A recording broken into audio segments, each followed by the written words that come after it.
Hey, everybody. It is your friend, the safety doc, down here in the North Star recording studio. Gray man, hoodie. I feel like I should have a baseball hat on tonight because I've got a lot of space here above my head. So I'm not sure what's going on. I'm going to um, hook up a second. I don't know.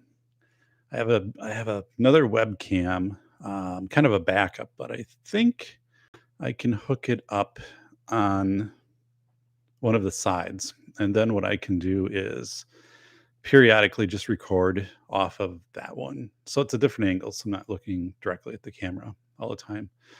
For everybody who's viewing right now, which is nobody. So we'll see how this goes. I know I am hammering the time slot here. Let me take a drag off the audio to make sure I've got audio coming in. Dun, dun, dun, dun. All right. Here we go. And yes, and audio, and yeah, good. All right. All right. So, hey, we do have audio. So, this is not meant to go head to head with our friends over at Masculine Geek podcast. So, no, that wasn't the intent, but I did want to get a handle here. Testing, testing, testing. I don't know how. Whoa, there's okay. Mute, test, test, test. Seems low. I don't know. I don't know how it's coming across. So, um, and since nobody's listening, there can be no feedback at the moment. But test, test. All right, let's do this. Test, test, test, test. All right.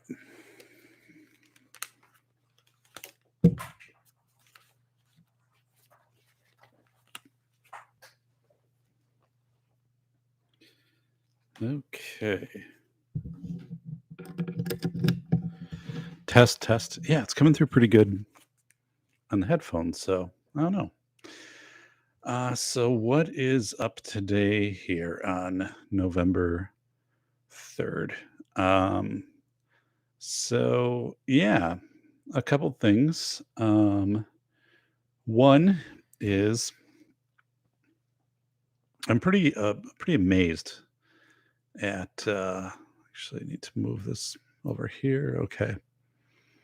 So every year, there's a thumbs up. So thank you, whoever did that. I appreciate that. And there's another thumbs up. So all right.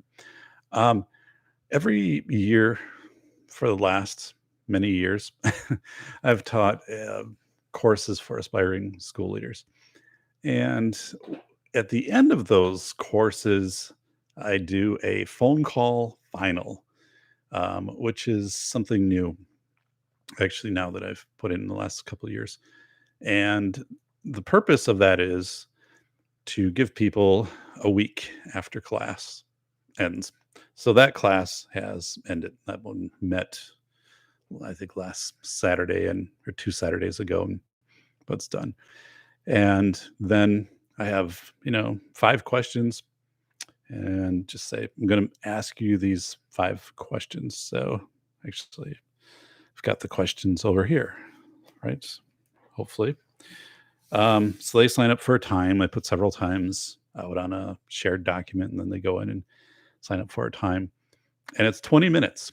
All right. So a timer, and that's it. You get 20 minutes. And at that point, it's informal. We don't have to submit anything to me ahead of time and nothing like afterwards. But there's 5 questions that we go through. The first one is from class, and it's a high level class, right? Legal issues for school superintendents. So how have you changed acting in the best interest of your s- students, your staff, and yourself? I mean, best interest. So how has that changed? Yeah, it's a big theme in the class is making sure that what you do is in the best interest of those individuals, entities, so on.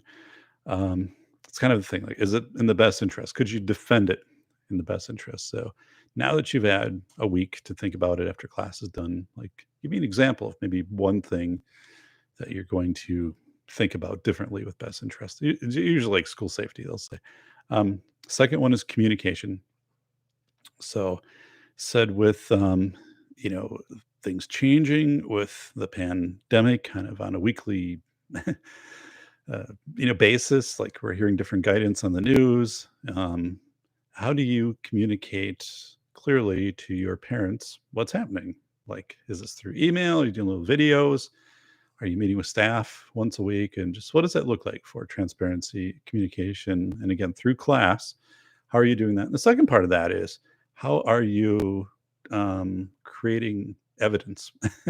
So I don't want to make it sound too legally. By the way, I don't have any lights on down here in the studio. I'm just using the YouTube live feature, and this is something I haven't used before because my StreamYard is maxed out on the free version, and I should probably pay for the real version so I can have like my background and stuff like that. But I wanted to give this a try today, so um, that's why I'm in. I call it my gray man. This is my American Giant hoodie, which I absolutely love. It's that time of year. I mean, the temperature has really dropped a lot. I was out last night at the track, walking the track, not running, but got in 4 miles. I usually try to get in 4 to 6 miles at night on the track. So 16 to 20 laps, whatever. But it was 27 degrees, and I had fingerless gloves and a down jacket and a winter hat, and I was cold. And a week ago, it was 74, and I was biking in a sleeveless shirt. So, but this time of year, like the 74s are gone. You're not getting that anymore. This is pretty typical, but thankfully, no snow. And I'm wearing my Hoka Bondi 7 shoes, which are the most comfortable shoes I've ever owned, and I need to snag another pair of those pretty fast. The colors that are cool are kind of sold out because Bondi's going to be coming out in April with their new Bondi 8, so they're not really making the sevens, at least at least not in the cool colors. They're sold out. So I've got my gray ones, which I think look pretty cool. I like them. They go well with jeans and um, but there's a different pair that I have my eye on that I want to get. So it was amazing. Like when I got them from Zappos, I was looking, um, doing some review checking, like do they fit wide or the toe box and all that. And there was a website. This place in Florida was online shoe store. They were selling them for like $75, which is half off for Hokas for that pair of Hokas. And I was like, "Hey, it's Bacon." So this is the pre-show for Masculine Geek. Thanks, Bacon. Yeah, I'm not in competition. There will not be a regular Wednesday show. I'm just trying to kind of get things figured out on this platform a little bit and also kind of tweak some audio things. I made some adjustments and did some upgrades in my system. Not They were all software upgrades, but I want to make sure things are good. So that's why I'm over here. By the way, Bacon, I talked with Dark today. So, and I'm going to be a guest on Dark's show Tuesday night, November 9th. So that is great news. So yes, Dark will be announcing that, but we had a terrific talk, kind of, what we're going to talk, we'll address on the show. But yeah, so thank you because I know you were instrumental in making Dark aware of my channel and my work. And yeah, actually, I was there last night as you were in his show too. So got an idea for his audience and kind of his style. So looking forward to that big time to be on his show Tuesday, November 9th. You'll have more coming out from Dark, but yeah, so it's pretty cool. And really, really an awesome person. We had good talk. So yeah, so I'm at 485 subscribers, which is up like 40 in the last maybe 3 weeks. So thank you everybody who's just passed on and said, "Hey, like subscribe to this guy because it makes a difference." Um, it's really, jumping things up. So, let's see here. I'm trying to thanks, bacon. All right. It makes a difference. And I think we're at this point too, when I say we, like me as running the show, this critical mass of, once I can get to 1,000 subscribers, and I do believe, like I'll get there, right? Once I get to 1,000 subscribers, I think the show will start to just get momentum. And I'm going to commit to a regular schedule, either Monday nights or Sunday nights. That I don't have figured out yet, but it'll be one or the other. Um, and like 7:30. And I think I'm gonna. So that will be like the actual podcast where I'll do the blog post with it and release it in audio also because the show does get a lot of audio downloads over time. It's interesting, like the episodes that I would think wouldn't be like high audio interest episodes. I don't know. I tag them out, with the metadata but I have more episodes downloaded on audio, um, probably about 20% more than on YouTube. And all of the shows have always been recorded, all 157 on YouTube and audio. So I've had just a little bigger base on audio. So I'll keep that going. I level out the audio, but I'm not going to.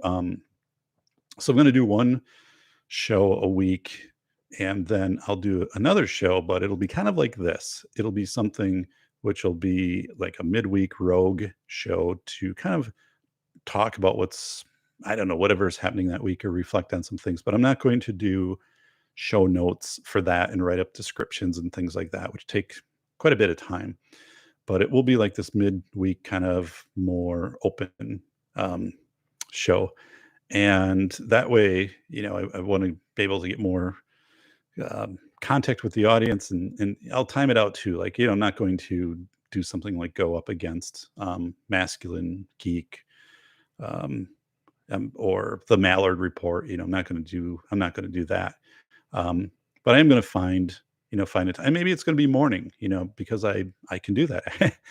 And I remember DT's morning shows, and I did appreciate those in the morning. So maybe I can switch things around a little bit and do either the Sunday. I'm leaning a little bit toward that Sunday night. There's just something about that um, that I like. I think sometimes people are ready, coming off of a weekend to you know get the podcast and versus Monday's kind of a grueling work day sometimes. So and then yeah, maybe something like a Wednesday or Thursday morning, and just give some people a different time for that. But so anyway, I asked my aspiring school leaders here in this phone call that we have. And the reason I do phone call is I don't want them to have to um, think about like um, what's in their background, what they're wearing, having visuals, all of these things that you'd have to do during a Zoom meeting. And so I just want them to focus solely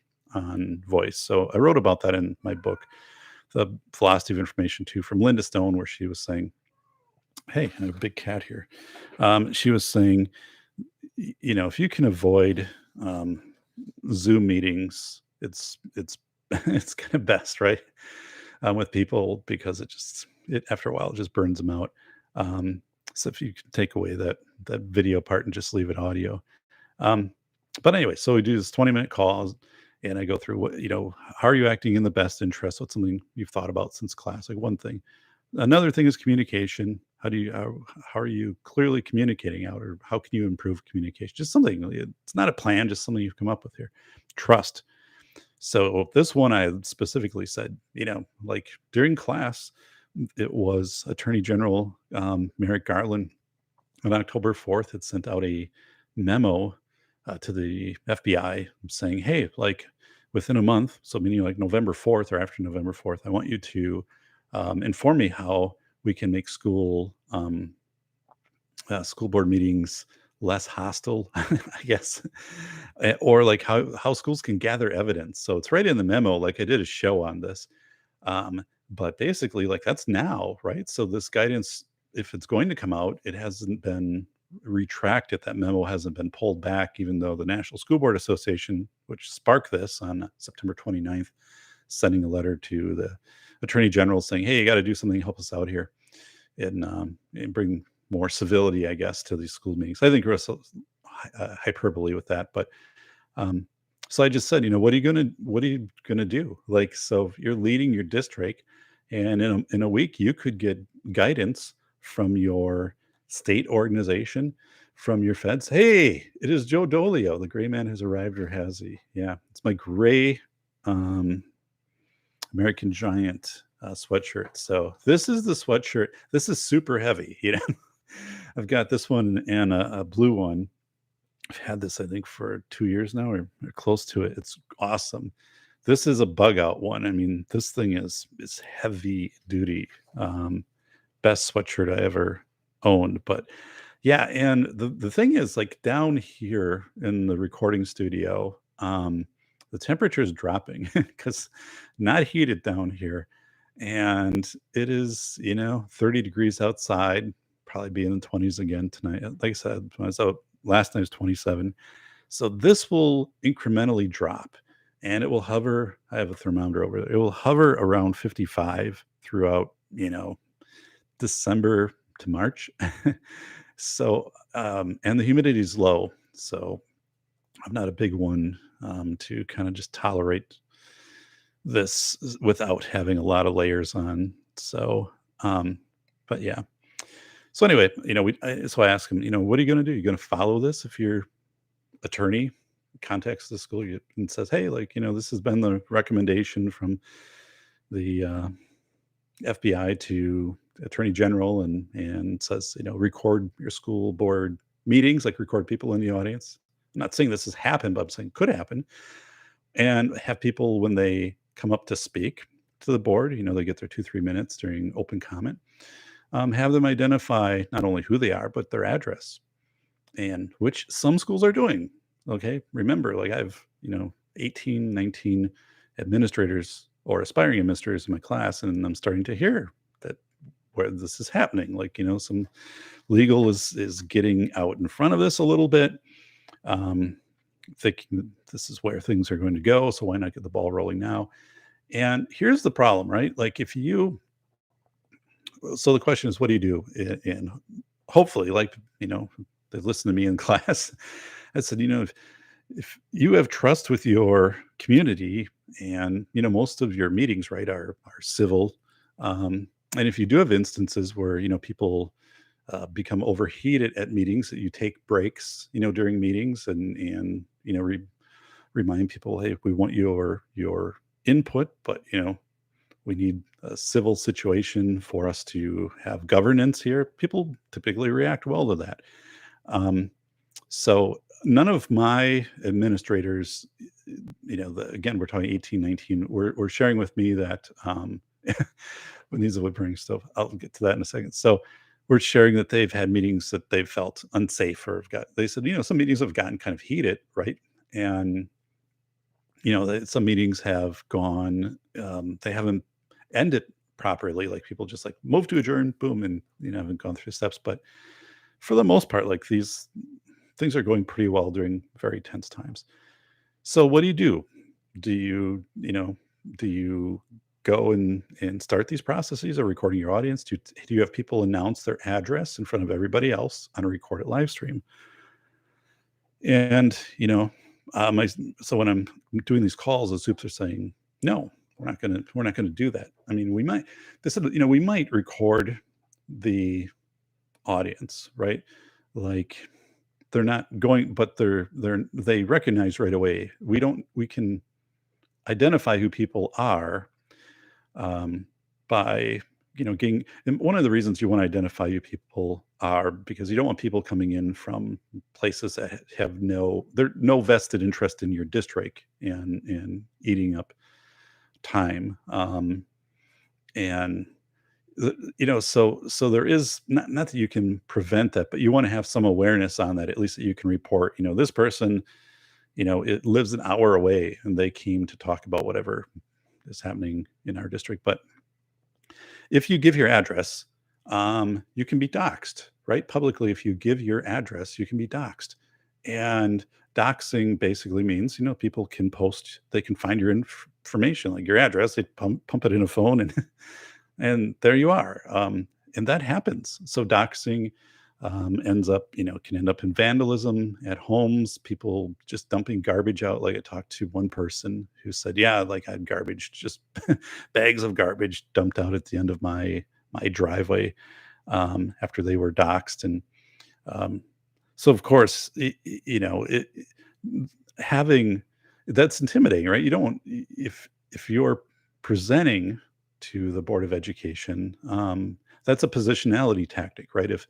If a school is being advised to by their organization, or just they're coming up with this, or legal is telling them, we'll have people announce who they are and their address. I think that compromises trust. Having identifying who is presenting, um, and having that in your personal, records as a district, having someone, I think that's different, but having someone do that publicly, and then having cameras on audiences.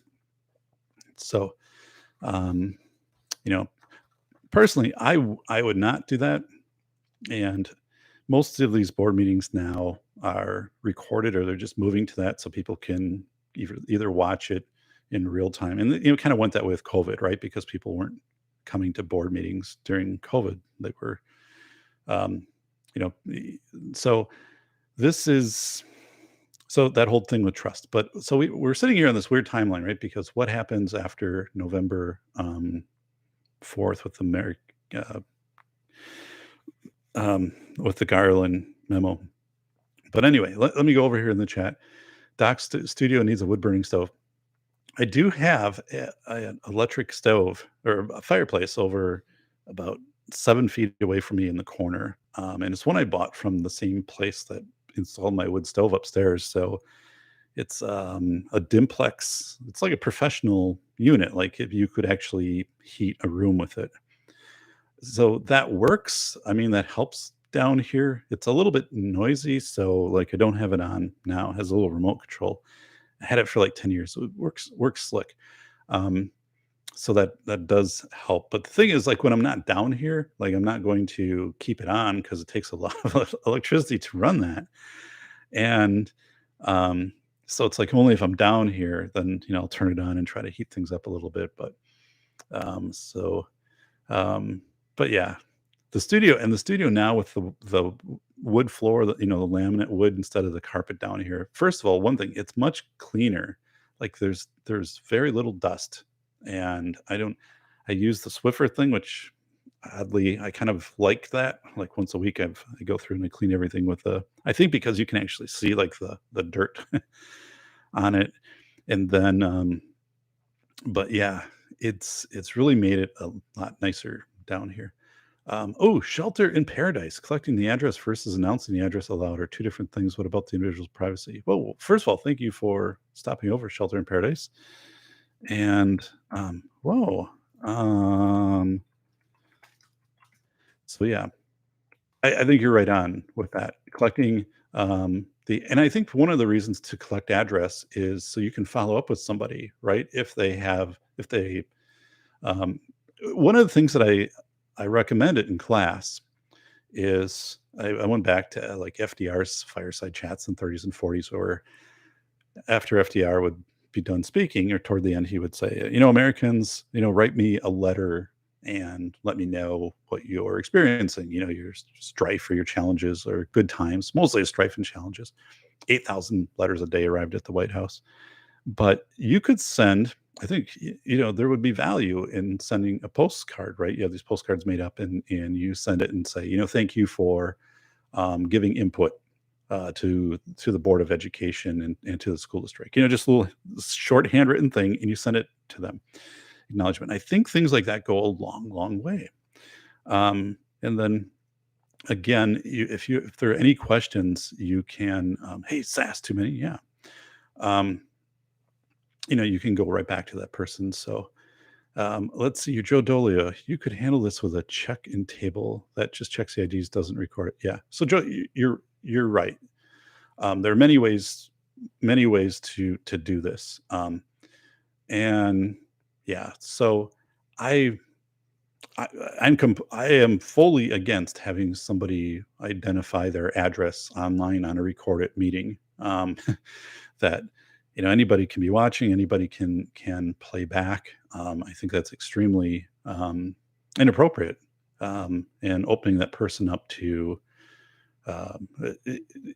right, not only doxing, or if just it's like, why would you do that other than to just think about it and say that's really it's an intimidation tactic, right? I mean, it's bottom line is that you're sitting there and trying to figure out, are we trying to get people to communicate and inform our board and things like that? And you're not. You're trying to keep them quiet and trying to make them very carefully measure their words.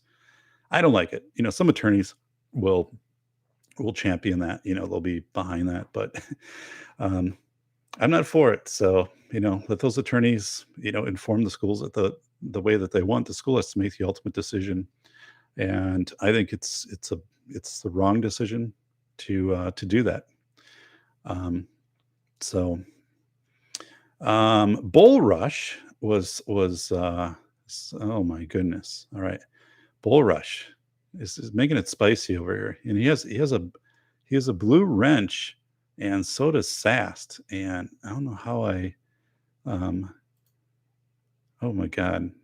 Okay, I kind of see how this went. Now I can give you the moderator stuff. So, all right, buddy. All right.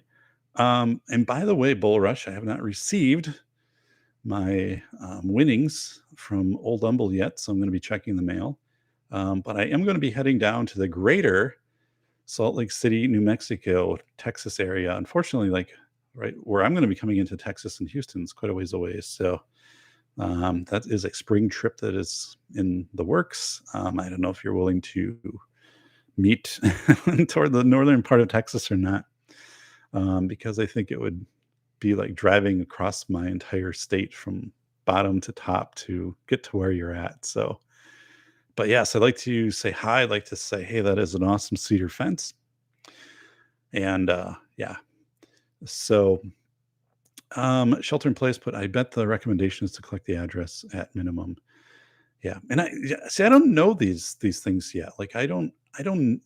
Nothing has come out from um, the FBI to Garland. By the way, this was 30 days. Like that, he said in 30 days, I need to be informed on from these organizations, tribal organizations, and all of these. And it's in the memo. It's in one of my blog posts, safetyphd.com. A couple weeks ago.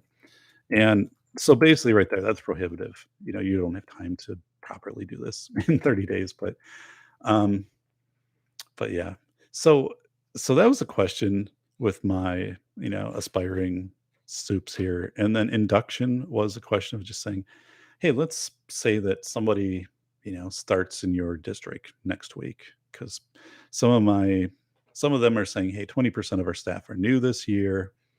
A lot of turnover or positions haven't been filled. So like what's something you've been thinking about to help people understand how things are done around here? Is it mentoring them? Is it giving them um, a little more time for in service? What are you going to do for that?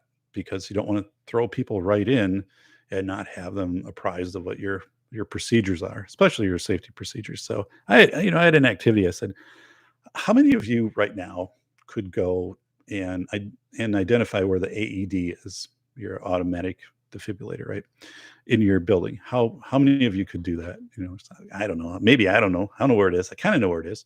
So is it just that at like a staff meeting, a short staff meeting, and as you're talking about things, and at the end, give everybody a post-it, and say, hey, like on your way back to your room or whatever, I want you to take this post-it note and put it on the outside of the AED case, right? So then, right, you're having people find where the AED case is, because that's something that they might use in a school. I've never seen anybody use a fire extinguisher, by the way, in a school. Um, but I have seen people that have used the AED, but it's usually like, where is it, and things like that. So just something like that, document it. And then, hey, this was the old safety doc thing here of, we're ending things on a positive note. So I had a reflection question, and people knew this ahead of time, so I could work on this, right? So I said, you're at your desk in the morning, and it's quiet, right? You've got nothing, nothing cooking at that moment.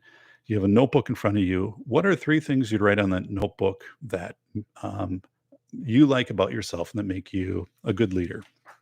So, and I know that sounds a little, um, I don't know. I want to say hokey.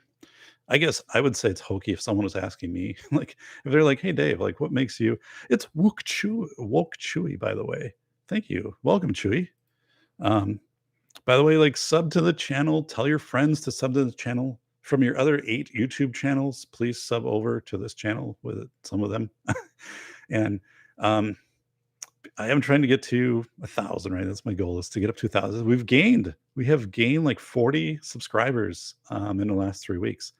So I appreciate that. And it's really cool. But it is so Atham wrote, the first thing I'd write is that I'm incredibly awesome. That's a quantifiable fact. Yeah. So absolutely. And this, there this is research backed, right? It's framing. Um, and I did it when I didn't I had a boss who was really into this, and at first I'm like, yeah, whatever. But I had a notebook, and every morning I would just write down, like three things, and that were I thought I was doing well or whatever, and or that I like to. After a while, it gets pretty redundant. Like, you got to kind of think, or it's not like your task list for today, or it could be something like, today the first three people I'm going to, compliment them on something, that they're doing to contribute to the organization or whatever. I don't know. But it does. It frames people they're not used to thinking that way. Just as I'm not used to thinking that way. I don't know if I see things from a deficit model. I think I see things from a realism model. Um, but if you do look at, and even though, like, I gave this to people ahead of time, like they've had this for weeks, we would get to that, and half of them would be like, "Ah, okay, I'm a good listener." I'm like, "Okay, I'm a good listener, I guess." What else? Like, there's three things, and then they would be like, I don't know, like a second thing, I'm not sure, and three things, and so I mean, what did somebody, what did they write, or what I wrote down, like, as I'm going through this. Um, oh, one person, thought a bit, and then they said, I think, I'm good at bringing consensus. Like, I'm a good consensus builder. Like, I'll talk to people and try to get them to see the vision of why we have to do certain things and get their input. So, like, I can take them and get them to think down the road of, like, hey, if we change, like, the school schedule into a block schedule or something like that, we're going to have more time for common planning, and that's, you're going to be doing less planning at home, a little more co-teaching or something like that. And um, so so those are good things, but it's really, I wasn't going to do that at first. I wasn't going to put that down because I didn't want to come off as like this flaky prof at the end. Um, and but I don't think that's where I was at. But yeah, so it's those good. I mean, and I still have many calls to make yet. So again, for what I do is, so I teach these legal issue courses at a university level for aspiring school administrators, or required courses for their license. And now, as these courses start to wrap up, um, I have the final assignment is this phone call, or then there's these 5 parts that we go through, and there's nothing else. Like, don't email me anything ahead of time, and it's not, you're not presenting to a board, and you're just answering these kind of reflective questions, and the fact that I distance it from the last in-person class session, I think, really is helpful, because when I went to school, bachelor's, 2 masters, a PhD, um, some of my best thinking, right, reflecting, was a week or 2 after class was done. And I'm like, "Oh, yeah, like, here's the things that kinda stood out and how we can apply it." So, that's what I was trying to capture. I think it works. Like I said, I've done it now for a few classes, and people seem to like it. too. Um, so woke Chewy. Um, oh, so I'm going to come back to woke Chewy. So Atham. By the way, let me. Um, there you go. I gave you a wrench. You are wrench worthy. Um, so I'm going to get back to you, woke Chewy. Atham wrote, second thing I'd write is that I'm very good at reading people, understanding what makes them tick. Yes, absolutely, Atham. Um, Atham was on my show and was also sharing and being a caver, right? Going into um, caves and potentially, like having to rescue and orient yourself in a cave. Like you don't have all the stimuli you'd have out in a typical above ground environment, right? You got to really pay attention to where you're at and what's happening around you in a cave. Um, but I remember Atham, you were telling me that one of the trainings that you did to improve situational awareness was sitting and watching other people, right? So you'd be with a few people, you'd be watching other people, be like, why is Atham watching us? He's training. It's this training thing. Um, and then after a little bit, the question would be like, what do you think they're going to do next? Like just upon you watch them, and they might be 30 feet from you, and you're like, that person is going to get up next, or this person is, so you start to predict, right, what is going to happen, and you start to see patterns in people and people's behavior. It's a big part of my book, The Velocity of Information. I was talking about that last night. um was talking to a friend, and I said, the thing with The Velocity of Information, which is cool, is after you read it, it you're going to see patterns, you're going to see the world differently. Not like this revelation thing where everything's going to be all different, but you're going to see things differently. And by the way, in Woke Tree, by the way, like Halloween, we had 800 trick-or-treaters here, so that's what I wanted to get out to you, buddy. So yeah, Woke Tree, we had 800 trick-or-treaters, so which is pretty typical. It's on a high end, but wasn't. I don't know if that's the highest we've ever had. Um, Boris is saying, when are you going to be in Texas? I think probably like April, and it could be May, but I'm leaning more toward April because I'm coming from Wisconsin. I want to make sure that I clear like the bad weather stuff, and because it is a trip that I'll tie it in with some book events too. So when that when my publisher nails down the actual release date, which is in April, I want to. This trip has many parts to it, but one of the parts of the trip will be going to some of the libraries or author events in some of these other states, specifically for book promo. So yeah, that'll be part of it. So not when, where. I don't know where. I don't I'll be I'll be going to, well, Salt Lake City will be the first stop. So, and then I will be in Tucumara, New Mexico, and that region, and then probably coming into northern Texas. I don't know exactly where. Part of this is also like the publisher, and the connections and where the Barnes and Nobles are, or the independent stores, bookstores, which also hold author events and things. So some of this gets coordinated kind of on their side. Um, so I'll know more. Like I contacted them today and said, hey, like, do you have this have this down? Because it might seem like it's a long time for you, you know, um, but I need to know this, like, because I teach courses in spring, right? And I have other things, kind of going on. So I need to know in my calendar when these events likely are you're going to want them to happen. And there's lead up work that goes into that too, right? There's shows that I want to be on. There's some timing that's out there with press releases and stuff like that. So um, but yeah, I will keep you guys posted. So yeah, so Anthem was saying, looking and predicting, which was a big part of School of Airs. Dun-dun-dun, right here, the most honest book ever written about the $3 billion school safety industry. And it is stuck at 43 reviews on Amazon, like forever, 43. So if you've read it, Um, and this thing is in it's interesting because in Texas, this is like I can search where the books are through the interface with the publisher, and if they've been bought by libraries or universities and stuff like that, and it's really heavily saturated in Texas for some reason. So like the publisher's like, "You do a lot of stuff in Texas? Like you do things that," I said, "I only know Bull Rush." And I said, "He promotes the book like crazy. Bumper stickers, it's on painted it on his fence." I said, "So thank you." Because it's in the greater Houston area. It's very well represented. Houston, Dallas, kind of that Fort Worth, the whole area. I said, "This guy's got a lot of reach."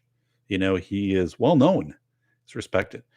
Um, but yeah, so it's funny. The book is really like you type in like where is it? It's all over Texas and there's kind of other places. But every day, like it's fun because like it shows up someplace else. And and that's kind of it's just cool. But yeah, so anyway, if you haven't reviewed the book, or if you do want a review copy of it, all right, if I will contact me, um, and you know, obviously, you have to read and you know, but that is something that the book would benefit right from more people, more reviews, right of getting the word out there about the book, more people giving their input about it, and it's important because we need to make people aware. You got kids in school, right? How these safety systems work and how they probably work when it comes to COVID safety. So, Bacon, where are you going to meet up? Are you going to meet up with Rob? Says that's the plan. So, I haven't talked to Rob for quite a while. So, like, if you're messaging Rob right now, Rob's like, "What?" Like, I used all my vacation up for Salt Lake City get together with the MG group. So, we did have that touch base quite a while ago. That would be my plan. I don't know necessarily like if I would crash at Rob's. I mean, if he would offer that, I would. Um, but I certainly want to meet up with Rob. That's really like one of the big reasons why Salt Lake City is on that destination as I'm trying to pinball down to Texas and then work my way back up to Wisconsin. I mean, really, like I and I'm driving, right? And there are certain reasons why I'm driving. Um, but I could get into Northern Florida. Like I know quite a few people there, and again, like with the book promo stuff, it changes the trip, too. Um, so having to be at certain places at certain times and whatever. So I need to come up with a new stamp for the book. The current one is great. Like it's too big. So those of you that have the book, like Bull Rush, the ink stamp inside, it's awesome. But I need something about half that size that I can take with me to author events, and then just stamp the inside of the book. Because what you want to do at an author event is you want to have some way to make it stand out that this book was part of an author event. That's kind of the appeal to people going to an author event. All things I had to learn, right? I didn't even have a book stand. I went to my first author event at Barnes and Noble, and I didn't have the book stand and back me. The Barnes and Noble people gave to me. They're like, "Here, like you should have a book stand, right?" I'm like, "Oh yeah," and I actually have to order a couple book stands because yeah. So Bull Rush writes, "You should have a stamp contest." Yeah, I mean, I've got a couple designs that Jones made for me that I own.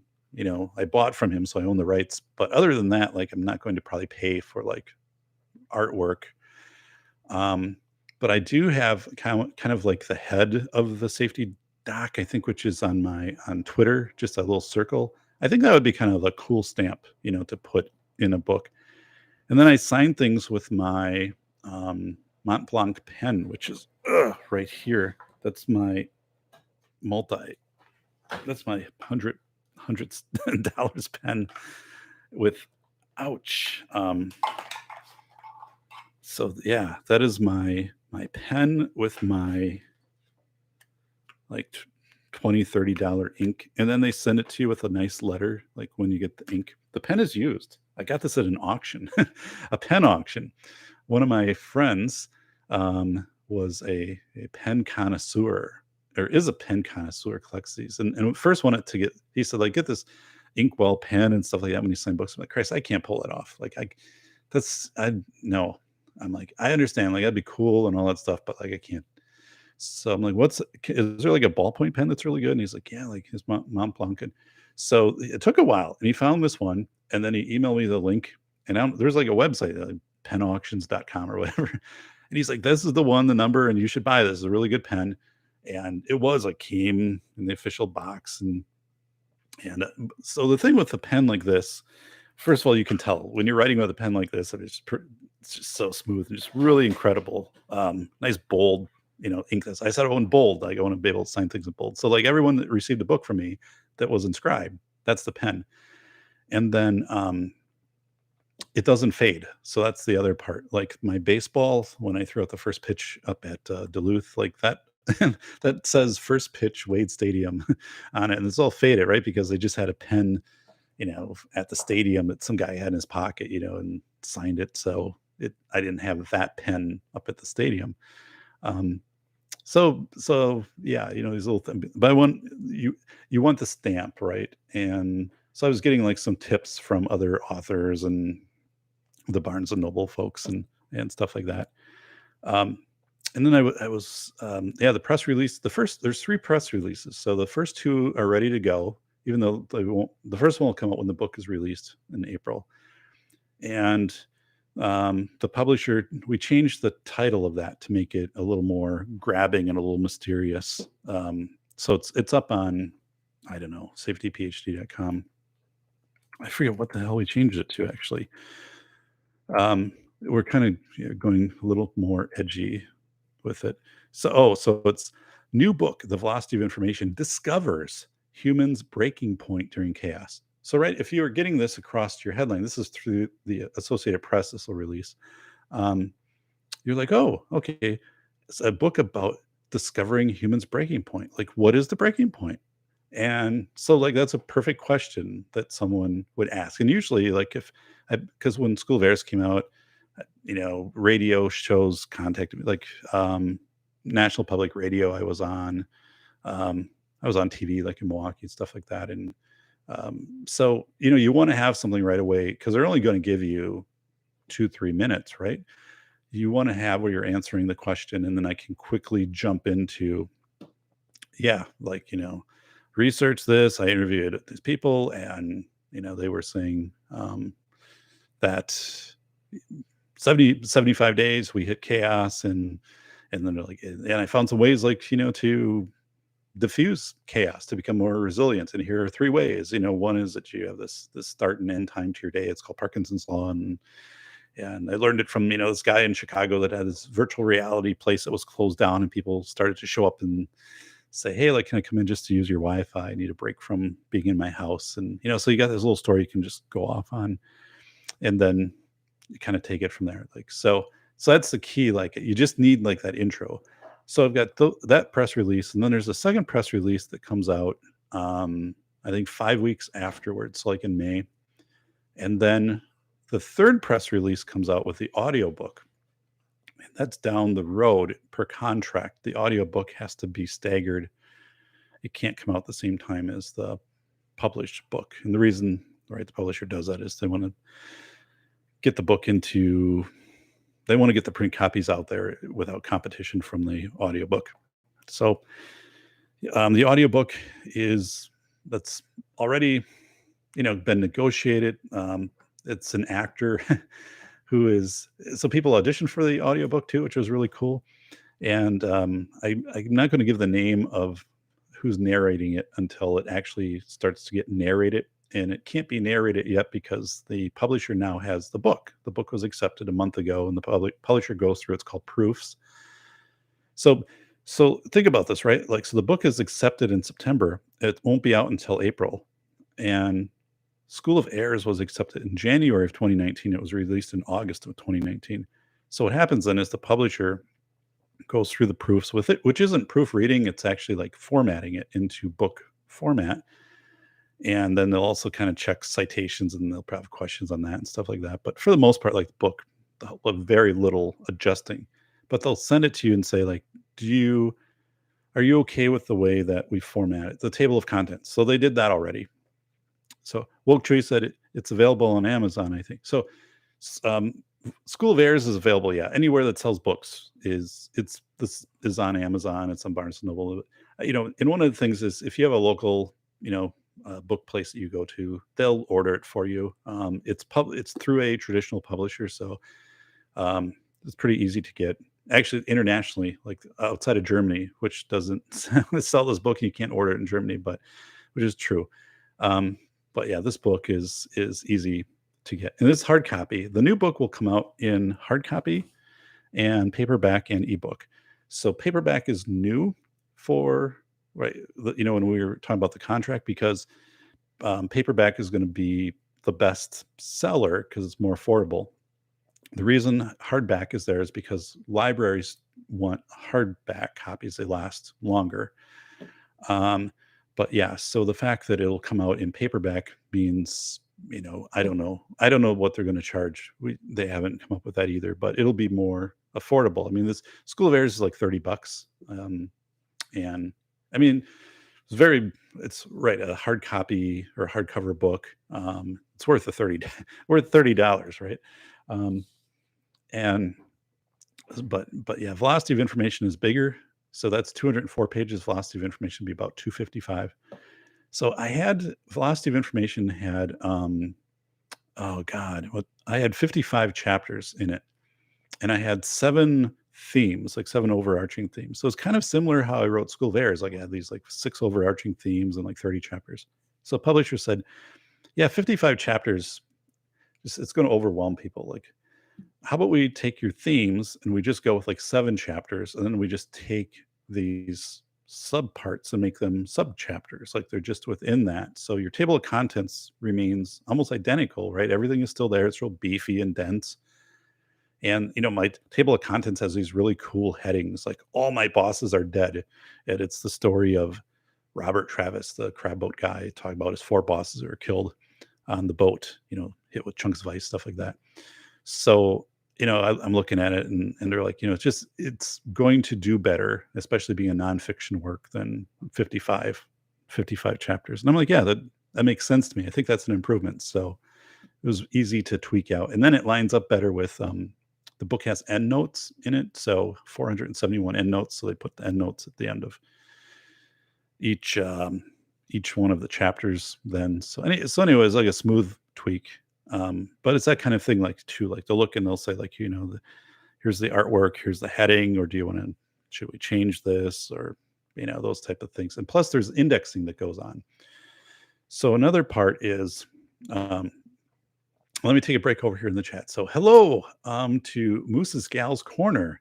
Hey, hi there. Hope everything is good in the great state of Illinois. Looking forward to Old Humble tomorrow. Hope I yes, didn't didn't scare away Lisa with that show that went pretty long when we were talking about legal things. That was a great show. I looked and then I'm working getting the audio one out, and it was like 2 hours and 40 minutes. And I was saying, I need to keep it down to like 90 minutes because I know Lisa's got so much going on. Like, right? She's an attorney. She's doing real attorney work, but it was a great show.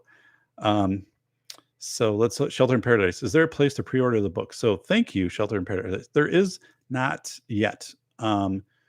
So it should be like February, and if you just check out my website, which is Safety PhD, which is now, I'm starting to get contacted by people who want to buy the site. So there's these brokers out there, right? And they'll contact you and say, hey, like, are you willing to sell the site? And if so, like, here's what we think it's worth. Would you sell it for this or a different price? And I'd be like, well, no. So, and it's nothing where it's been something like, here's $30,000 for your site. I'm like, gone. But yeah, so there's apparently been some interest in the site. I have tried to come up with One of the things that well, first of all, let me kind of talk a little bit more on the book. Um, so currently, yeah, School of Errors you can find any anywhere, and actually, like there's used ones on Amazon, but they're on eBay, but they're more than the new ones. So I don't know what the deal is with that. So you're probably just better off. It's $30. It only comes in hard copy and ebook. This one never came out in paperback, which I don't know why. Like mystery of the world, right? Then, um, but it's a good $30 investment. It won a Choice Award. It's all 43 reviews have been 5 stars. Every email I've received from people around the world that's been positive. They appreciate the book. So you're going to find value, and it's told in a I wrote it in a punchy way. Have some terrific interviews in it, and it'll give you an idea what to expect when you get, or if you consider my next book, The Velocity of Information, which is bigger and then kind of broadens out of, this is kind of, school safety. You're going to know how your school is making decisions, how your district is spending money, tax dollars, and how stuff kind of works, and how crazy a lot of it is. But once you get into velocity of information, that's chaos. That's human thinking, and the book isn't framed with inside of school stuff at all. It's just about societal chaos. Like how do we manage this? And how do you identify it in people? As Atham was saying, how do you know when people how can you predict what they're going to do next? And you'll just get better at reading this, as I did from writing the book and interviewing people, from Larry Lawton, America's Biggest Jewel Thief. And in Larry's chapter, he said, Dave, one of the things was like you always looked at people's feet. If they were wearing their sandals, like in prison, Atlanta, right? Like things are probably going to be pretty typical that day. If they're wearing boots, probably going to be in for a rumble. And if everyone's feet are kind of pointed away from an area, like they're going to get ready to run or charge or something like that. So it's like you are always looking at people's feet, which is kind of like in that Andy Dufresne, right, with whatever, Shawshank Redemption. So yeah, so woke chewy, but please consider, honestly, please, if you do get the book, please consider leaving a review on Amazon. I am hoping, because the book is sold pretty well.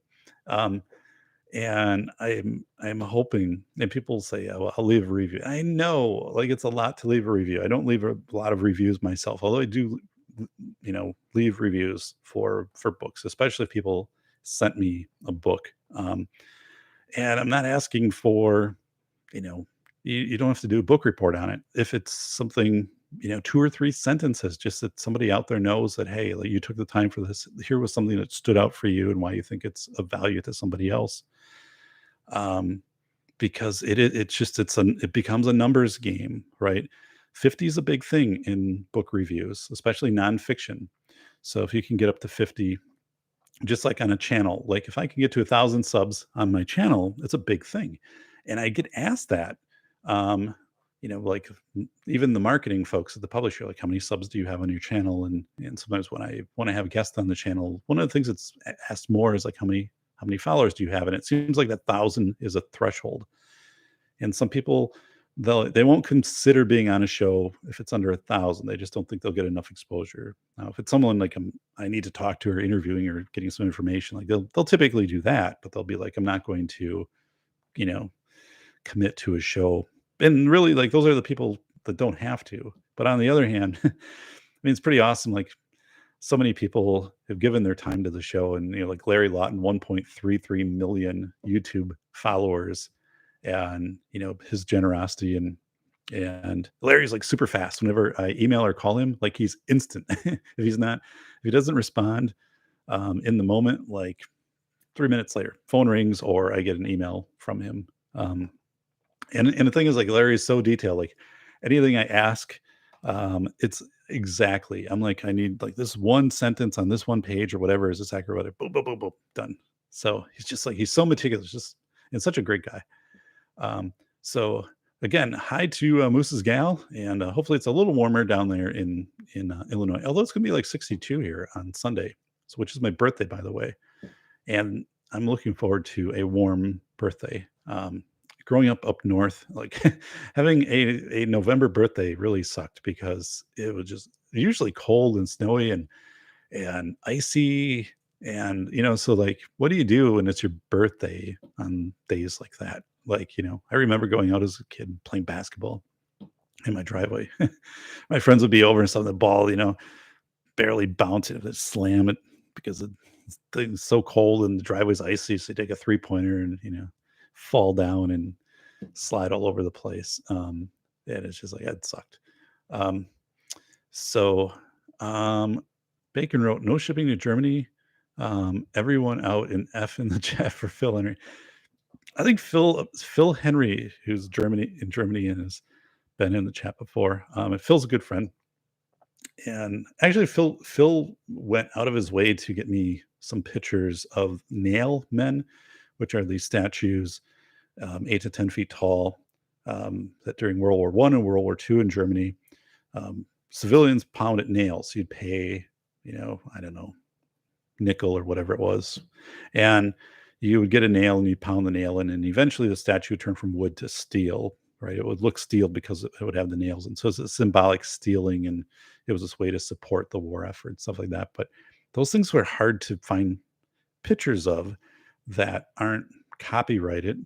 And so anyway, Phil was able to get me some pictures, but the thing is, like, my publisher is saying, well, it's black and white, and it just didn't show the contrast good enough to look at this and to see kind of that finite stuff. So and then there's this whole thing too of like international copyright, and Phil did get like a permission from a museum, and so he really went the extra mile, but it just got to there were some things that didn't make it into the book.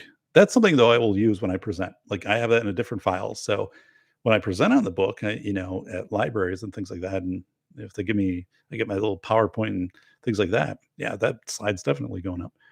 Um, so yeah.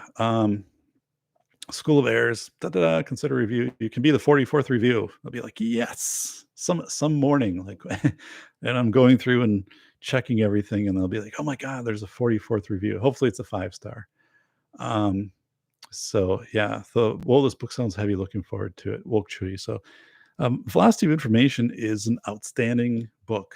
And again, about 255 pages, the 10 interviews, in addition to, I talk about concepts such as cognitive offloading, right? Just how the research of how we tend to put things into the cloud and just hope like we can get our information back. And well, it's probably not a good thing, but more and more of us are doing it. Like 30% of us, the first thing we kind of do with information is try to store it and just say, I'll get it when I need to, but can you really rely on that? So yeah, that's pretty crazy. So, oh my goodness, Shelter in Paradise sold. It will arrive on Saturday. Well, thank you. Um, and I'm glad to sign any books. Once in a while, people will contact me and send me a book to sign. Somebody sent me a book. Hey, Old Humble Company, Distilling Company, 44 reviews. Wow, that is awesome. So, thank you. That is great news. And Thursday nights, Old Humble Distilling Company podcast, Joe and Lisa. So I've enjoyed that. The last few weeks, I know a little bit of a downer with the Houston Astros not winning or losing the World Series, but I mean, playing in the World Series was pretty awesome, right? Like, I'm from Wisconsin. Last time the Brewers were in the World Series, 1982. So, Astros got back to the World Series, which is awesome. So yeah. So let's see. Have so so anyway, the pre-ordering of the Velocity of Information, and by the way, like, so I'm in the process too of they're in the early artwork phases, so they're starting to show me the concept marketing design, which is a little sci-fi-ish, like, for the book. So that's the way it was with School of Airs too. Like, the actual initial thoughts for that was almost like a national treasure type theme, and I'm like, let's change this up. But so we're getting closer to deciding on what the cover and the marketing and stuff like that will be. So it's pretty cool. Like, so actually, as an author, like, this is a fun phase to be in when you work with a traditional publisher, because they have their whole team doing that, right? They have Roman Littlefield has hundreds of people. They own National Book Network, so this really turns in for me now. This is where it gets fun, kind of going, from here on out, because it's the author events, it's the media events that happen, with the book. Picking out, the final artwork and the proof stuff is pretty easy with that. Um, so, and have I submitted the book to CRS Firearms for his body armor challenge? Yes. So have I got it up to my friend Matt Hoover, who's CRS Firearms, about 30 minutes from me, but I think 20 miles from me. I have not. And I need to go up there sometime, because they also have a thrift store. And usually when he does his shows, there's always stuff in the background when I'm like, I'd like to check that out or get that. And one was this giant spider, which I should have gone up there and bought it. That I had the companion spider, the brother spider, the sibling. Um, and so when I was doing my house up for Halloween here, I had one spider instead of two, which I should have gone up there. But yeah, I need to get up there, and hopefully he's not gonna, you know, take he's not gonna blast a hole into the book. I don't know what the armor quality is of a book, but I think it was in Milwaukee. Was it President McKinley or something, like his book, or he had in his chest pocket, there's notes like "Stop the bullet." I remember like being in this place, and then there was this like thing on the wall saying at this location, and whatever year, like, president was shot, and what was in his pocket saved his life or whatever. But um so what yeah, one thing too is, the publisher, the books. So when you order a book, you're getting a good grade book, right? The paper, the binding, and all of that. It doesn't have a dust jacket. I don't like dust jackets, and they typically don't sell books with dust jackets because they say, usually they get damaged, right? And then people complain about that. So yeah, I've had. So this is the very first book I received, and they initially sent me maybe like 10 books. I think when School of Airs came out, I got 10 books right away. So they went to print, and they came to me, and those are ones that I kept 3 copies, I think, and this was one. And then I have like 2 in pristine condition, and then I gave the others to kind of family. And then it took a while to get others in, but this was the first one, and this thing has gone everywhere. So it's marked up. I've written all throughout this. This is the one I talk and read sections if I go to author events, and there's like no wear on this book. I mean, this thing's been around in backpacks. It's been tossed on tables, and this is travel. Even the corners aren't bent. I mean, so it is something where the publisher um, really did a nice job. And here are some of the reviews for the book are on the back.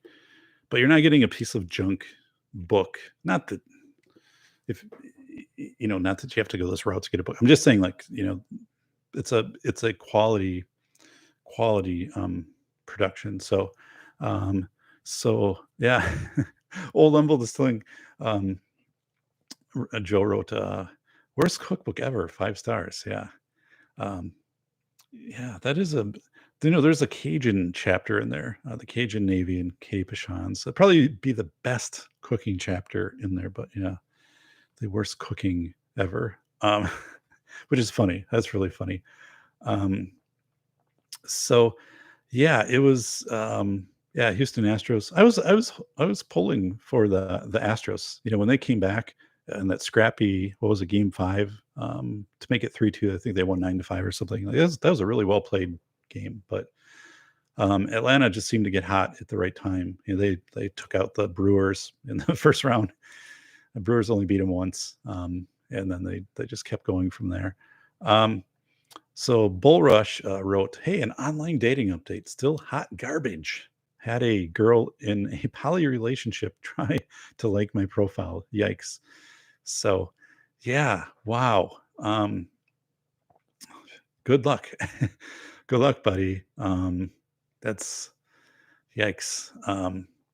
And so Bullish was saying that was Teddy Roosevelt who had the bullet stops. So yeah, so that's it's in Milwaukee, and where that happened because it's in there's a plaque either on the side of a building or just as you walk in at one of the old buildings. And I remember like I was there for a conference and people were pointing to it. So um, I think it would take 5 books to stop a bullet. Yeah, I don't know. I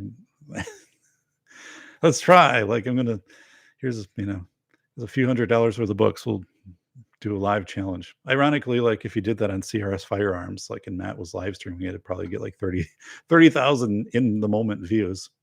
And I probably would end up, selling a few hundred books. So cost analysis probably be worth it. Um, but yeah, I stopped bullets with my intense stare, Joe Dolio. So it's with the show Matilda, like my youngest daughter has been playing that almost nonstop. So where Matilda, her brother throws that carrot at her and then she stares at it and stops in midair and it goes back and hits him. Or Danny DeVito is in it and yeah, I just like it. It's kind of where we're at now. It's like it's just Matilda. For a while it was it the movie It, and then years ago it was Wreck-It Ralph, but right now for some reason like it's just nonstop Matilda. Um, so in the Bacon wrote, oh hey, wait a second. So let's do a little housekeeping here. So a little what? Joe, I am doing a little blue wrench work here for you guys, and there we go. So, all right. So this show, the purpose for this show is that I used up my StreamYard minutes on my free account, and so I got to wait till like November 5th or whatever to air a new show. At my giant container here of iced tea. The humidity drops down here.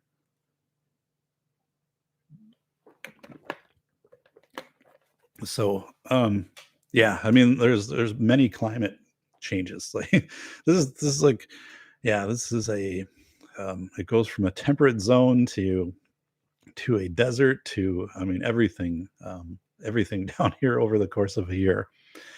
So I could have like a research study on how I endure the different climates, which just happen down here in this office throughout a year. Um, so Bacon, I merely rely on well-placed thrown wrenches. Whoa. Joe Dolio, well, Bacon, I'm not cool enough for a wrench, let alone. Didn't I give you, Joe? I gave you a wrench. There you go. Um, and so I'm trying to learn how to do the YouTube live stream, and I'll probably like pony up the $20 a month for the real StreamYard version where I can do my background and unlimited shows. And when I started StreamYard, when it first came out, it would blue screen my setup, and I couldn't use it. And I thought the system sucked, and I was like just really upset with it. And I tried it then, like 6 months later, and then suddenly it was like, whoa, it was really cool. And I think StreamYard is super, and I should be, making the investment, especially with a book coming up to, get some backgrounds, and I can do some overlays with the book stuff and things like that. Um, so let's see here. Are you panicking about the tea like every other woman on the planet? I've been given superpowers. Dun, dun, dun, superpowers. So something too that I want to, I don't have share screen in this. So that's a benefit of, at least I don't think I do. I don't, I don't know. Um, but I don't believe I do. And if I'm not going to mess around, I'm going to mess around and find out, right? And the show's just over then.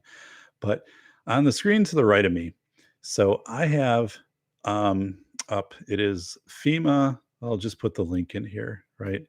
And so this is something I talk about with my school administrators, right? So when I'm teaching class, is I said, there's a lot of really, really solid classes, online free classes that FEMA has had for 10 years or more on their platform. and they take anywhere between like 60 minutes to 90 minutes to complete. You can download the course materials. There's a certificate you get at the end. So there's these competencies. So I'm reading through here, and one is intro to instant command system. And if you're in a school or any organization, right, Joe Dolia, right, like you should have this should be something you go through to just get an awareness for instant command system, like who's probably in charge if something happens. And just to recognize, not that you have to become totally versed in instant command, but to recognize that there will be a system, like there'll be, one centralized, hopefully hub where they'll be managing the assets, and, communication will be coming out of. And um, so I actually require it in my class that students have to take this. The school, superintendents, they have to take this, and they have to submit the certificate to me, and it's part of the class requirement. And we talk about it beforehand, and why. And it's because if anything happens, like whether it be a weather event, a tornado comes and rips through the area, industrial accident that impacts areas where schools might be, could be active shooter event, either at the school or proximal to the school. You're going to have these agencies responding. So how does that look, as far as like who's in charge, and how does that change as the situation changes? So get an idea for that, how that works, and what your role is. And so that's people are like, yeah, this is good. Like no one ever talked about this before. We haven't. It's like, yeah, that's why I address it. Um, so they have, I mean, just all kinds of things in here. There's actually a class you can take, roads and culverts. I don't make anybody take that one. But I think, I mean, it sucks, right? Because I'm looking at something and you're like, whoa, what is this? Well, you can click on the link. But let's see here, search. I think we'll see if they have a search and rescue one that comes up. Okay, so they have a class IS 1300. If you just go to that link, and I have like a list I share with my class of like, here are ones which I recommend. And I'm going to get into why that's important here in just a second. So IS 1300 is Introduction to Continuity of Operations. So basically, yeah, what happens if, yeah, there's a forest fire and you have to evacuate and you can't get back to your area, but hey, like, we manage everything from the server and payroll and everything from this one building now, which has been damaged or we can't get back to because it's in this, fire zone and stuff like that. So like, how do you plan for that to make sure that you can access this stuff, or continuity of operations? If you, I worked in, so I worked in a school district as an administrator, but not the administrator on the administrative team. And the flood hit the district and actually divided the city in half and destroyed numerous homes. Like 6, 8 city blocks were just bulldozed. So a lot of the telecommunication stuff was down for a long time. And then in addition to that, FEMA came in and took over 2 of our school buildings, took over our high school completely. So people were making claims, they're coming in and saying, I've lost all of the stuff, and they were staying there. Like, so, other rooms where they had housing, or not, well, yeah, cots and water and meals and stuff like that. Now that was an interesting process, and I'm going to devote a show to that. Because as a school administrator, when FEMA came in and took over the high school, it was no longer my building, right? It was no longer under the umbrella of the school district. It was now a government controlled building. And at all 4 corners of the building outside, there were armed guards posted that FEMA had hired. I think they were like local area, like PD or whatever like that. But they were there. And so I asked, like, what's the deal with this? Because it's pretty intimidating. And they said it's to, make sure there's an image of law and order. And also, people are coming to this site who've lost everything. Their home's been destroyed. and like one person showed up with a pickup truck and they had just some things on it. And I remember they had a washer, like I remember washer dryer, they had a washing machine, and they wanted someone to come out and to see that this machine had been damaged and the flood, and somehow they got this. I mean, but people were desperate, so it was, and it also though it was, they said when people come in, then they're usually bringing whatever they have. We need to protect their property, so that people aren't coming through these parking lots. And um, so once I understood that, it just struck me as I hadn't encountered that before. No one had talked about it. We never drilled for anything like that. But yeah, when FEMA comes in, and I have pictures of when they brought up the potable water tankers, so people could come up and get water, and you weren't allowed to take pictures inside. I had a special ID that was issued to me, and I think I still have it. Actually, I think it's in this drawer somewhere. And it was that I was the school administrator, and I could come into the building. But when I came into the building, I had to have a purpose, right? I just couldn't hang around and kind of like supervise, see what's happening. And it was for a limited time. I could be in for like 20 minutes or something. And I also could not access any computers in the building.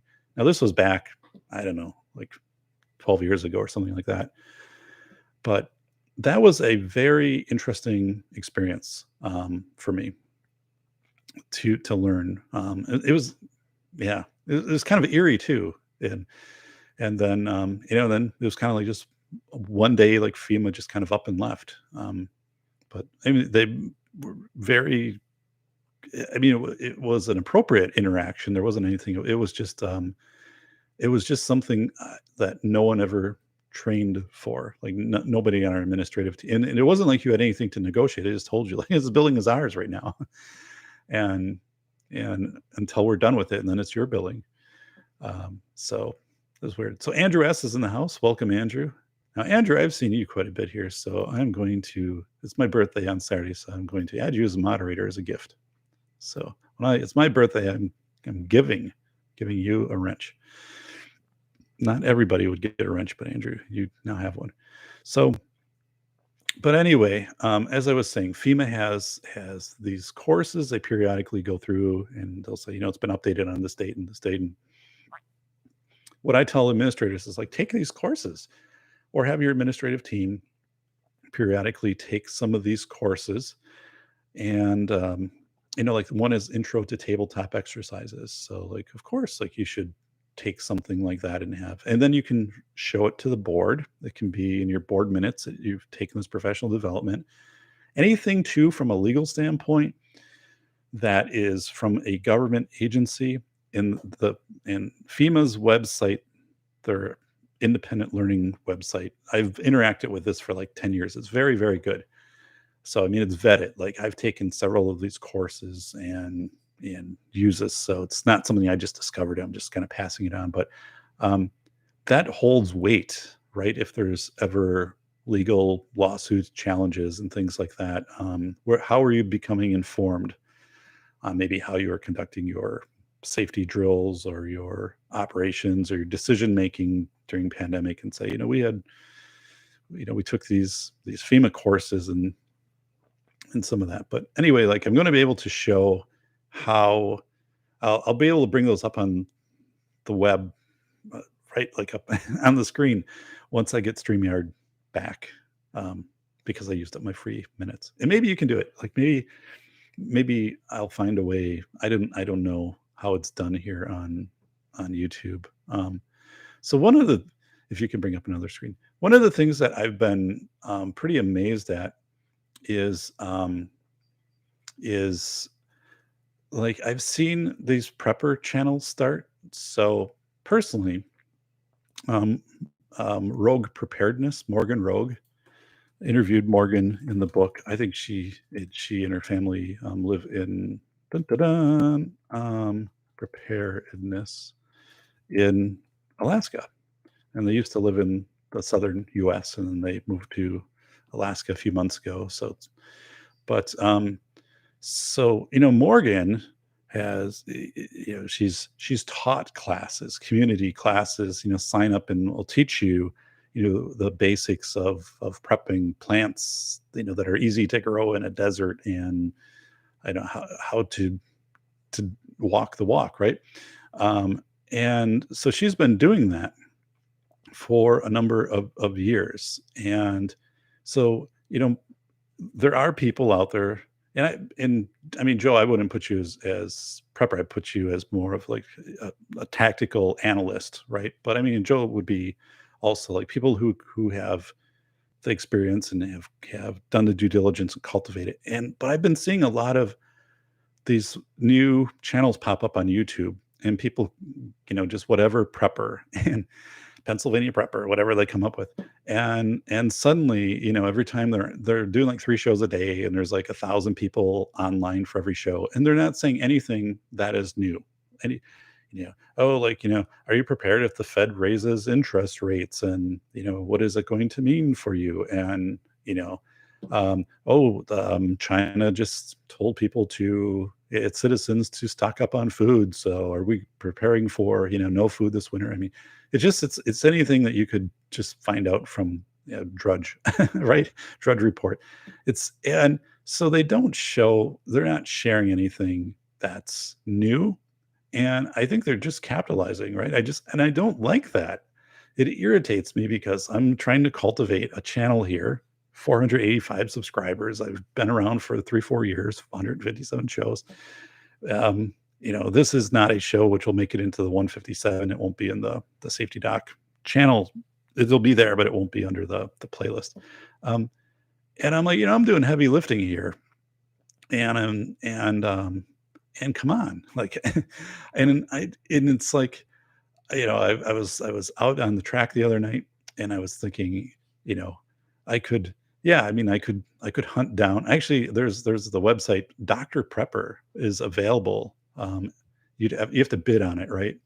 But I'm like, could I be Doctor Prepper? But then I looked, and there was a lot of stuff like that person had done through like 2014, and so, but that would make sense, PhD and prepper stuff. But I mean, does it make sense to do a side channel where it's kind of this prepping thing but it's not. I want to be authentic, right? And I'm trying to bring that into this channel. So maybe it goes like one show, which is kind of my typical safety doc, and another one is more like prepping, but more from the work that I do, like the more of the psychological aspect of um, preparedness, right? Of getting the mindset of even like um, yeah, tactical language. As I'm a speech language pathologist too, of like how to communicate with people, and during times of stress to go more and more with visuals. And I wrote about that in my book too, and that was studied extensively during World War II, the Road to Victory campaign of communicating, the war effort out to Americans with, big, huge murals and visuals versus words. Um, so I think I kind of want to do that just for the fact that I want to get more people to come into the show. But I mean, some of these, like I said, some of these prepper shows now, they're doing literally 2, 3 shows a day, and they don't have any big studio production, right? They're either like sitting in their vehicle parked somewhere and they're doing it, or they're like just sitting in front of like the wall at their house or a curtain or whatever. And I just don't. These are people who aren't. They're just telling you stuff that you already know. um, the Fed's got to raise interest rates, so are you going to be able to get a loan and this stuff? And it's like, um, and they're not doing necessarily, like Morgan will say, like, here's how to can, right? Here's how to, you know, do these specific things, and these shows aren't doing that. So I don't know. I don't want to sound like I feel bitter about it, because I generally, if you know me, right, I appreciate the success of my friends. And just in general, like, I appreciate, I if people are successful, I don't look at them and say, like, I'm jealous. Like, I'm not like, oh, like, it, you didn't deserve it, or didn't, whatever. Because generally, my friends or people I know have worked hard on what they've done and they've accomplished. So that's something when, usually, like, I can say, I'm happy for you. I'm happy this is happening for you, or, whatever, your show's taken off, or, I have a friend who is, the roof just went on his house, and he's a couple of years younger than I am, and his family, and they had lived in a condo, and,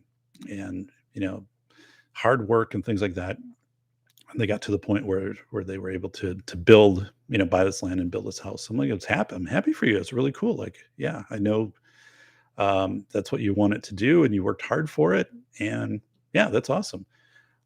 So, but I, again, I have a hard time with people right now who I think are just, glory grabbing, right? They're they're coming in and just, and I don't know. I don't know how much. I mean, I'm sure they make money, right? Because I have friends. This is they're full time kind of YouTubers, right? I know what they make, but I would say, the people that I know that do that are very value added. They are. But anyway, I guess where I'm going with this, and you can let me know in posts down below and stuff like that, if you think I should do kind of like a psychological prepper show. Like, so every week I'd have the regular safety doctor show, which would either be Sunday or Monday night. And then like I'd have a morning show. And in that morning show, maybe I would just go through some headlines, and but I would try to frame it out in the core themes that I have in my books, like Taurus, like, as we're used to our self-similarity in a day, how is this changed based upon some current headlines? Finite voltage, like, is something happening where people are going to, get angry and burn out and languish? And if so, like, how can you start to become resilient to that? And just, looking at things and doing some reminders of saying, hey, like, this is a time when, people are kind of like stalling out, like here, like in winter, less new experiences and things for kids. And so, like, plan things, like sit down and plan new activities. I was thinking about that last night. So one of the things I wrote about in the velocity of information in the first chapter was, um, well, one was essential versus non-essential, right? But another one was time dilation. And when you're young, when you're 8 years old, time goes by fast because you're having all these new experiences, and you're not, necessarily patterning these. So even if you go to like a store, or you're going off biking, or you go like to a different part of your town, like that's new for you. So you have all these new experiences. So that every time you have something new, it kind of moves you forward on this timeline. So it feels like things are moving. Now, one of the biggest things too, when I wrote about when the pandemic hit and schools shut down and kids were at home, and like my daughters, people weren't coming over. And that was back, the first few weeks of the coronavirus, and nobody was going to anybody's house. And suddenly all these new experiences that you have in your routine is just shattered. And then it's kind of like this whirlpool. You're in the same thing every day. And as a kid, like, that's not what you're designed to do. You're designed to like have all these experiences and learn and take in things. So when you start to slow down that timeline for a kid, it's really uncomfortable, psychologically, because they're used to doing things and learning things and being, with people and soaking stuff up. For people my age and older, it's not as big of a deal. And let's think about that. Like, for me, the pandemic was, let's say, the pandemic was like what, 13% of my life, 12, 13, but for my daughter, it was like 10, 11, or for me, it was like 2, 3% of my life. For my daughter, it was like 11, 12% of her life. So, you know, for me, there were a lot of things where I'm not going through that same pace of like these new experiences. And so the time anyway, so I think there's something to talk about there, of saying, like, the time effect on people, and the fact that you really need to get into, especially as a parent and as yourself, that you're planning things out to do, and different things, and going different places, and trying and learning different things, and tactically, as Joe, having different awareness of your environments, going to different environments, because it just keeps this transitory mode going that you're, because when you don't do that, you start to stall out, and then it's depression. Then also you start to make mistakes. Um, so let us go. Are there any new chats? Any chat seems to have died. So even though we have 4 people here, the chat is done. It's gone. Um, so so let me get into Halloween. So Halloween, yeah, I'm gonna pay 25. Bacon wrote, yeah, gonna pay the 25 bucks to stream this week. Probably will use it for extra days like you are. 25? I thought it was 20. Okay, but um I think if you subscribe like for the year, it's like $20. Which, considering what StreamYard gives you, it's really a great value. Um to be able to, yeah, multiple people and kind of, in and out of the guest room and bring up different screens and stuff like that. It's like I said, it's been streamless, or not streamless, it's been seamless streaming for me since that initial kind of blue screen thing going on. Um, so Halloween, we had we live on top of a hill, but we live 2 blocks away from the school campus.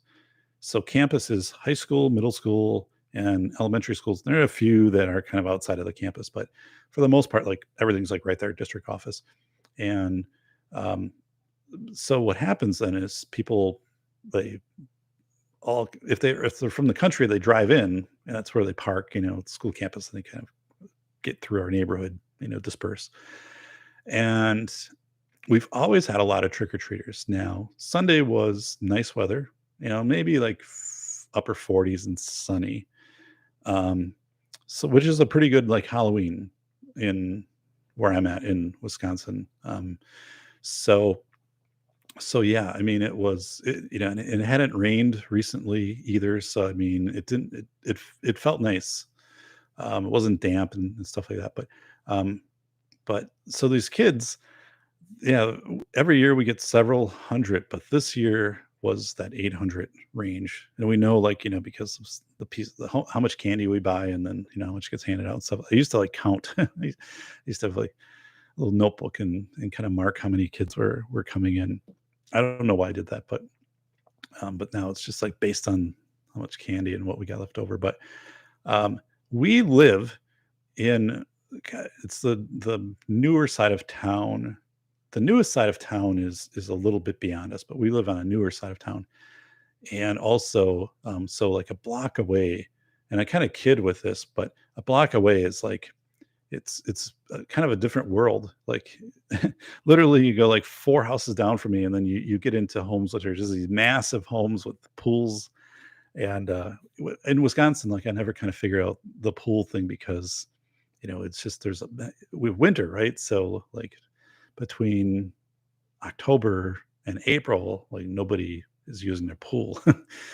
I mean, but anyway, it's this otherworldly experience. Like once you kind of get a block away.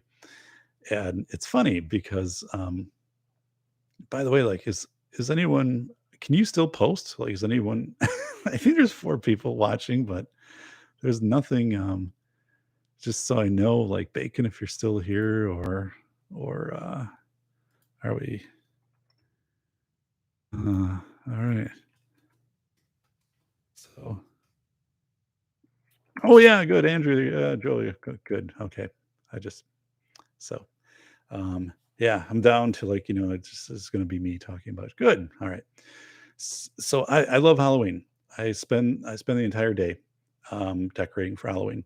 So orange glow sticks, put skeletons up in trees with like little, strobe light type things, and um, so pretty all out. But I also make it so and we have, when I had the house remodeled, about 10 years ago, the outside steel siding and all that, I ordered this light fixture that has three lights on it, and big. So it's at the peak of my garage, and then I already have, lights and stuff. But then the whole driveway, we have a big driveway that then, empties out into the road, paved road, and it lights up the whole area. So these big floodlights, and I only use it for Halloween, and then in winter when I'm out like cleaning snow off the driveway. And so it's really cool because, right, if you're coming to our house and you're a parent, you can one, you can clearly see as your kids are going up and all of that. So, yeah, it's a safe area. And the second one is like you can get great pictures. Like people will stop their kids and they'll say like, "Hey, stand over here by like, the skeleton and the spider and by the garage door and all of this stuff and we'll get your picture." So that happens a lot because, the pictures turn out really well. And it's fun for me because I make it so it's not so freaky. So if you're, a 4-year-old kid coming up or, you're not going to be scared. It's not that gruesome when you come up to the house. Have a little ghost that flies overhead. So I got to set all of that up and it connect it from a tree over to the house. And once it starts to get dark, like so you can't see the line anymore, the ghost just kind of moves around. It's really cool. Like it's not really expensive stuff. It's just stuff I've kind of collected over the years and some of the things that I put together. And and then yeah, it's fun. Like it's a fun place for kids because when they walk up to the house, they'll say like, "Hey, like I remember this from last year, like the last few years." And there's things they look for, like the bloody leg under the door, and then I have a red light from back in my firefighting days underneath the door, so it flashes out, and it kind of looks like there's a fire in the garage, and then spooky music that's playing inside the garage, and but anyway, like it's kind of this experience, right? I like doing it to yeah, memorable, right, for the kids. It's a good thing, and so it's good. Like, and there was this kid, maybe like 4 or 5 years old, and he was dressed as Beetlejuice, and the kid was spot on, and it amazed because my wife immediately said, like, "Oh my goodness, look!" And yeah, the hair, the outfit, and then he kind of like did like how Michael Keaton would do like the Beetlejuice stuff. And it was just cool. Like the kid was just spot on. So it was fun, and yeah, it was a good time. We had our carved pumpkins out, and then we leave everything out for a day afterwards. So that night, all of the lights and everything, I just leave on. So all of the strobe lights and things. So, and of course, I do the industrial glow sticks, so they'll glow overnight, the orange ones in the tree. So it's kind of like a cool effect. When you're out there like at 10 o'clock at night, you can see stuff. And then like the day after, then I'll go and I'll disassemble everything. Um, but so anyway, for me that was really cool. And then Joe said, "I have a 12-foot dragon and a 9-foot dragon in the yard." Oh my God. Yeah, I don't have anything. I don't have anything like that. Um, yeah, no dragon. So I so one of the things that's kind of funny is I have these four reindeer that I put. And you're putting up the 9-foot turkey tomorrow, Joe. I don't do anything for Thanksgiving, but for winter, like we do a lot of lights, and then I have two deer in the front, metal deer, and two deer in the back. And the heads used to move, and I think one of them still moves. And I had to put a new motor in, and I think one of them I actually like, didn't ground properly, and it became electrified. So like when I try to move it, I almost get killed.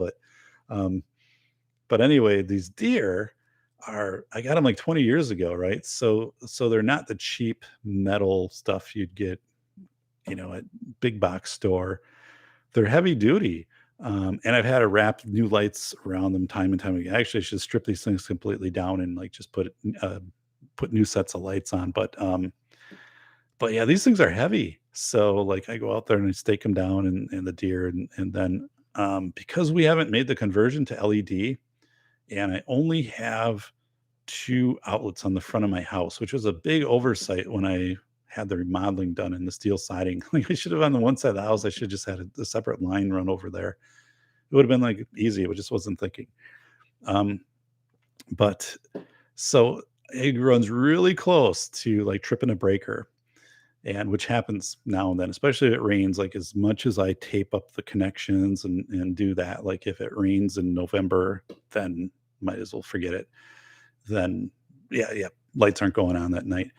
But yeah, so it's a pretty cool effect. I used to do a 150-foot red rope light in a maple tree that we have in the front, and my neighbors loved it, and it looked really cool. And but it like the maple tree has grown. Like when I planted this thing, I brought it home in the back of my car. Now it's like 50 feet tall.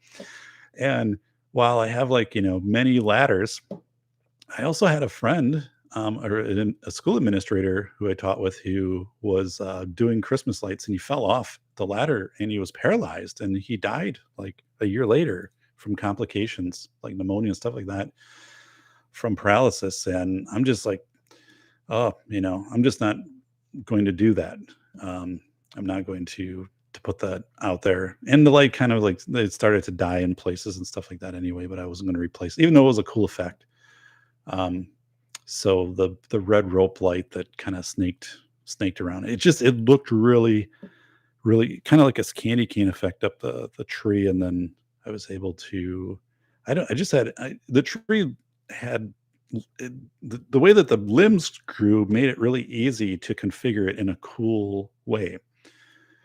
And one time I wasn't going to do it, and my neighbor comes over, and it's literally supposed to snow like the next morning, like a 10-inch snow, and we didn't have any snow yet. And he said, "Hey, are you putting up your lights this year in that tree?" I'm like, I wasn't planning on it." He's like, "Oh, it's really cool. Like we can, we look out our window and we can see those lights."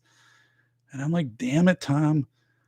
And so I drag him up from downstairs, and these things are hell to put on because like it's cold, so like they don't bend. Like the best time to put these up, is like it's 70 degrees, not when it's 20. And then I did put it up and it was okay, but as Atham you put, I'm done with ladders. I was a window washer for many years. I don't miss it. Yeah. I I don't know. I haven't used my ladders much. I mean, I haven't had to go on my roof, unless I'm checking out my chimney or something like that for the season, but I just don't. I mean, it's just the balance thing is too crazy.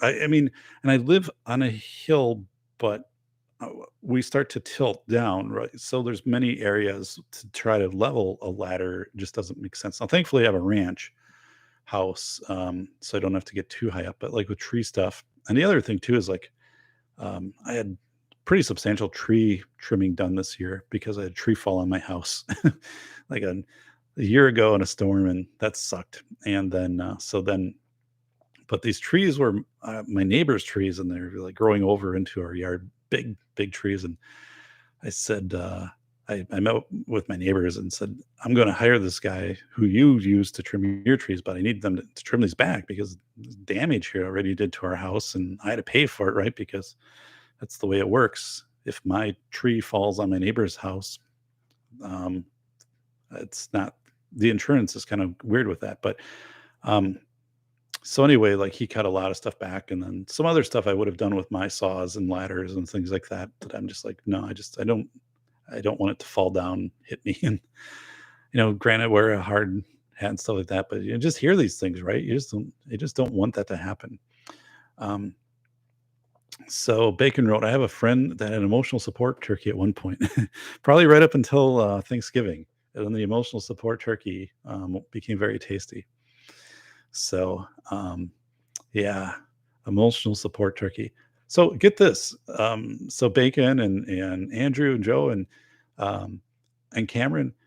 So in my school legal class, I have a case study which I've used for years. Like I write all these case studies, and they're usually authentic events which have happened that then I modify.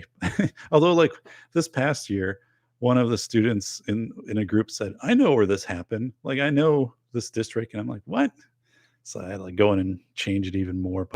Um, but it was about service animals, right? And that someone tries to bring an emotional support rooster or whatever to school.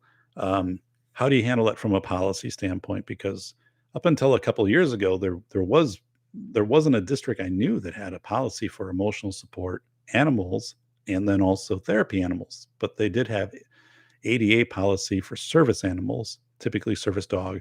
I think small horse qualifies in that, like a mini horse.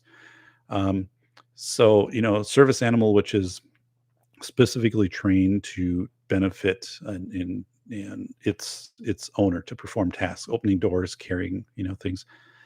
Um, but now what happened, right, is a lot of the schools have emotional support animals that either they just assign to a classroom. They have it here in my district. It was on the news like a week ago. Or therapy animals that come in for mental health services. And I believe like in hospitals and um, I completely believe there's value in that. So, but what I was trying to do is to be I was trying to have the argument of saying, if someone comes in and says, my child can't, focus on school unless they have their emotional boa constrictor with them or whatever. Like, how do you analyze this? How do you draw the line? And what does your policy say? And this year, like most of the students have policies in their districts and they would bring them up and, online so there must have been something that happened at a state level because they look remarkably the same. And it would say, here's service animal, here's emotional support, and here's therapy. And so then I had one of them check with their insurance company. I said, would you call your insurance carrier and ask and see if there's any additional insurance, like one superintendent, that you need to have for a therapy dog on campus 4 days a week. Um, so called and no, it was covered under their policy up to 1.5 million. And I was like, okay. I mean, because probably setting them up a little bit to make that phone call. Then they're like, what? You got what? So I came to class and I said, the case study we had and what I told you, I said, it's not accurate anymore. Times have changed. I haven't.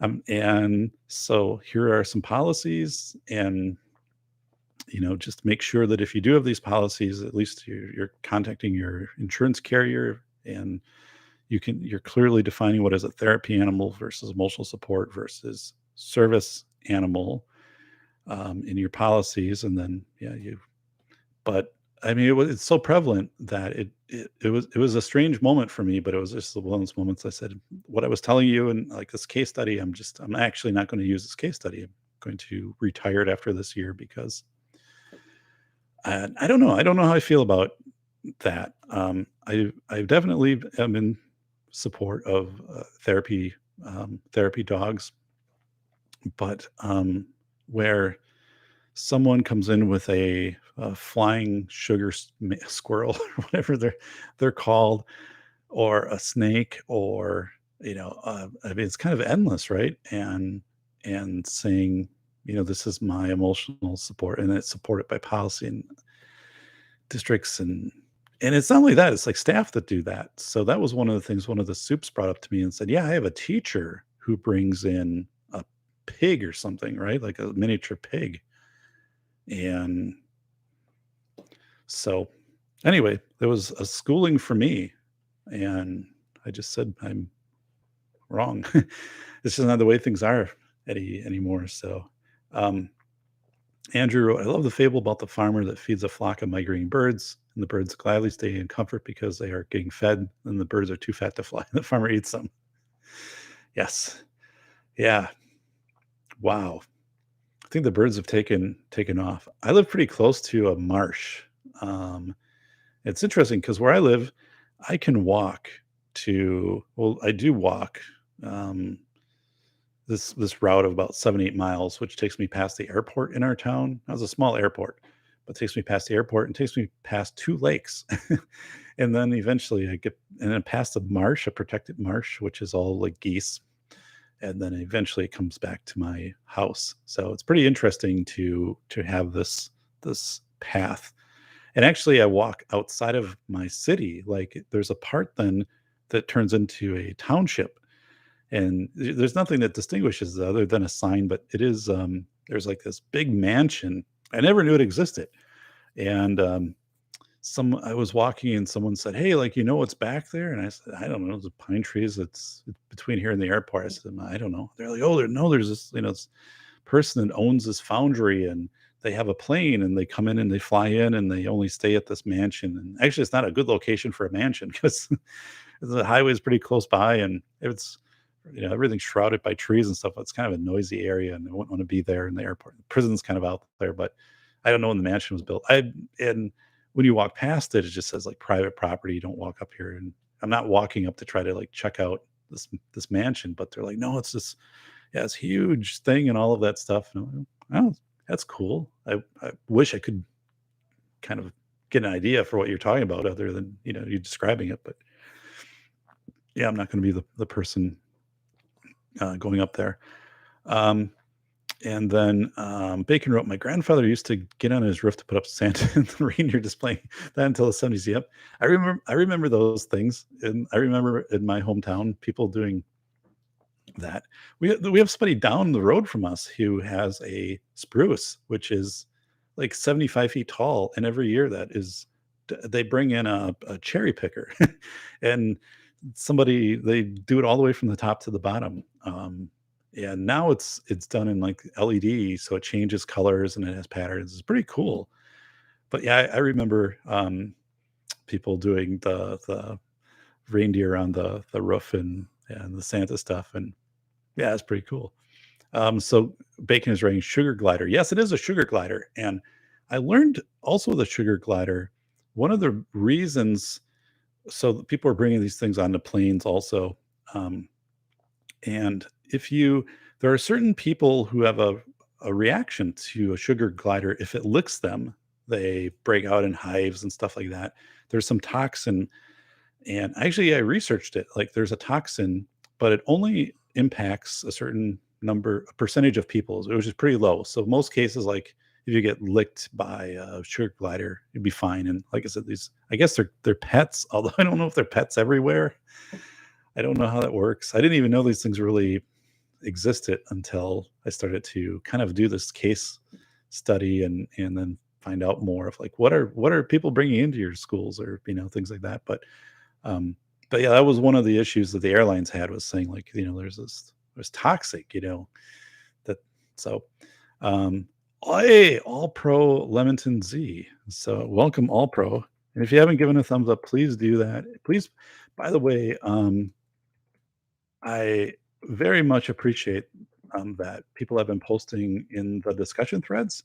So that's been terrific. Like, in the last few shows, I mean, there have been several posts, so that helps bring right attention to the show. I respond if you post. I will respond to you. And again, a thumbs up and sharing this channel, subscribing, and letting somebody know, hey. Or if you have a couple channels, I have my university channel, which is just my David channel, and that's the one where I post my university lectures, which is, they're all just open because there's nothing on there proprietary or anything like that. I'm not naming people or anything, but so that's like my professional, and then this is the podcast one. So the professional one is subscribed here. So David is subscribed to the Safety Doc. Those are my two channels. But yeah, if you can do it, and I'm trying to get up to 1,000.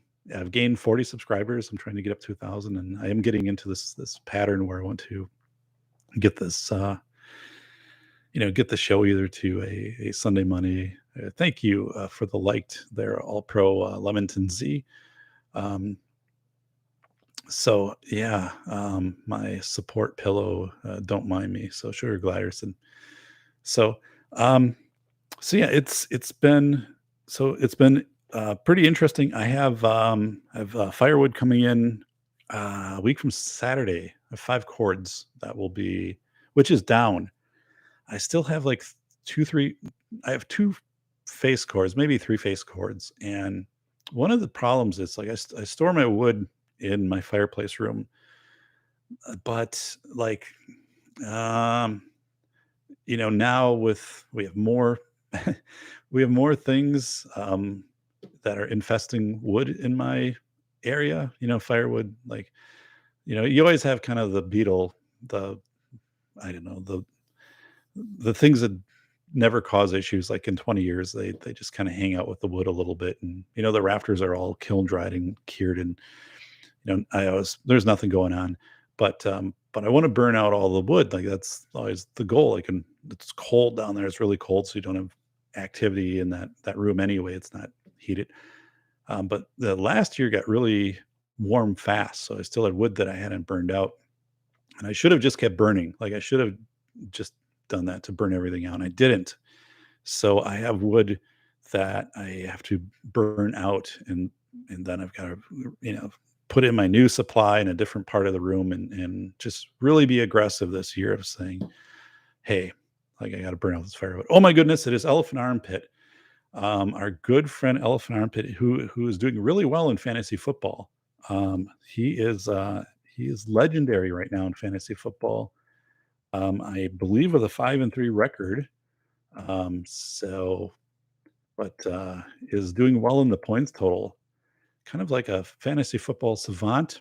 Also, Elephant Armpit is well versed in stories about the Rock River in Wisconsin, and when the Rock River was used with the steamers back in the day, like the late 1800s, and the steamers, smaller steamboats would be on the Rock River. So he knows the history, the ones that ran ashore, or the collisions, or the boiler explosions, or the wild times, or the ones that went over the dam and things like that. He knows all of those, which is good. Um, some it's yeah, just we forget about those times when it was kind of the so where I live, there's a canal. So it was built in the 1800s, and it connects the Fox and Wisconsin River. So you could go from the Atlantic to the Pacific by going through this canal. And now it was active up until, like, I don't know, the 30s or 40s, and they shut it down, and they rebuilt it a few times. But um, so there are the big gates to open it and close, and it's it wasn't maintained.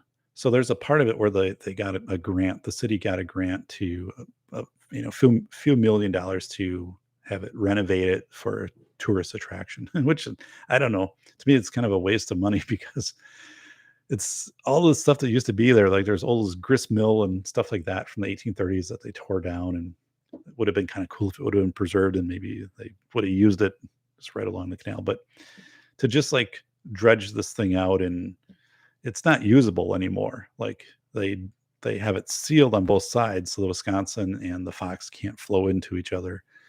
Um, it's like no one is going to come to my town to see this canal, no matter what they do. No matter what they do, it's just not a marketing thing. Like there's nothing to.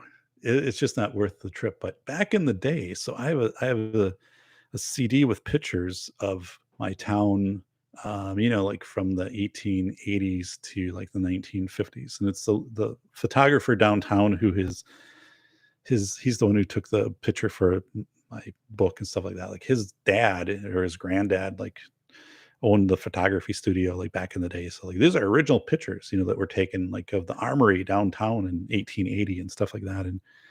And so all these were digitized, and he gave me a disc, and they're really cool. Like I was going to use some to put in the background here, and but I didn't. I go to Walmart. I think Walmart Photo, and that's where I had the image of my book cover made into artwork, which was really cool, and it was very affordable. Um, but I don't want like words in the back.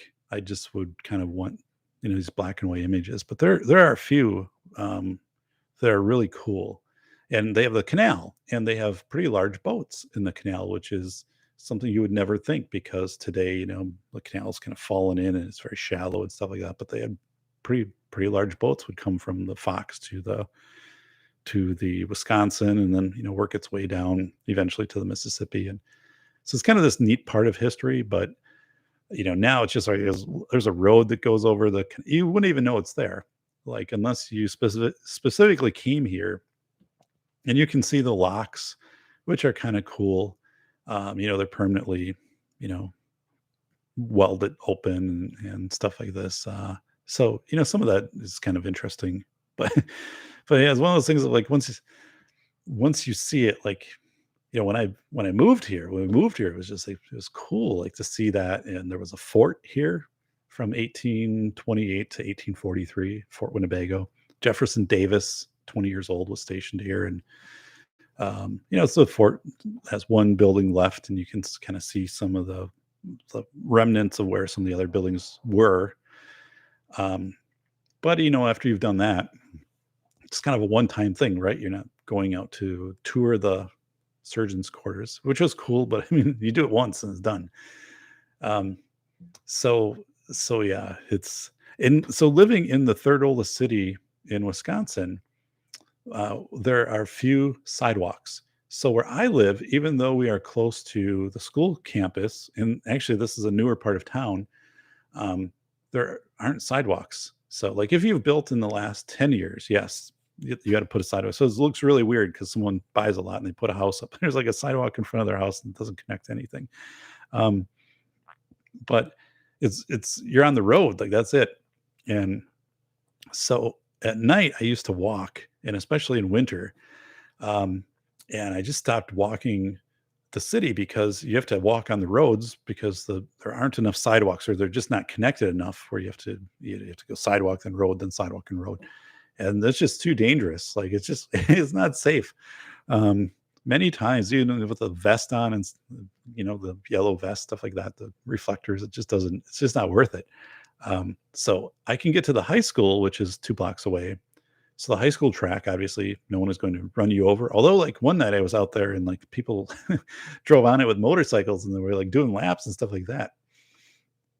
I think it's high school kids, and they didn't know I was out there because it's dark. I did have my vest on, but they came through, and then I like quickly jumped to the side, and I think they thought I was going to call the cops on them, but I didn't because they did a couple laps. They weren't doing burnouts or anything like that. They weren't damaging the field, and then they took off.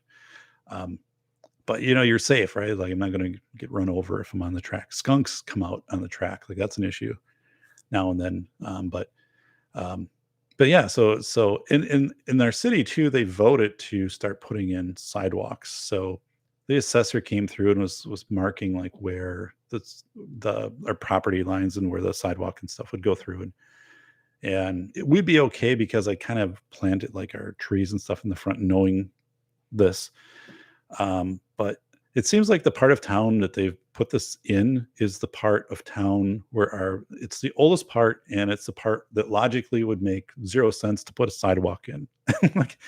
Like it's off in this neighborhood that's next to, where the river goes through, and there's older homes. There's just and no one's walking down there. It's all mosquito and swampy, and I'm like, that's it to me, like, what it just doesn't it didn't make any sense um, to put the sidewalk in versus like where we are at. Like we're 2 blocks away from the school campus. Like there are thousands of kids every day, like in our neighborhood.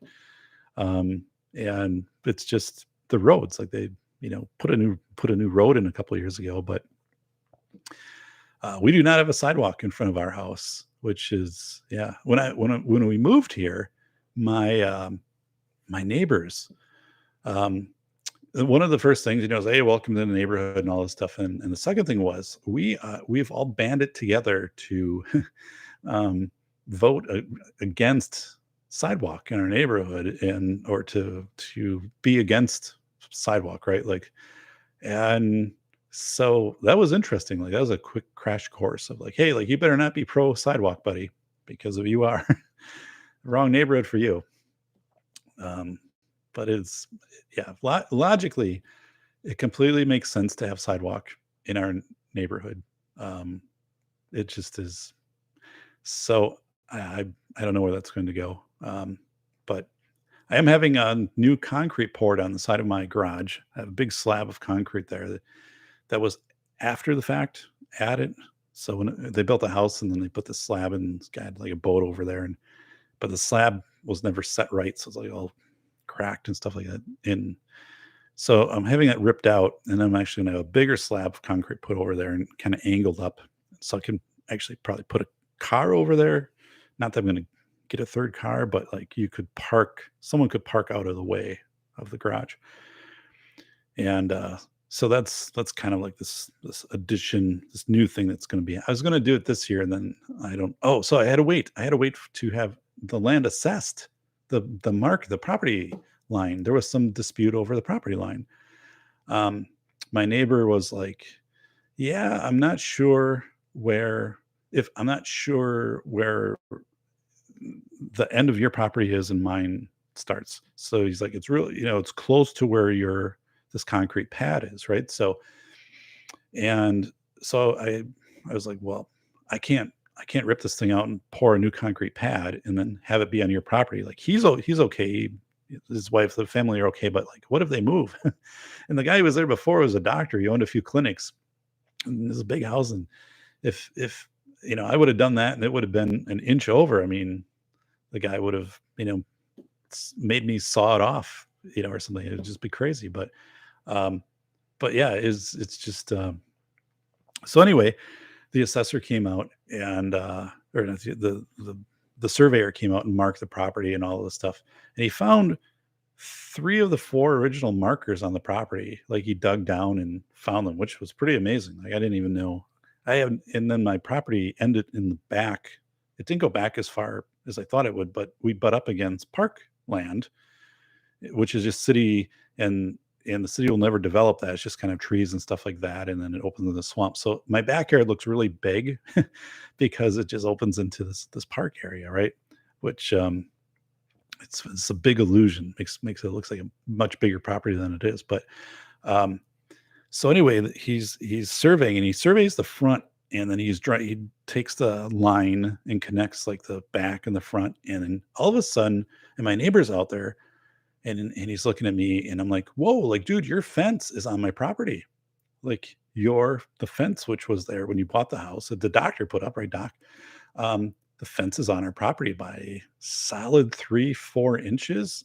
I mean, and so he immediately looks at me, and he's like, oh man, like, do you want me to take the fence down? I'm like, no, I don't want you to take the fence down. I said, the only reason I'm doing the only reason I'm doing the survey is because I want to make sure that when I put the concrete down, right, that it's on my property. So if it is, and currently the concrete is all on my property, so I'm not going to bring it out any further. I think it came out 9.5 feet. I'm going to bring it closer to the road, but like, that's not going to interfere with anything. But I'm not going to like push it toward your property, even though, like, per the survey markings, which now become official, they get filed with the city, and unless they contest it, and I don't know, maybe it changes my property taxes. I have 8 inches of property times how many feet, I don't know, um, but he was pretty nervous about it. Like, he even had his wife come out, and then they're talking to me, and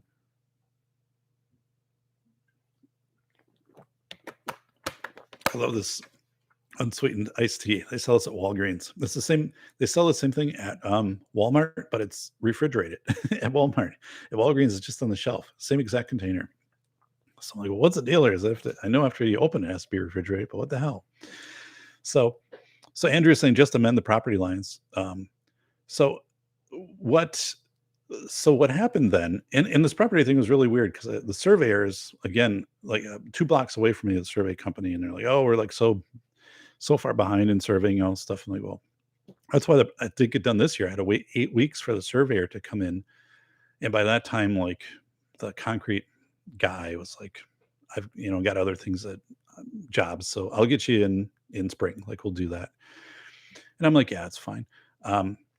But yeah, so I will. So anyway, my neighbor's like, well, we were going to replace the fence anyway, because it's showing signs of wear, and they've painted it a couple times, and so he's like, when I replace it, like, I'll move it toward our property.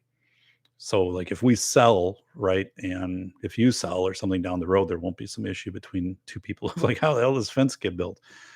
So, I had to assure him, he's younger than I am, and just by a couple of years, right? Like, um, but I think he was like, I mean, more than once he asked me, like, "Do you want me to take the fence down?" And first, I'm like, you have young kids, and that fence keeps my siding from being all banged to hell." But I mean, if you've seen the movie The Burbs, like, post that, it was kind of like a scene from The Burbs, like with Tom Hanks. He's like, "What do you want me to do? You want me to move this? Do you want what's the deal here?" I'm like, "Dude, we're all good. We're all good." Again, only had this done because I needed to make sure that the new concrete would be on my property. And if it would have come up the other way, like, I would have adjusted the concrete. I would have only had to go out 9 feet or 8.5 feet or whatever it says. So it's just, but it was funny, yeah. And his wife, and then this whole thing. Yeah, we're gonna replace the fence anyway, and we'll make sure that we move it. And I'm like, but it's one of those things too. I'm like, I'm not that type of person, right? Like, but you see these things on TV where people get really vindictive. And the previous person that lived there, the doctor, um, if I mowed and he felt I mowed on his line. So there's this patch of grass which is maybe like 10 feet wide between the two houses, that then my house and his house, it goes out to the curb, and our driveways are on each side. So it always looked ridiculous because I would mow like 6 tenths of it, and then he would mow like 4 tenths of it. So I said to him, it's just, do you want me to just mow the whole thing? Like it take me up and down like 2 extra times, and then it looks normal then, because this way it looks weird, right?" And he's like, "No, like, do not ever mow on my stuff." And if I mowed over on his line, he got real pissed, and he just would like he'd challenge me about it. But he also, I think, was afraid of me because I started to wear a sleeveless red shirt with a skull and crossbones and a bandana with a skull and crossbones when I mowed. And and honestly, I think it freaked him out, and he didn't he kind of left me alone after that. But I'm like, what the hell? And but yeah, no, he was always, and then he would, so where I worked at the time, like his kid was friends with his high school age kid was friends with somebody I worked with, and then like, so the person I worked with say like, yeah, he's always bad mouthing you, and you mow over, and and I'm like, I'm a good neighbor, like I'm the neighbor who will shovel out your driveway, and we had elderly people across from us, um, who like had dialysis, and the guy had like dementia. The man had dementia, husband and wife, and he was a World War II vet. He was in the Navy. So like when we moved in, like he was telling me all these stories, and then became more house bound and stuff like that. And his wife had dialysis, and she was a writer. Like she wrote for the newspaper, and as they got older, I don't know the connection of their family or kids or whatever, but sometimes their property, like their lawn hadn't been mowed for a while, or the grass would grow up between the concrete on their driveway.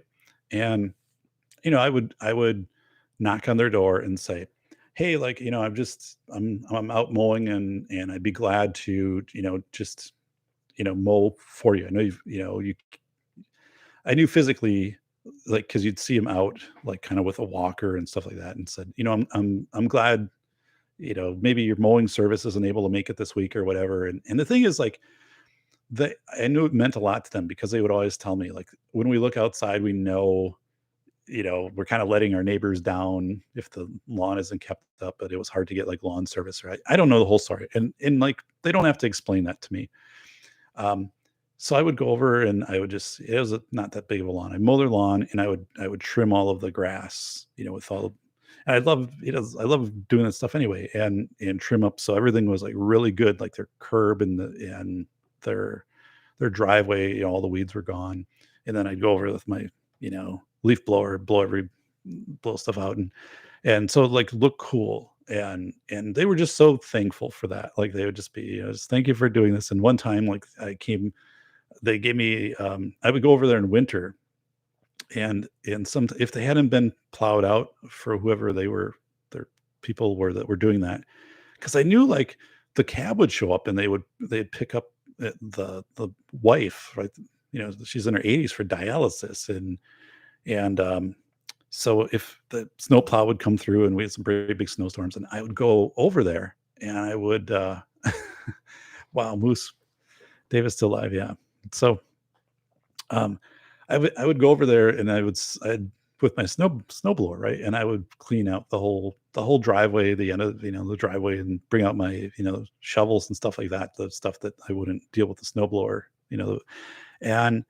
and I would do that just because, like, that's the right thing to do, right? That's the right thing, and we have a lot of people in our neighborhood who do that, and, like, my current neighbors, like, that's their mindset. Like, if I was to come out and they already had their snowblower out, they would just come in and, like, clear out the end of my driveway and stuff. But, I remember, though, one time I was out there, and after I got done, like, they waved me up to the house, and I said, "Hey, like, hope you're doing well," and it was a big snow, and they had a bag of shrimp. and they gave me this bag of shrimp, and they're like, "Here, we wanted to get something for, like, you and your wife and stuff like that." So there's this bag of shrimp, and then I think we made like shrimp Creole from it, something like that. It's just kind of cool. They probably got it from, like, someone gave it to them Christmas time. I don't know, um, but yeah, and she said that, she said, if the person isn't here in time to clean out the driveway, like the cab, if it's dialysis day, won't right, they can't come over the snow. Like, it would be 3 feet of snow at the end of the driveway. So she'd be like, I'd be really nervous. Like, I can't get out to the cab. And I'm like, yeah, don't worry about it. Like, I'll always watch. The first thing I do when I get up in the morning is I'll just kind of check over. And if it hasn't been clean out or whatever, I'll just, like, make sure that that's all done so you don't have to worry about that. Which is something I would want for, like, my parents, right? I would totally want people in their neighborhood to do that, and they do, like, in where they live. But so anyway, kind of going back to the whole thing with, like, the surveying, I'm just like, I'm a good neighbor, right? Like, I'm the neighbor who's going to, yeah, help you out, who's not going to make a big deal of things. But the current neighbors who own that property, I had brought that up to them too, of mowing. I said, "Can I just mow this patch? Either you or I, like one of us, but it probably makes sense for me to do it because most of this is my land." And so it just looks normal. And he's like, "Sure, like, just, yeah, just go for it. Like, it's fine." And then, occasionally now he has a big riding mower, and I just my push mower, um, and he'll make a few sweeps through the back of his yard, and he'll come over to mine, and he'll suck up the leaves, like, this time of year, right toward the back where most of it are. It just is a good thing, just a neighborly thing. But I think there's something lost in that. I think there's something where those types of things, I don't know. I don't know if they just don't happen enough. And, like, also because we live on a hill, like, there are certain times in winter, like, people can't get up the hill with their vehicles. It's so, or else they'll get stuck, and then they kind of, like, go off to the side. Usually it's nothing that damages a vehicle, but there are certain days like that happens. And I I have my shovels, my sand, all of that stuff kind of ready to go, and I'll just go down, and I'll see somebody, and I'll be like, okay, like, um, just get out of your vehicle. You don't have to call a tow truck or anything like that. It's just, there's a lot of snow, so I will shovel out the snow, and we'll get a path and some traction and stuff like that, and then you'll be able to back down, and then I'll, like, wait at the end of the road, right, with my flashlight, even during the day, so I can just, like, signal you, and I'll make sure, like, that no one is coming, and then you can slowly come down. And I've had to do that the last couple of years.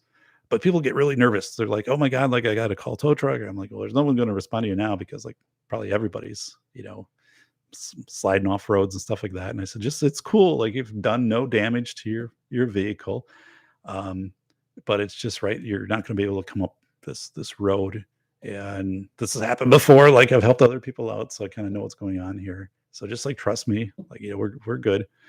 Um, yeah, and it's weird because people don't know how to accept. Um, and maybe myself included, I don't know, but they don't know how to accept that offer to help. And when we had the tornado come through the neighborhood a couple of years ago, and I just, like, grabbed all of my saws and my wheelbarrow and stuff, and was just out, like, all day helping my neighbors. And I remember, like, as I would come up to them, and they were kind of like, I'm like, "Here, like, what do you want me to do? Like, you're sawing stuff up. Do you want me to take the wood from here and, like, move it to the front? Do you want me to help you, move this tree that's smashed in your car?" I think I had a podcast. I had pictures of that. Um, and, you might want to get some pictures of it first, but, what can I do for you? Like, how can I help you out right now? Um, and it takes a while. And then, or you suggest something like, maybe I can help you clear. It seems like, you're moving a lot of this stuff away from your driveway. So do you want me to just move it further over to your yard so your driveway is, like, open? So if anybody comes in, like, they can at least get into your driveway. And um or, yeah, can I sweep stuff up for, I had all my stuff, like, I just, and and it was pretty crazy. I had my vest on, but and then they kind of knew me, like, right too. Not everybody knew me, but I'd be like, "I just live right up there." And yeah, anything you need, like, I'm glad to, glad to help you, yeah, I just nonstop, with my saws and, cutting up their wood, moving stuff for them. Um, yeah, that was, but the strangest thing was, yeah, just people kind of like, how do they accept that offer of help? And then like, how do they pause and say like, yeah, here's how you can help me? Or, um, I don't know. Again, it's maybe because neighborhoods change over so often, or people think, "Oh, is this person trying to get something from me, or are they? There's a liability issue here." And um, but we had numerous people. We had again tree on our house, and I had I knew someone like right away that night when the tree fell, and I said, "You got to come over here with your truck, big um, kind of dump truck thing, and like help me get this tree off and get this thing out of here." And but I had other people like were showing up, and yeah, they're like, can we, do you need like a tarp for the side of the house? And I said, no, thanks. I got pretty good. I got things, um, but yeah, I think there's a lesson in that, right? There's a lesson there. Um, let's see over here. Bacon wrote, Doc is like State Farm. Kind of, kind of. Um, yeah, no, I do like to be a good neighbor, right? So I think that's important. And of course, like karma, right? At some point, if anything happens, like we had the tree fall in the house or anything happens over here, I would think, that my neighbors would help me out. And um, or if anything got kind of rough society wise or something like that, where we had to kind of work together and pool resources, I think, my neighbors and I would probably work pretty well on that. Um, Elephant Armpit wrote, they were like, "Hey, can you clean these for us?" So yeah, it was also, yeah, they were just kind of shocked, because of the damage that had occurred. It was just really wild. Yeah, it's kind of weird now because as you go through the neighborhood, you'd never realize this stuff happened until because it's all gone. It's a year later. Like there are no remnants of anything in the neighborhood. And some of these homes were actually rebuilt differently. So like, where there was a garage, now there's, some bedrooms and stuff like that. Like they took this and changed things up. But yeah, it was pretty weird. But I remember, yeah, I was so tired after like the second day of doing that, that because I was walking and the wheelbarrow, and it was weird because few people had wheelbarrows. I don't know if actually, I don't know if anybody else did. So I have this heavy, it's a metal wheelbarrow. It's like an industrial type grade. It's probably like 30 years old. And so like that was super useful, like moving people, mostly cutting up chunks of wood, from, and then taking it and being able to move it and put it toward the end of the road and stuff like that. But the wheelbarrow was extremely helpful. But that, was really wearing me down because, and then to get to my house, like, right, so I have to take all my gear and wheelbarrow and then like go up the hill. And I just remember, after the second day, I was just, I was exhausted. I was so tired, and I think I wore through my gloves. I think I wore had my kind of like heavier Carhartt pants were kind of ripped up and stuff like that, and just with all of that, I mean, which was all fine. It was all, but I remember the fatigue though hitting me when I finally got back to the house and was kind of putting stuff away, and I'm like, I kind of knew like I had to take like the next day off. Like I couldn't do like a third day in a row of going and kind of doing this really heavy physical labor. But again, like I'm really glad I did. Like I was totally there, totally vested, and but I was kind of like I'm not 21 anymore. And yeah, I remember my boots, my Red Wing work boots, like just felt like they were concrete as I'm walking up the hill. Like as every step, because a boot is probably like 3 pounds each boot, and I could really feel it. Like at that point, like it's just like, oh my god. Um, so Elephant Armpit, I'd leave a swipe on my side and see if he comes to mow it. So yeah.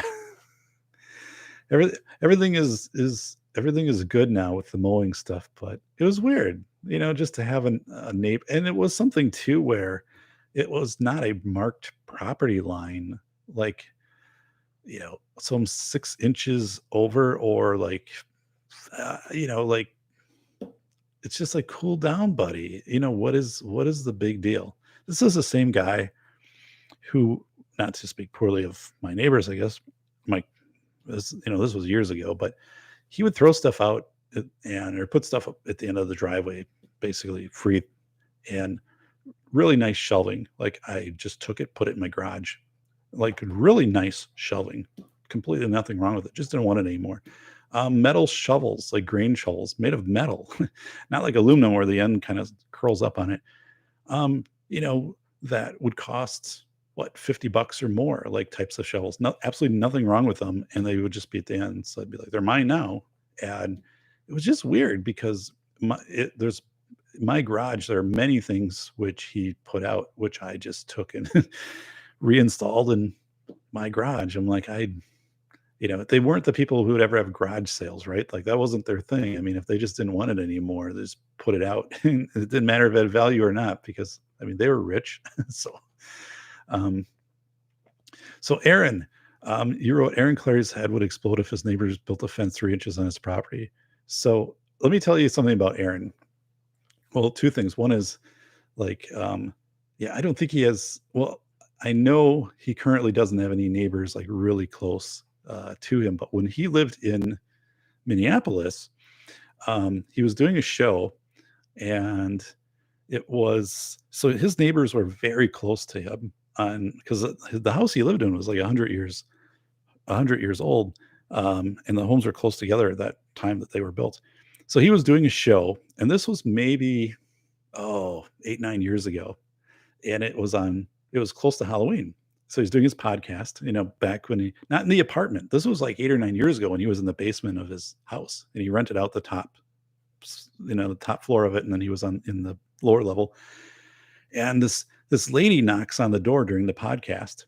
So the camera's still on. He goes out, and you can see the camera, and he's over here, and this lady is holding up like a pumpkin, like a plastic pumpkin or something, and she's like, "Your pumpkin blew away from your yard and down the road." He's like, "It's not mine. Like, I don't decorate for Halloween." And she's like, "No, this is yours. Like, is your decorations here are kind of like all over the place." He's like, I don't decorate for Halloween. It's not mine." And she's like, so it's like, he has to pseudo convince her while he's on the air.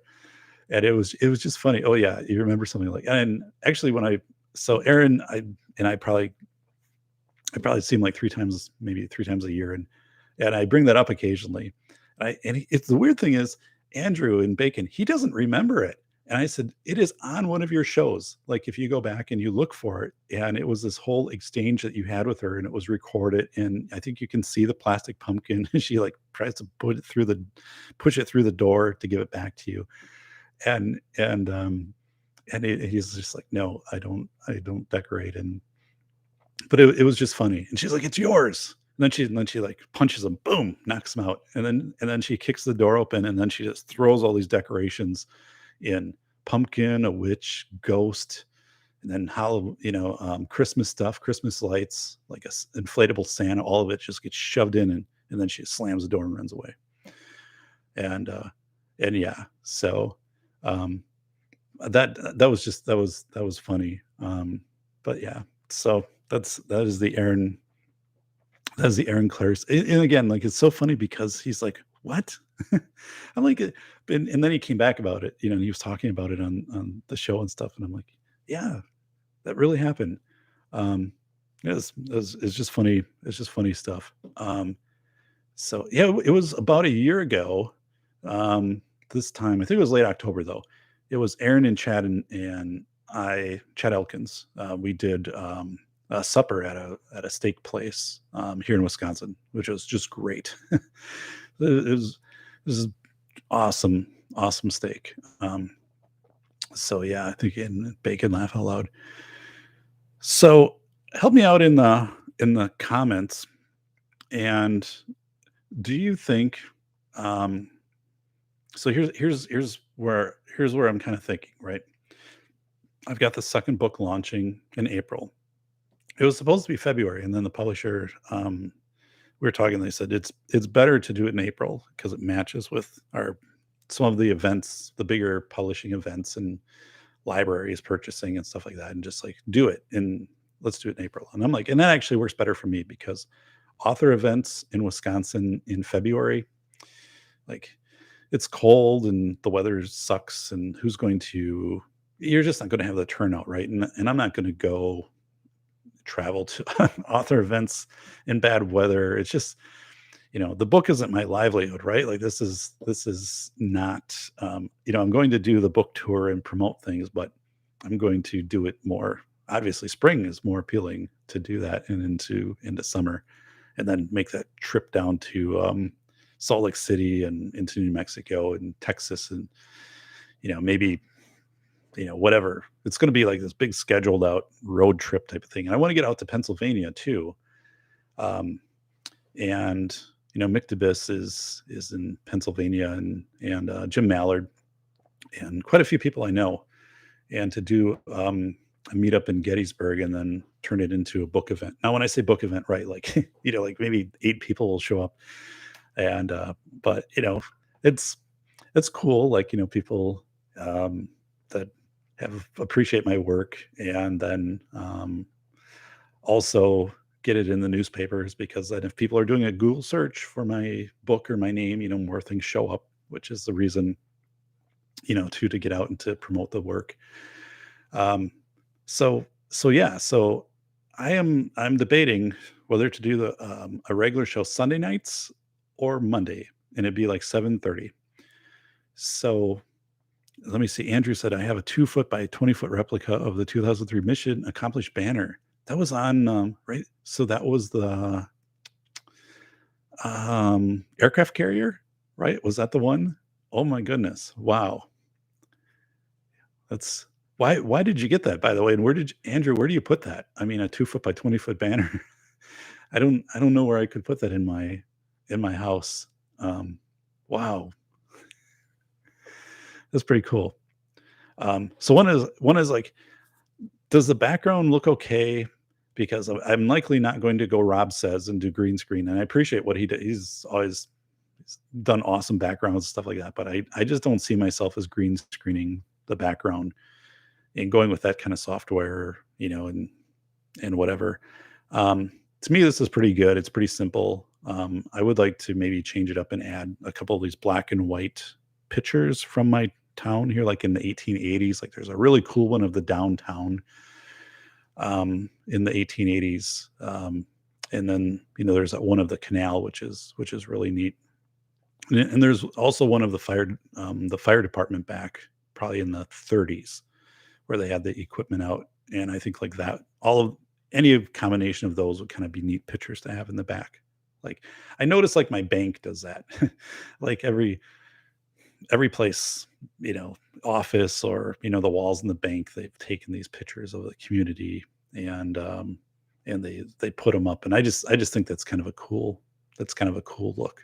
And I just have to pay for the pictures to be made, which isn't that expensive. I don't have to pay for the rights to the picture, because like this guy's grandfather had taken the pictures and he gave them to me and said and he actually made a point. He said, I own the rights to these. Like, don't ever let the historical society tell you that they own these, because like these were all pictures that my grandfather took in, because he made a point of that. And so I don't think I'm going to be in any trouble for that. But yeah, thanks.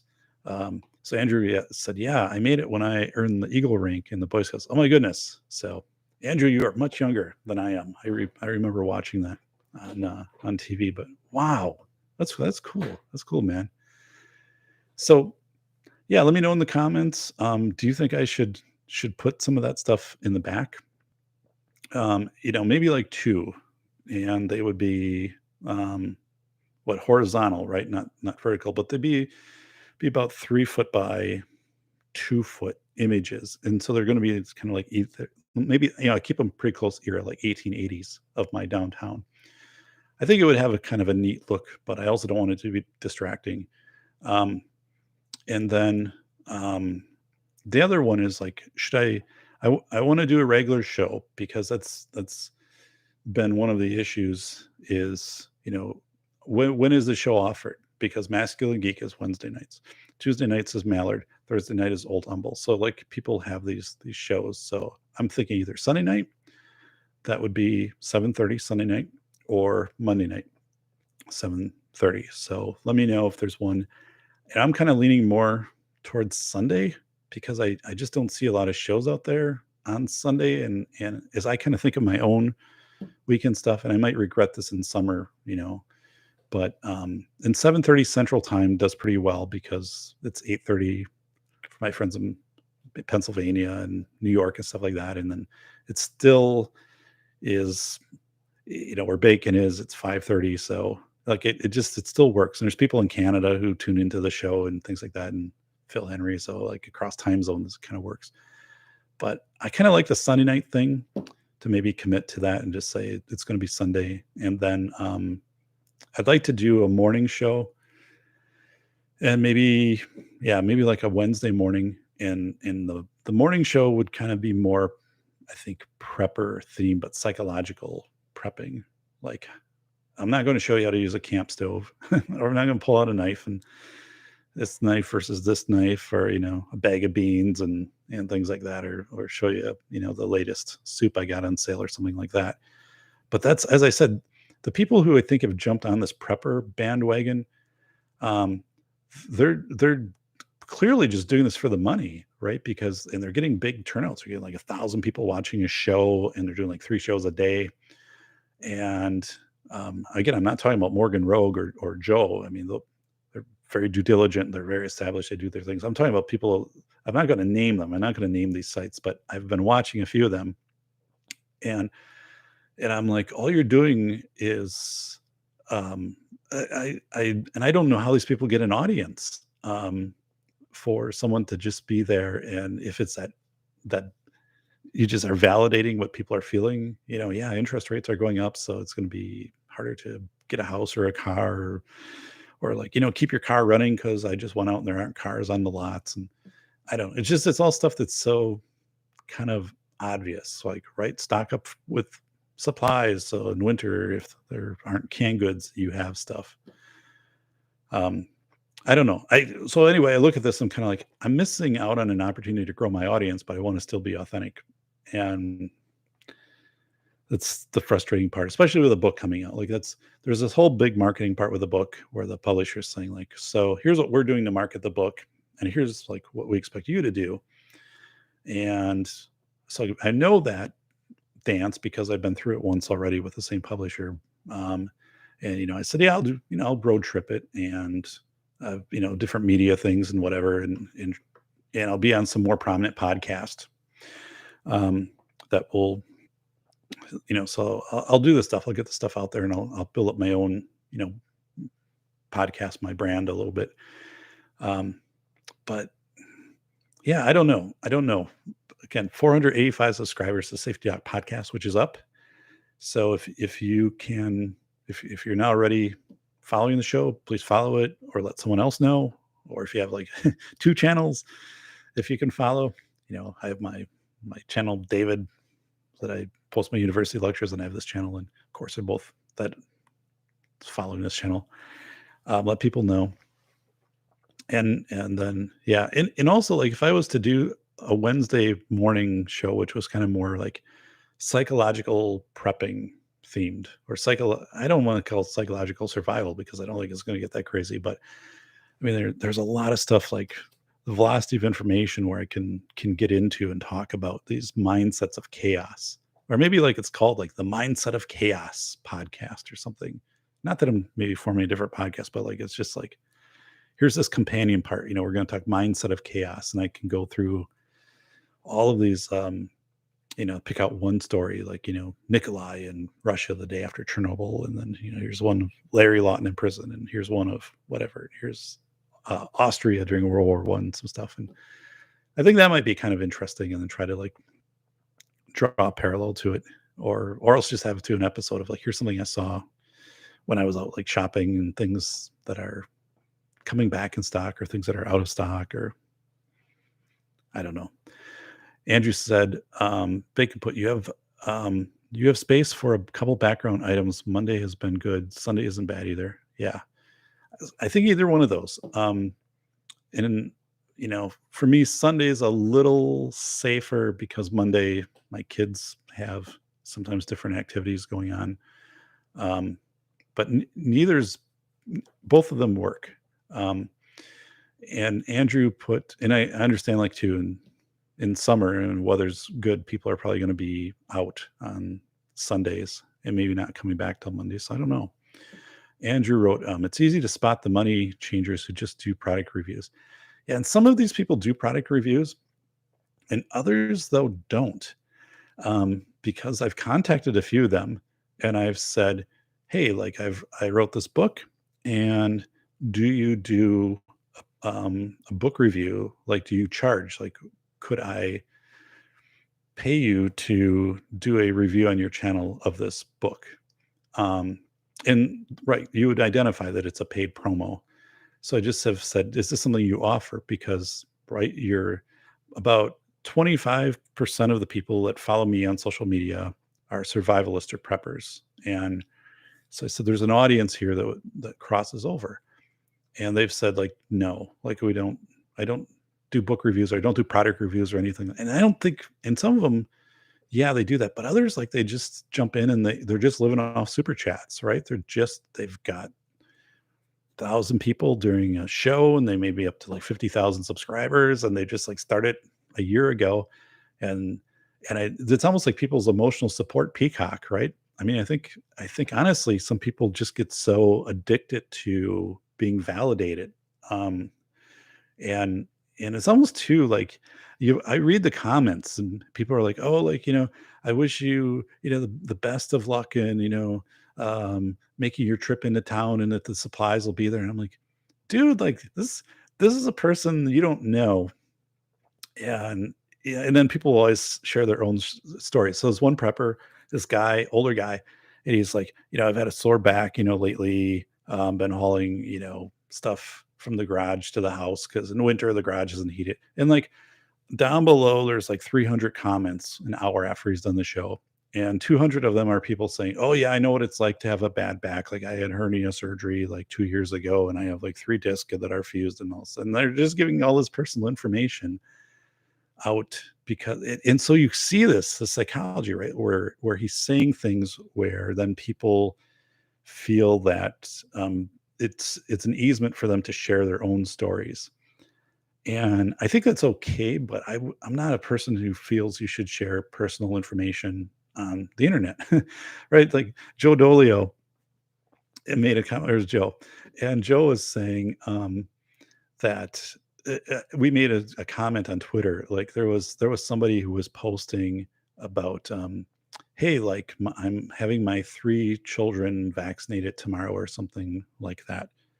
And the thing was, like, just that's personal information, right? And they're children. And I just I'm looking at this and I'm just like this, you know, you don't share these personal health things, or else, uh, whether there's a lot of things like, different medical stuff that people just tend to share on the internet, or my yeah, brother is, whatever with this, broken leg from an accident and whatever. It's like you just the internet, just people out there, right? On Twitter and social media that you don't know.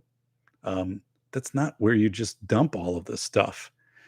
And it's really weird. So is and Joe note that, like, people begging for likes, dopamine, yeah. And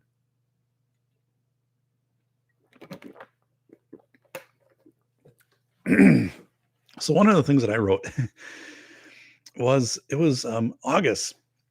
So, like, with my age and stuff like that, my doctor said, "Hey, you should have a Cologuard test, colon cancer screening." So I'm like, okay, yeah, that makes sense. So, like, I never put that on social media, but I just had posted in Twitter. I said, yeah, should I have done that? Like, that wasn't in the packet I got from Cologuard. It was like, the first thing you do is like post this on social media, take a picture of yourself in the box and take a picture of the box in front of your house and, all of this stuff. And I'm like, of course, it's just ridiculous. Like, I wouldn't do that. I'm not here to do awareness and all of that stuff. It's a personal thing, right? And yet, like, it was so weird to see to see what people post. And as Joe said right on, I think people are in, and I wrote about that quite a bit in the Velocity of Information, where people seek that validation from the internet and kind of the group consensus to make their decision. It's called like negative vicarious rehearsal, where they just kind of tune into this people who, give information which they think is tailored to them, and it might just be general information that is just given out there, but they're like, no, this is specifically for me, and they read into it this confirmation bias that this is how I should be making my decisions, and these people become influencers who have no idea, like, there's no interaction here. They might be completely 1,000 miles away, and it's really concerning to see that. But I think that's one of the things I've noticed as a theme in some of these kind of bandwagon prepper shows, where I say, these, again, people who've just got into this, like, in the last year, and they're only sharing what's on the headlines, right? They're not going any deeper than that. Like, they're not showing you how to do anything. There's no product review or anything like that. They're just, and it's manipulation. Like, and then they get addicted to it because they're getting money, and then they're getting super chats, or like, oh, thank you so much, for the super chat. And um, it's um I don't even know what they say they're gonna do with it, but there's usually some scenario they kind of work out where, like, how the money, helps them, or something like that, and or like they're gonna, buy their equipment, or it doesn't, there's a cost here to doing the editing and this, which, right, there really kind of isn't. I mean, there's a time cost, but God, I'm using Camtasia 7 for God's sakes to produce my stuff, which has been around forever, but yeah, I mean, these people are crazy. So, um, Andrew put, Jack Posobiec tweets dopamine stuff all the time, and everyone eats up. Yeah, and Cernovich does that too, or not Cernovich so much.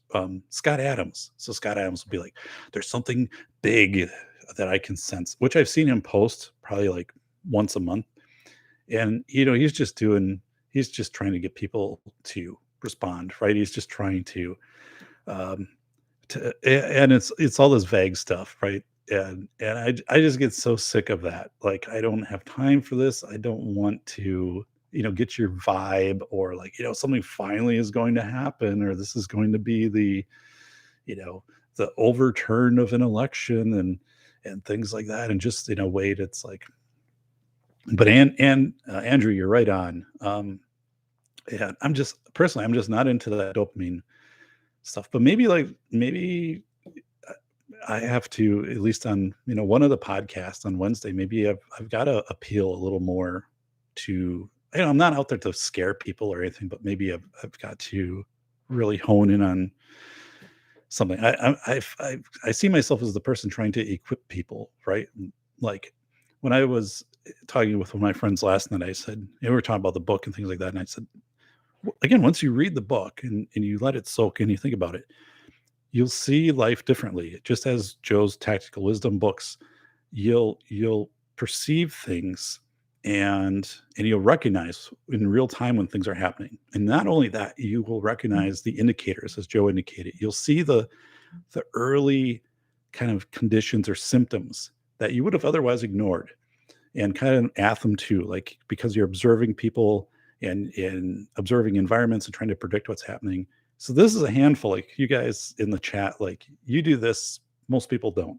They just, they're more reactive, or things have gone down several steps before they're like, oh my God, like, this is really happening, which we know I wrote about too in my book, in both books, but I wrote about in Velocity of Information. Like, people tend, the wildfire in Gatlinburg, back about 5 years ago. So I have a chapter on that, of how the fire was burning in Pigeon Forge in Gatlinburg for a few days, and people saw it on top of the mountain range, and they just thought it'll probably go out, and it didn't. Right? I think it led to 16 deaths and burned through the cell system and the fiber optic cable and just everything. So the whole communication system went down. But the thing was, they interviewed people afterwards, and people who live there and also tourists. And I have some of the quotes.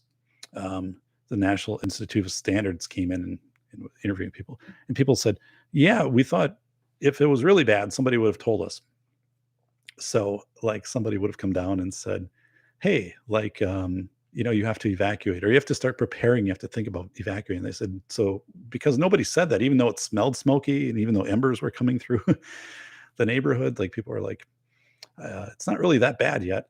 And so that's the thing, is people just don't recognize these indicators, as Joe said, and the indicators can be really overt. I mean, like with the Gallenberg situation, like that's super overt, right?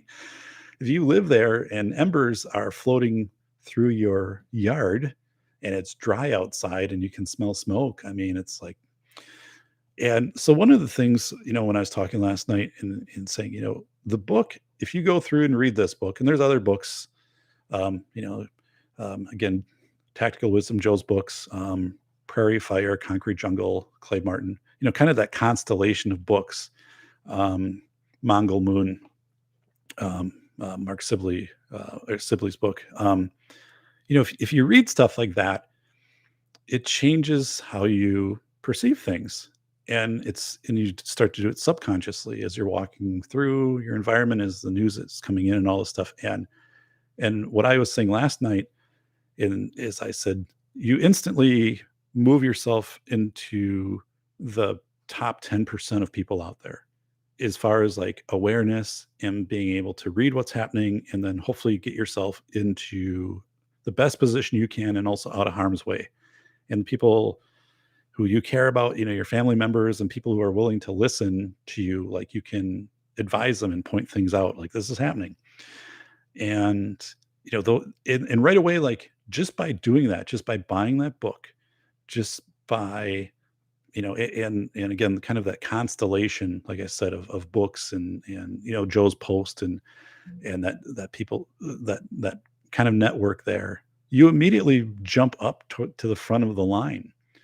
And I said, as long as you're there, like you're so much better off, right? It's like being on the Titanic, and you decide to be one of the first people to get off when they're trying to like coerce people into the lifeboats. Like you can assess the situation and say, well, I can, right here, I just put my glass of scotch down and I can see that the scotch isn't level. And if this boat is tilting, what's the worst? I'll be out here in the cold for a while. And if it's not that big of a deal, they'll paddle us back and I'll probably get the trip for free. But so that's been such, I think that's really the asset quality of the book and the work, is just to try to get people to recognize and get you out in front of the pack. And as I've told people, I said, you'll be out in front of the pack and you'll be out of harm's way.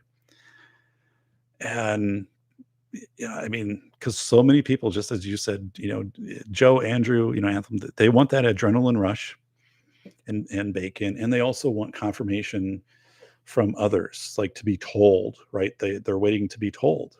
And the Gatlinburg, which is right away early on in the book, the Gatlinburg Pigeon Forge fires in Tennessee were a great example of that. Like, people who live there, in retrospect, they interview people and they're like, yeah, like I should have known better. And I just kind of, and they just clearly said, I waited for someone else to tell me what to do.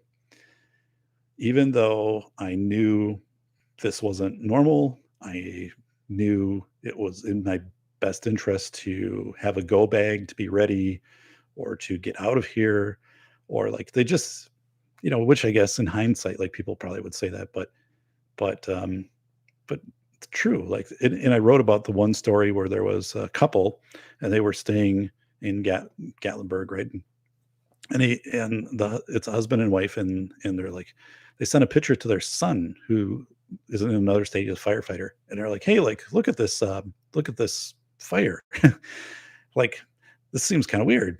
And so he gets a hold of them immediately after receiving this picture. And he's like, get out of there. Like, that's not, have they told you to evacuate? They're like, no. And he's like, get out of there. Like it's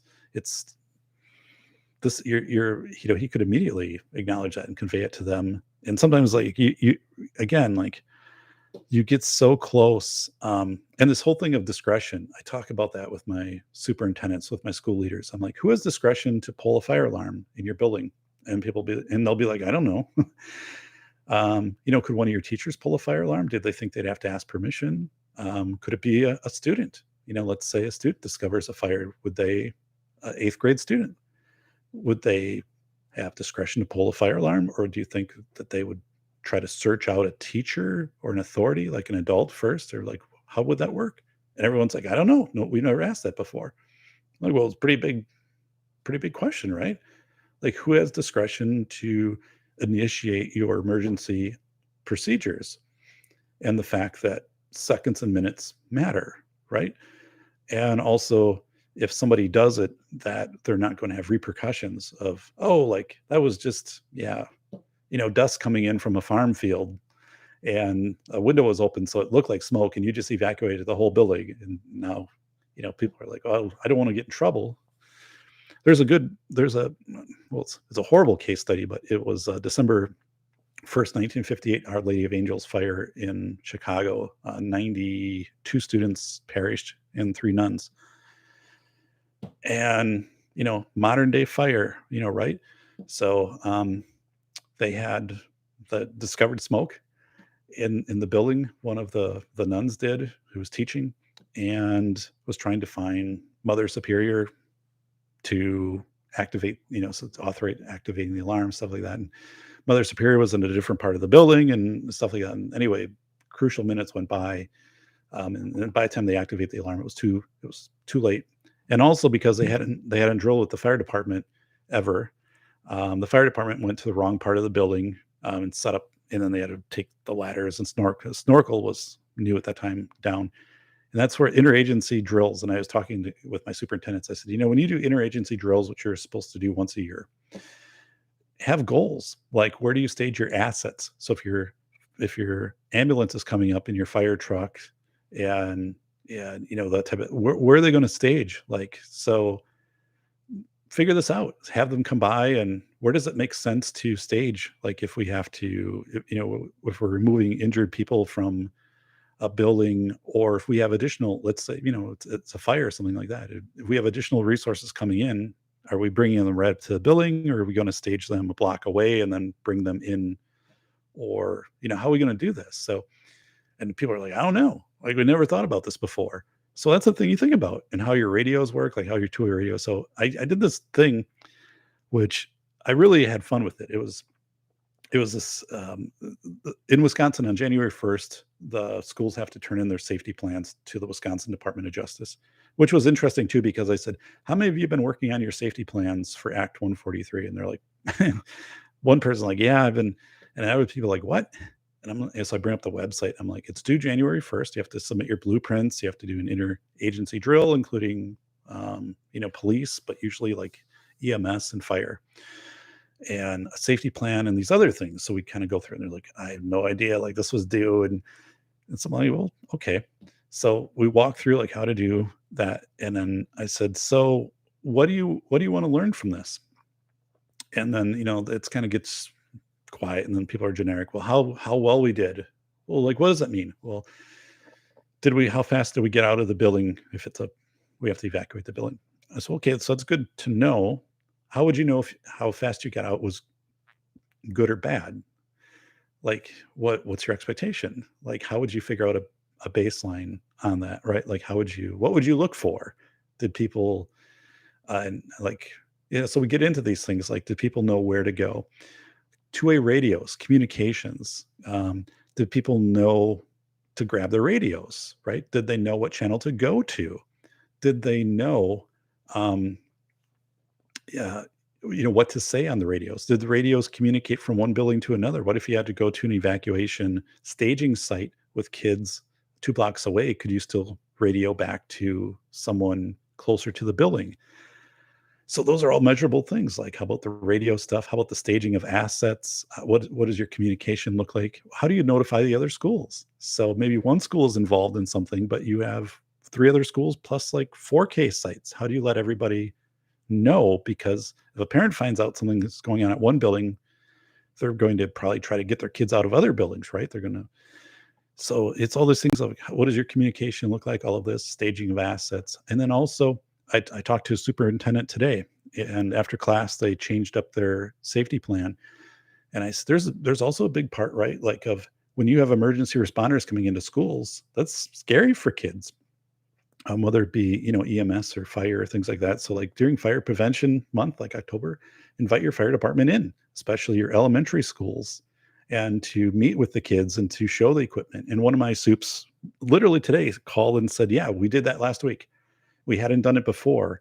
And they brought in, some of the equipment, and they came into the building, with all of the, the turnout coats and stuff like that. And then they would show, like the breathing apparatus and stuff like that, and let the kids. So if there was an authentic event or some emergency situation where they are seeing these responders come in, they've already experienced and they know, like, they're here to help. And it's a big thing. And let's go over to the chat. So Atham wrote, "We had the Calder fire within miles from where I lived. My town was not evacuated, but South Lake Tahoe was. I had enough personal belongings in my car to be able to survive a couple weeks away." Yeah. Um, and right. So you got to be prepped and in the moment and ready to go. You could have driven to Aaron Clary's. He's surrounded by water. So you'd be okay. Um, Andrew wrote, it's kind of swampy, it's mosquito-y, but Andrew wrote, "In 2019, there was a power line transformer sparking, and I didn't report it because I wanted my work building to burn down." I don't know. Apparently did that work for you? So, um, oh my goodness. Um, Atham wrote, "They didn't evacuate my town, but I was ready just in case." Yeah, and that's the thing. Atham, right? Did anybody tell you to get ready? Or was it just like you have heightened perception and situational awareness skills and indicators, and you're like, this could go south, like this could go sideways. So I'm going to get ready because, right, if they come on the news and a little buzzing on your phone and stuff, and they're like, hey, like you have to evacuate. That happened here. Like we have a train like a mile away. It's one of the main lines. And we were all told to shelter in our house because there was a leak, ammonia leak or something. So we had like 10 hours we had to be in the house. Um, but I was like, so if they tell you that, then that person is, if they're hearing that, you already have stuff ready to go at them. Other people have to like load up their cars, find stuff, finding what they're going to keep out of the fridge, their pets, and all of that stuff. So like you're ahead of the curve. That's the whole thing where with my book and with my work, you're ahead of the curve. You're beyond 90% of the people, so you're already out in front. Um, Elephant Armpit wrote, "Our new safety dude just has a badass mustache that keeps all danger at bay." Wow. Well, good, man. I used to have a mustache when I was younger, and Magnum PI had a mustache, and it worked for him. So that's good. Good. Yeah. Mustache. All right. You don't see that enough. Aaron Rodgers has a mustache, and he also he's not playing on Sunday. So fantasy football, right? Drafting Devontae Adams has worked pretty well for me, but this week is, I don't know how that's going to play out. But um, uh, Bacon wrote, "What do you think about the mindset that if you do any prepping, they'll just shoot you and take your stuff?" Yeah, that's right. Like without rule of law, um, that could happen. I think it's better to be prepared than not prepared. I think any urban areas, right, during chaos times without rule of law, would get really hairy. Where I'm at, I'm not so sure. Although, like, we have a max prison very close to me, and I'm sure those folks, that wouldn't turn out the best if the prison just opened up and let everybody out. Um, I think it's like just being low key, right? With your belongings and um, what was it? I listened to somebody say Yeah, if everybody in your neighborhood is getting skinny, because there isn't food and you're still the same size, they're gonna be like, "That guy's got food." So, um, yeah, it is, uh, I'm I don't know. It is a good question, right? Like, I think, again, like, where I'm at, my property and my cars and stuff like that, we try to keep pretty low key and pretty blend in. So, like, even the way that we have the vehicles we purchased and the colors, and we don't accessorize anything, right? I don't, and that's one thing Clay Martin put in Concrete Jungle. He's like, don't advertise your affiliations, which is really good advice because you don't know how someone's going to receive that. So if you put a bumper sticker on your car, or it can even be a bumper sticker saying, my kid's on the honor roll at this middle school. I mean, maybe someone you just can't, it's so weird. You don't know how people will interpret things. You go different places these days.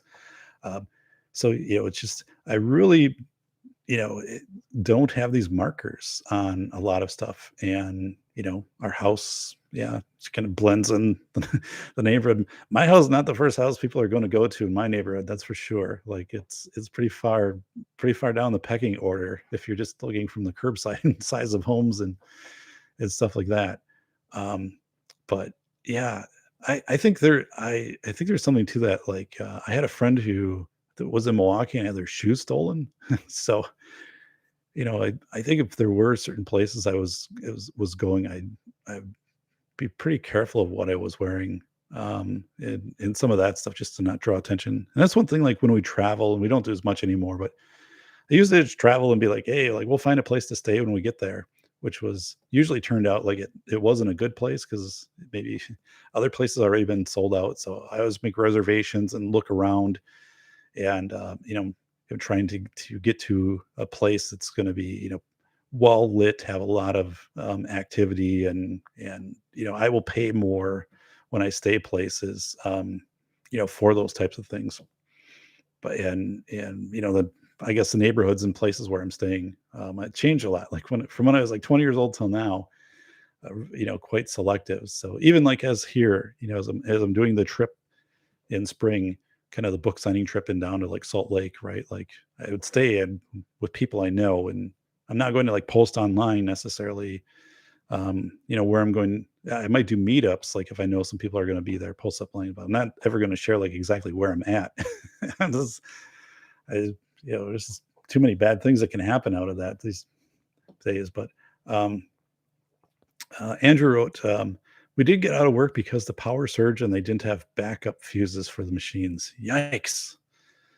Yeah, that is not good. Fuses. Yeah, how old is your building? So, yeah, that's fuses. Holy smokes, buddy!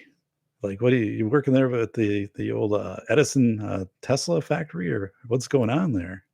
Yeah. So my house, so where I'm at right now, one of the reasons like the North Star recording studio here in the basement isn't heated. My house was built in 1979, and right before my house was built, out of town about 5 miles, is a huge coal fire power plant that went up, huge, which is being like decommissioned now. Like in 3 years, it's going to be totally shut down after they like did this $1 billion renovation on it like 2 years ago. But And so one of the things, the selling things when they were building homes in my community at this time was you just go with electric heat because everything will be super cheap with the plant.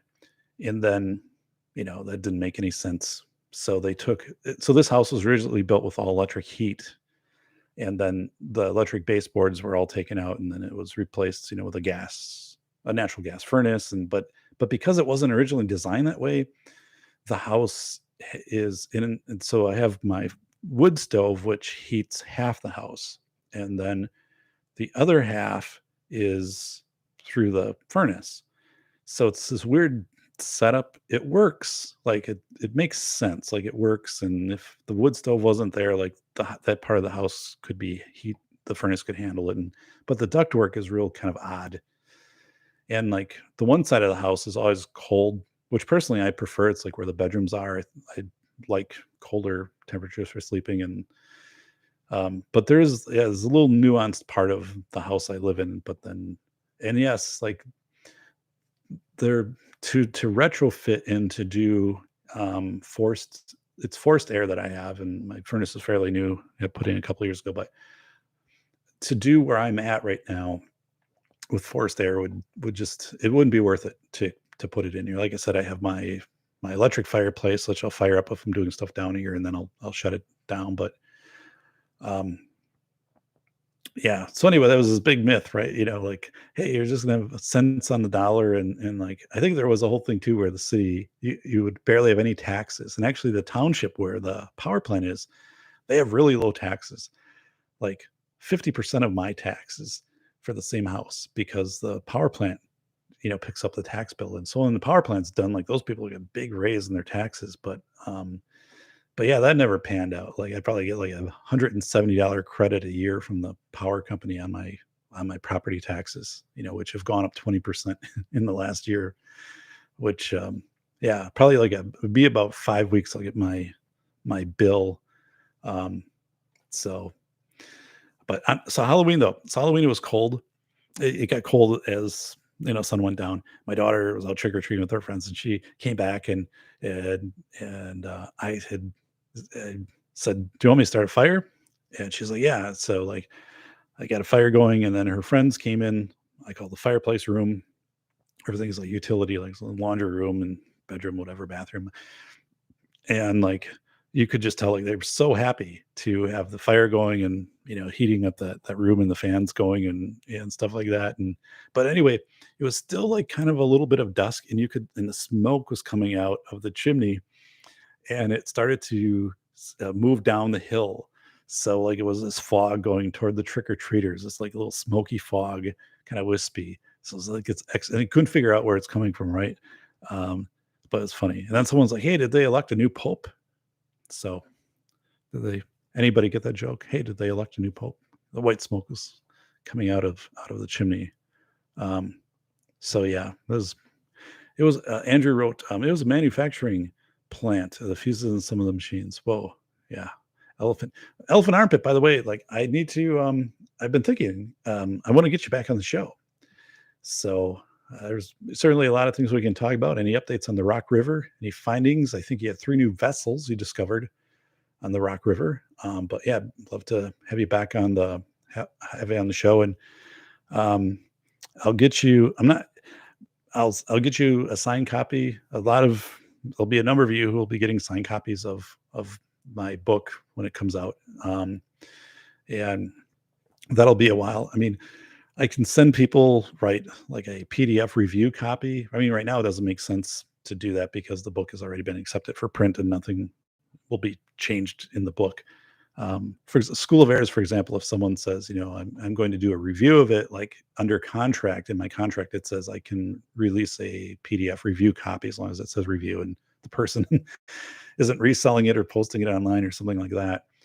Um, but yeah, I'm looking forward to getting in a stack of books in April and sending those. This is really it's really good. Like I said, I've had so many reviewers this time go through it and just steps in addition to what I did with School of Airs to and even the publisher. So this was something like you know traditional publishing is one of those things. It's hard to get a contract for one, and then the publisher at any time can just say no, and then just part ways, right? There's some money involved and stuff like that, but it's and then but I only had an allotment of 62,000 words, which I had to negotiate. I had originally 55,000, which was School of Airs. So they were giving me 62. And then so in Elephant Armpit, don't I will send you I'll send you the actual copy that the publisher has. It's not so I'll email that to you. Don't read any of the old stuff. Like this is the actual thing that is going into print. So I can send that if you want to read it. I think it's great. Um, but so yeah, so the whole thing gets negotiated with words, which is a weird thing too, because like you don't know how words will when you actually put a book together, if you have pictures and how where paragraphs end and all that, it's like, well, what the hell? Like, because but it's the number of words, like 62,000 words. Um, was going to be about 220 pages is what that comes out to. Although, like, I have more images in this book. I think I have like 20 I had figures like that were professionally made by a graphic design artist in Pennsylvania, Amy. I mean, and she's credited with the image that I roughed it out, and then as a talented graphic artist, she would take this and create the image. I mean, like, as we're going velocity of information, these like, and it was just amazing, like, because I'd be like, how did you get that out of like what I made? Like, it's right on, and I drew this crazy thing on a lined sheet of paper, and a day later, like, you've got. But I mean, yeah, this, this is, I guess, when it's your profession, you can just see the gift that some people have in these areas. Um, but yeah, so I came back to the publisher and I said, 62,000 words. I don't know. I gotta have more. Like, I need. So they're like, okay, like, you can go like up from, you can go up maybe like 64,000, 65,000, but like, that's got to be it. Like, we can't be beyond, because when we actually go to print, like School of Airs with 204 pages cover to cover, this book has to be within like 240 or something. And then there's an index, right? So the last step in doing a book is the publisher does the index, and so the index on this book will be pretty big. It'd probably be 6-7 pages, which is big for an index. And this book has 471 endnotes or citations, and those get split up at the end of the chapters. So my School of Airs had like 50. So anyway, I so I submitted everything to the publisher on well, actually it was a week after the due date, but and I was just waiting to get the call of saying, okay, this is what we like, just kind of like a School of Affairs, like, we like this, but like, it's too long or whatever. And I got the call, right, and they said, we love it, like, it's gone through. I've, my the primary acquisition editor read it. This other person read it. Like, they've gone through, and they're just like, we absolutely love it. Nothing. Do not change anything. Like, we are fully accepting it the way that it is. We are giving you an additional instant, like 20 pages, right? Because they have to calculate how much it costs to print the book, and so it went from like 230 to like 255 pages, which to me was that's heftier, right? Like, people, I think, are going to buy a 250-page nonfiction book because they'll feel they get value out of it versus 200. And everything I had in there, I mean, I had trimmed stuff down already. The book was really tight, and I asked my reviewers, I said, is there anything in here that you think is just kind of borderline? The book could be okay without it. And they're like, no, it's. I would keep what you have. I mean, if they force you to make cuts, yeah, I mean, we can all come back to the table. But it is rare, like, right? Like, and and my acquisitions editors, so this whole process too is a little punchy, right? Like, back and forth. So it's not like they're cheering you on the whole time with this process. It's very much a job, and not that it's negative, but it's very objective, right? So when you suddenly have this emotion come out from your publishing house saying, "Yeah, this is incredible. Like, this is extremely well put together. It was captivating. Like, it's spot on and excellent. And do not change anything. We're going to adjust our allowance for the number of pages, and um, it's going to print just as it is. Like, but obviously, we'll format it and, yeah, make sure everything's okay with the way things get formatted, broken out. But like, it's good. Not a single word." And I'm telling you, like, that was the moment, because at that point, like, they are, I mean, a publishing house isn't going to say that. um for because they have to turn a profit on the book. It has to be marketable. It has to be something that really stands out for them. So when I got that, I was like, yes, like, it is dialed in, just as my reviewers, were kind of saying, and just as my editor, as we were going through and kind of what to keep, what to get rid of. And I was like, yes. Um, that was like that was a first. And we knew it. Like, everyone who had reviewed it, and then my editor and we'd been working closely together. And I just said, I don't this is really good, right? Like, I'm just this isn't I'm just objectively looking, and I'm like, I read the book, every night for several weeks from start to finish. And so I had it printed up. This is this is the book. That's not the cover. That is a working draft cover. So, um, but so this was printed up, and then the entire book, right? So I would just go through this copy um, every single night, and I was taking notes of like what stood out. How would I talk about it this if somebody was asking me? And I was just like getting more enthralled, and I would find suddenly I'd be like 70 pages into the book, and it would be before I even realized it, I'm like, whoa, like I've already made it like this far without kind of like stopping to pause and think, because it's been so captivating. Like I structured it so I have initially in the first 20 pages you get hit up with a chapter, and it's called "Are You Essential?" And I talk about Carl Mankey, who was a 77-year-old barber, still is a barber in Ossawa, Michigan, and he refused to be shut down during COVID. And so I didn't interview him, but I knew enough about him, and then his social media post and his website and articles had been written. So I wrote this whole thing of like, whether you know whether you realized it or not, or whether you want to acknowledge it, like every single person reading this book, all of us were either deemed essential or non-essential, um, in by our government in one day.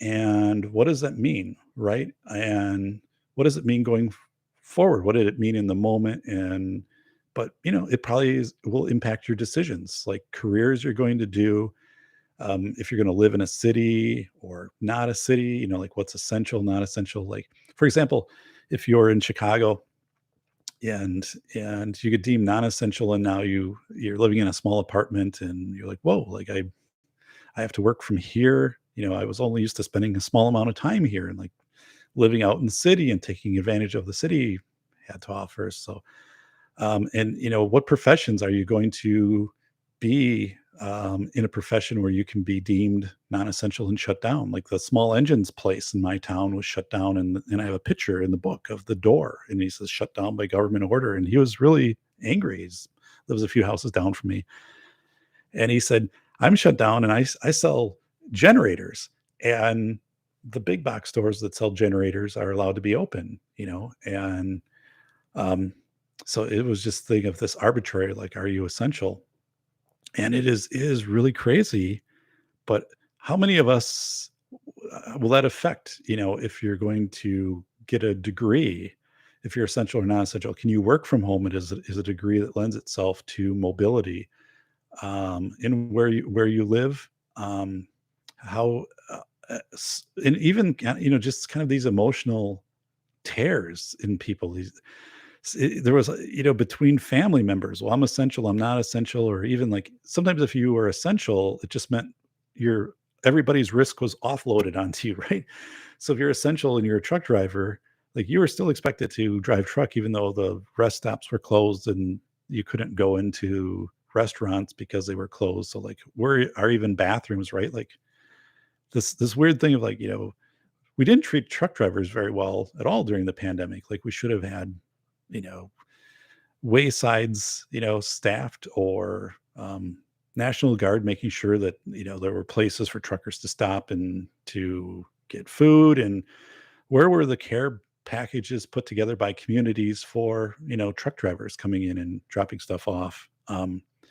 It's just, it's this really weird thing, right? Of essential versus non-essential. But I think those scars are going to be there for generations. So if you've gone through this now, like you'll never forget that. It subconsciously impact you. So it's one of those things that hits you up at the start of the book. So everybody has to kind of go through this Hunger Games sorting type of thing, and like it hits you again at the end of the book when I kind of wrap up of, ultimately we're still being sorted, right?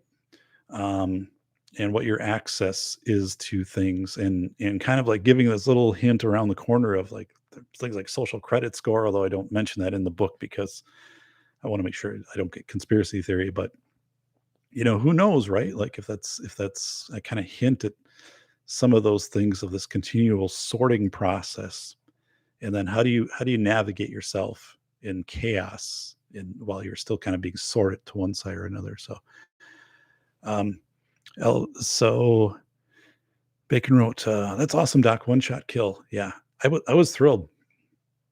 I was thrilled. So the day that the day that School of Airs was accepted, after I had to go back and cut things out. Really, it wasn't a rewrite because the content was good. It was just too much for what and I was a new published. I was a new first time published, first time author. So like they're only going to put so much into that risk. And the book did well. It's in hundreds of libraries and continues to sell well. So like that earned me grace with the second book. Plus, I had been on PBS again and it built up some credential stuff. So, um, but yeah, so but yeah, the day that it got accepted, I was in a major car accident, destroyed my car, and I was the recipient of this accident, which was unfolding around me, and then I got caught up in and was banged up pretty bad. Not like serious health stuff, but like really took quite a while to to bounce back from that. Um, so yeah, that's kind of like the memorable part of when that got in. Superior Essentials Unite. Whoa, Elephant, and now we have the Great Resignation. Yeah, and I think the Great Resignation. There's two things going on there. Elephant Armpit. So one is I think it's this whole essential versus non-essential never really got rectified. And I think people are feeling that one, that there's a value, right? That people have more value than $7.25 an hour. And the other part is I think we are still in what's called crowd in behavior. And I wrote about it again in the book. But it's after after 90 days of a chaos event that goes on, and those are very rare, but after 90 days, people are just to the point where they're like, I'm going to surround myself with things that make me comfortable. So we saw purchasing in pools, people adopting pets. Remember that? Those type of things were happening. That's crowd in behavior. And when people do that, 90 days in the chaos, it actually signifies that, hey, I think things are going to be bad for a long time. This isn't transitory. I don't know when things are going to get better. I just want to make sure that I'm comfortable. I'm very nervous. I'm very anxious. I'm not going to be starting a new business. Businesses are closing down. I'm not going to put a lot of investment into new things. I just want to be comfortable. And that means, yeah, again, people believe in restaurants, right? Closing down. In restaurant service, no one is going to start a new family restaurant right now. And so we are in this crowd in behavior. And you're in there because people don't believe that chaos is over. Like when World War II was over, what the Decade of Missouri and proclamation signed, like it was over, like it was done. But right now, people do not feel that this chaos event is concluding. Like, and so that's been my point when people say, well, why isn't this stuff kind of bouncing back? Like in my town, like we've lost the dry cleaner and the glass place that were family businesses in 70 years, 50 years, restaurants are gone, and things, the family type stuff, they're gone. And I said, and nothing's being replaced. I says, it's this thing, right? Like people are still believing this isn't transitory. Like we're still in, and what do you hear on the news? Like all these, bad things, or like, there's additional cities in China that have just been locked down, or, you hear stuff like that, or, all these things. So people are just like unwilling to move out of this crowd and behavior where they feel comfortable. And it's very well documented in history, like through the 30s, in the Great Depression. So I wrote about that. But again, it's just really, if you recognize it in people, this crowd and behavior. And there was a reporter, Andrew Borelli, in Chicago, and he went out in February, March, and was interviewing people. And he's like, "Why haven't you taken your Christmas decorations down yet? Or why do you?" And people were like, "Because it makes me feel good, right? Like, I this is really uncertain." And so you actually had where if you go back to Amazon in like April, in March, Amazon was selling ornaments, St. Patrick's Day ornaments for Christmas trees. And then in April, Easter ornaments for Christmas trees. That was actually happening. So, we don't think about these things, but, and then the Catholic Church came out and, Epiphanitide, I forget what it is, where, like, the 12th day after Christmas, you're supposed to take your nativity scene down, otherwise it's bad luck. And they came out and they said, "You can leave it up as long as you want." And so you had this thing where for a while, from, like, December of 2020 to, like, May of 2021, all of the holidays that were in between that all came together as one. You still had your Christmas tree, you still had your decorations, you still, your Valentine's Day stuff was up at the same time your Christmas tree. And so this is really thoroughly documented, and the interviewing, and people just said, it is emotional support for me, and it made them feel comfortable. And but there's this deep side of this. If you look at this, again, people would typically take down the Christmas decorations, and they would go to Valentine's. I mean, things would come up and down, and that's also transitory. It moves you through time. And so people were stuck in time. It's time dilation. It's pretty fascinating when you think. And I had scientists read the book. I had scientists, peer review, like, who really know a hell of a lot more than me when it comes to this. And when I was coming out to crisis and chaos, and I defined those differently and stuff. And I said, "Do I have this right?" And they would tweak some of it as I would talk to them and say, like, you kind of want to word it like this way. But other points would be like, yeah, like, this is what you're saying is accurate from a scientific standpoint. So that was another part where the book, as you get into it, it talks about the difference between crisis and and chaos, and the black swan event, and 3 months into chaos versus 1 month into chaos. And here's what that kind of looks like. And so, and that was like, that's new stuff, because in the science community, chaos only exists as binary. You're in chaos or you're not in chaos. And then there's this rheostat effect of, like, you're a little bit of chaos or a lot of chaos. And I said, I don't know about that. I think there's, like, levels of chaos. Like, there's short-term chaos, there's comorbid chaos. So if you had a pandemic in 2020, summer 2020, everybody, pandemic, stay indoors, mask. And then you also had protest of, 20,000 people out. And in Kenosha, Wisconsin, we had the protest, and, violence and riots and things like that. So you had this concurrent comorbid, these simultaneous huge societal chaos events that were happening, which we're just not used to. So what does that look like? And then, so Andrew wrote, the golden age of restaurants is over. Quality is to suck for generation. Yeah, I agree.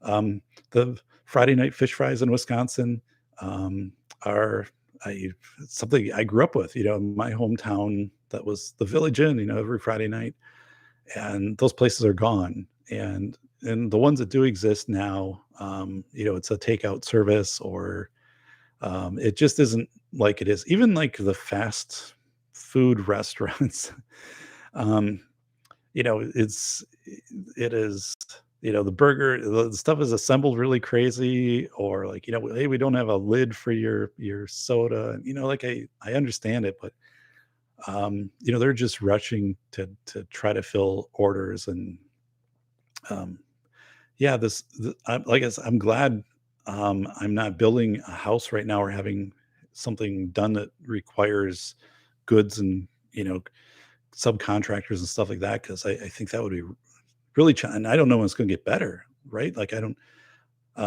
Thankfully, like, I know somebody who worked on our house, renovation 10 years ago, and he's younger than I am, which is good, right? so you got to find, like, people around you who are younger, because they'll be around. And so, like, if there's something that is done, like, I had to have a door replaced and stuff like that. And, so I'm like, Could you do this, or would you do this?" And so he does some side carpentry things, and of course he knows I'm going to pay him, right? So you don't have to worry that you're going to do some work and you're not going to get paid for it. And I'm easygoing, right? So, and he does really great work. So yeah, so all of those things kind of work together. So he's like, yeah, like, if there's a handful of people, yeah, definitely this type of stuff, I'm glad to do it. Um, And then Bacon wrote, "There's a pretty good pizza place that started up around the corner from me about a month later after I moved last year that closed because they couldn't pay their rent. Hope they somehow make it." Yeah, that's the whole part too. This whole rent, um, what moratorium, and how that affects, yeah, our businesses, right? Like, are the malls, the business that are still left in the malls or these little strip malls, like, are they paying rent? Are they going to, be foreclosed on? And what was it like? Zillow was buying homes, a month or two ago, just to take them to make the market more scarce, and they're quickly flipping them. And now, like, the market is starting to cave, and Zillow is liquidating a lot of these homes and some of them for losses just to get rid of them. But yeah, just a mess. Um, Bacon wrote, "Speaking of Kenosha, I hope the Rittenhouse kids get that case tossed out. So hard to believe any sane person who saw what happened thinks he's guilty." Um, the thing, so one of the things, Bacon, on that is, I don't know if you've seen with the most recent video.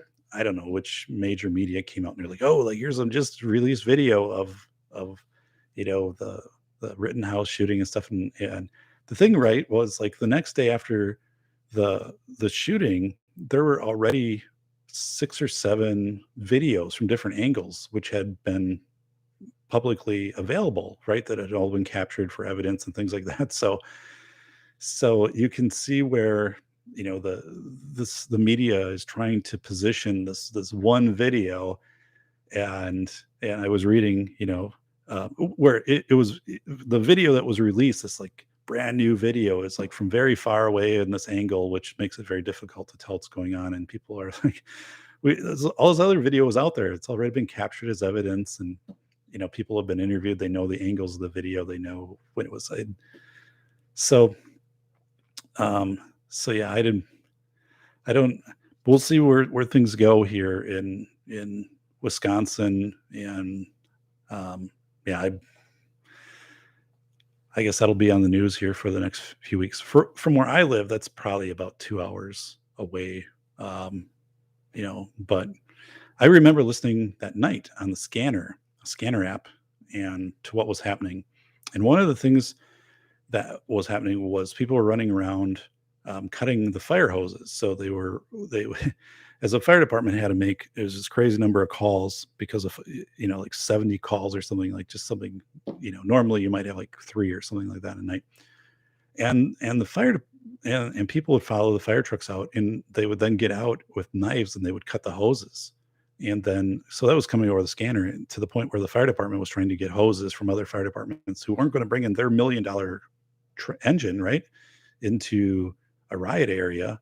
So it became this thing of like, could they even get water? And then, yeah, this whole thing too, like the water, because they had like the first, when all that was happening, like a lot of this stuff was, they weren't filtering it on the scanner stuff, so you could hear public, in like the people managing the water utilities in Kenosha were saying, "Hey, we're kind of running out of water here in the water towers," which you normally fill up at night. So, um, but that's really chaotic. That was, and the fact, looking back, and that's in the book actually. Kenosha, there's a small section in the book where it's saying face validity, right? So when that was being reported on the news, it was saying, mostly peaceful, protest happening in Kenosha, Wisconsin, and in back there was the car lot on fire as that was being reported.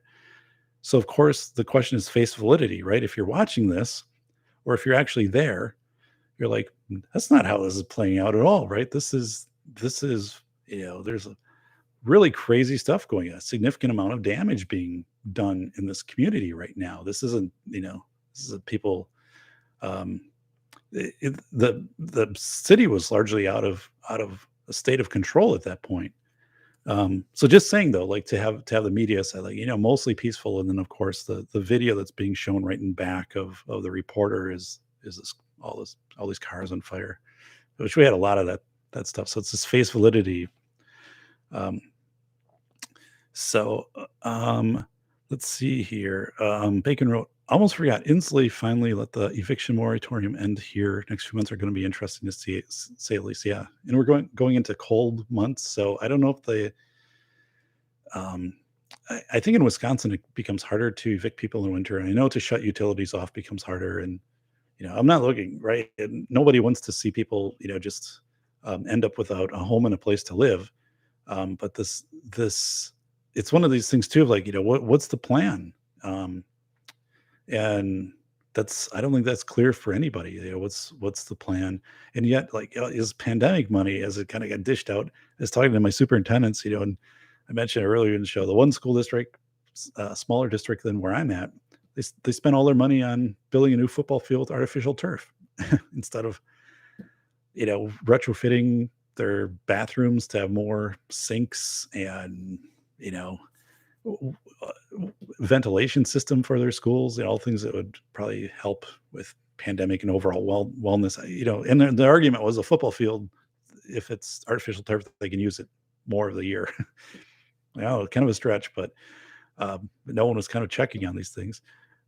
Andrew wrote, two houses are for sale on my block. I think one is a landlord got effed since March 2000. Oh, yeah.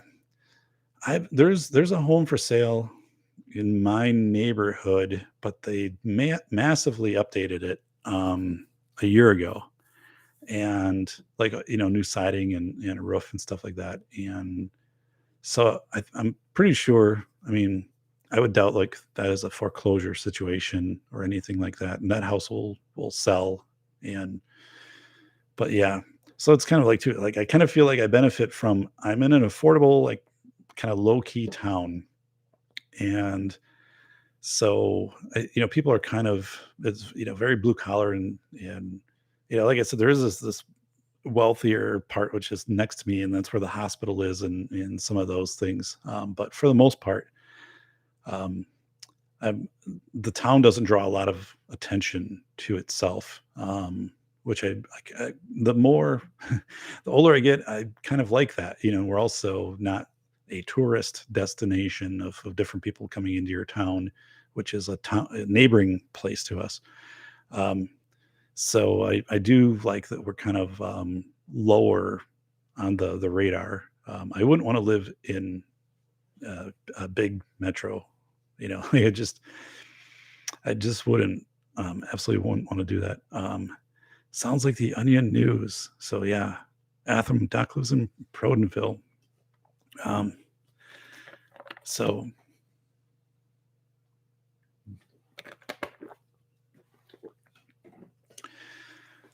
yeah, so it's it's interesting because like we moved here because this is where I literally worked 3 blocks away for like 10 years, and then I changed jobs. So then everything I could drive to, and at this point, there's no reason to continue to live here, except that this is where my family is and my kids, got their friends and stuff like that. So, and there's really no reason to move out of here, other than I don't like winter and stuff like that. Kind of sucks, but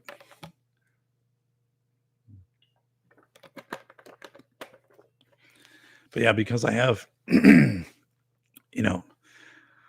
we remodel the house, interior, exterior, and so what you have too. Like you're not buying some place unless you're building new, but you're not buying some place and you discover the first time it rains, a basement floods or something like that. So I kind of know like the little quirks of the house, and really there's nothing significant.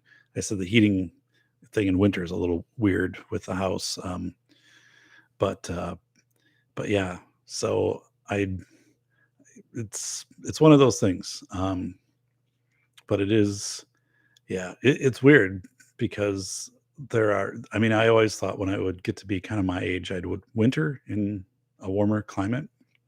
That's what my parents did. Like for many, many years, they would take off out of northern Wisconsin. They would go down to Alabama, and I just, I love warmer temperatures, and so like, the heat for me and would be wouldn't be a drawback at all. Like I will again, like I bike on 95-degree days. I just, I absolutely love the heat. Um, and sunshine and stuff like that. And so, but elephant armpit, it's going to be a crappy winter in Wisconsin. Yeah, thankfully, right, we're already into November, and Sunday's going to be 62. So we've got this really good stretch here of extending fall, and so yeah, usually psychologically for me, once we get to daylight savings time in spring, that kind of like is my I'm like, okay, then we can get through if we get hit up with some big snowfalls in April or something, like they're gonna melt. And usually in April I can do my biking. I can start to do longer. I can get out and bike and do treks. I don't bike in winter. Like I know some people that do. I'm like, it's not for me. Um, but oh god, I just absolutely hate. I hate winter. I have since I've been little, even, and I don't snowmobile or like someone's like, hey, do you snowshoe or ski? I'm like, no, I don't. What do you do? That's a good thing. Like I am out. Like I kind of hike and walk the town and stuff. But I said, God, I just don't. I used to load up on college classes that I instruct, right? So I'd have a really heavy load in that spring semester, which would end, like May 12th or whatever, end of semester. Because in Wisconsin, yeah, then if I would have a lot of classes that keep me busy and stuff like that. And the weather was usually pretty sucky between, January 19th and, May would be probably okay. But for most of that time, then all the university stuff I was doing ate up the time. So I would just suck in as many classes as I could, university would offer them. Um, and yeah, and I kind of have like that option going today. I was talking to the university where I instruct, and they're like, hey, do you want to teach another class in spring? Because I do two in fall, one in spring. And they're like, do you want to do two in spring? There's a new one. And I'm like, yeah, let me think about it.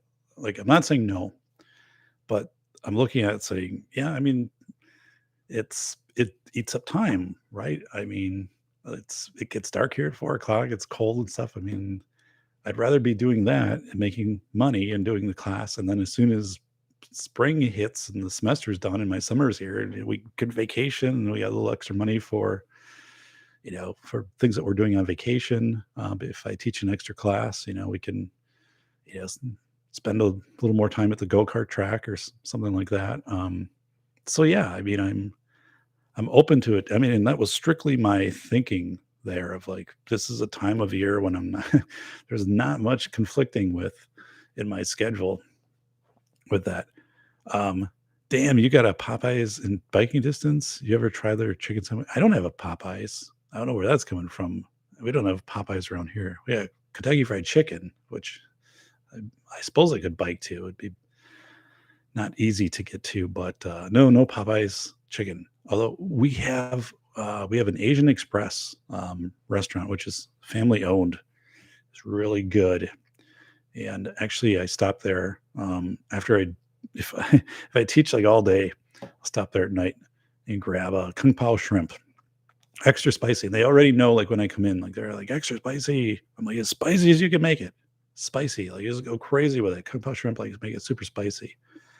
And yeah, so it's been really cool.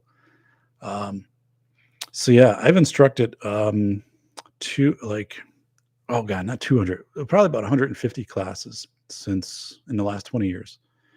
And like everything from classes that I built to a lot of statistics classes, and now it's mostly legal classes, which is interesting because I'm not a lawyer and I'm not a mathematician. I'm not a statistician, but um, so part of it, the PhD really opened up a lot of doors. And at a university level, to have the PhD is required for some things, right? And for financial aid for some programs, they have to have so many people that hold PhDs. So that also keeps the door open for me, right? Because if I'm around, that helps out the program. Um, but yeah, generally it's always been good. Um, it's also I'm kind of like at a point like I don't know how much I want to keep teaching and what courses I want to keep teaching and stuff like that. But as a side, as something to do on the side to augment.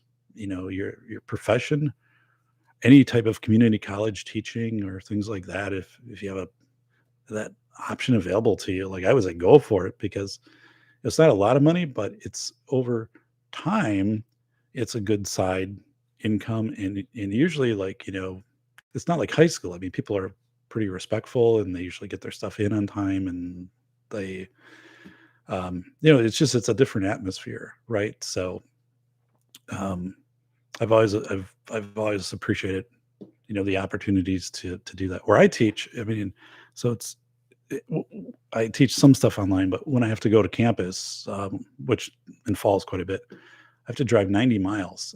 So, but it's like once a week if I'm on campus, but I'm there like the whole day.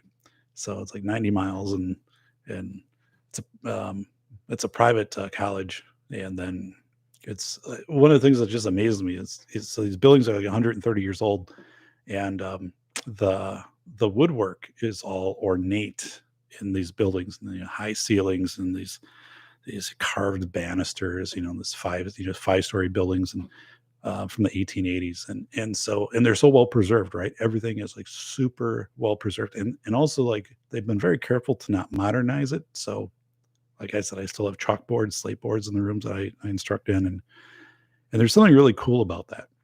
I like history anyway, so the campus has this feel very much of like when it was founded. It hasn't been I guess contaminated with modernization, like some brand new space age type building that goes up that doesn't fit what's going on. So there is this really cool part of that. GPA killer. No, usually like people do really well because I but I don't have assignments. I have a few assignments that you could technically like cheat on, right? Or test. I mean, so most of it is things that I'll develop, like case studies or other kind of unique things that I'll just like put together for that class. So there isn't someone who's like, who took this class 3 years ago, and do you have your notes and things like that? And yeah, so I changed things up quite a bit. And we do like in motion activities quite a bit. So things that are very contemporary, that are just developing. Like I'll be like, this will be something. Um, but yeah, I don't know. It's been a long time since I've had an issue an F. Usually, like someone, the I burn out pretty bad on that, but it's happened. Yeah, I've done the F, or just the people a ghost. Just once in a while, it just happens. Like I try to contact them on the email that they provided, and then I contact the university chair, and then they'll usually send out a letter, or like I have the interface where it has their address and stuff like that, and then or else like I'll send a letter just saying, hey, like I haven't heard from you, or been trying to contact you, or please you know please get in contact with me if there's anything that's going on that you need to let the university know. um, Here's how to do that. Something that happened where you got hurt or you're sick or something like that or whatever. But um, yeah, that thankfully that hasn't happened. Sometimes it's really weird because I had that happen one time. It was a different university I was teaching for, and then they're like, "Well, just let them pick up the next semester where they left off."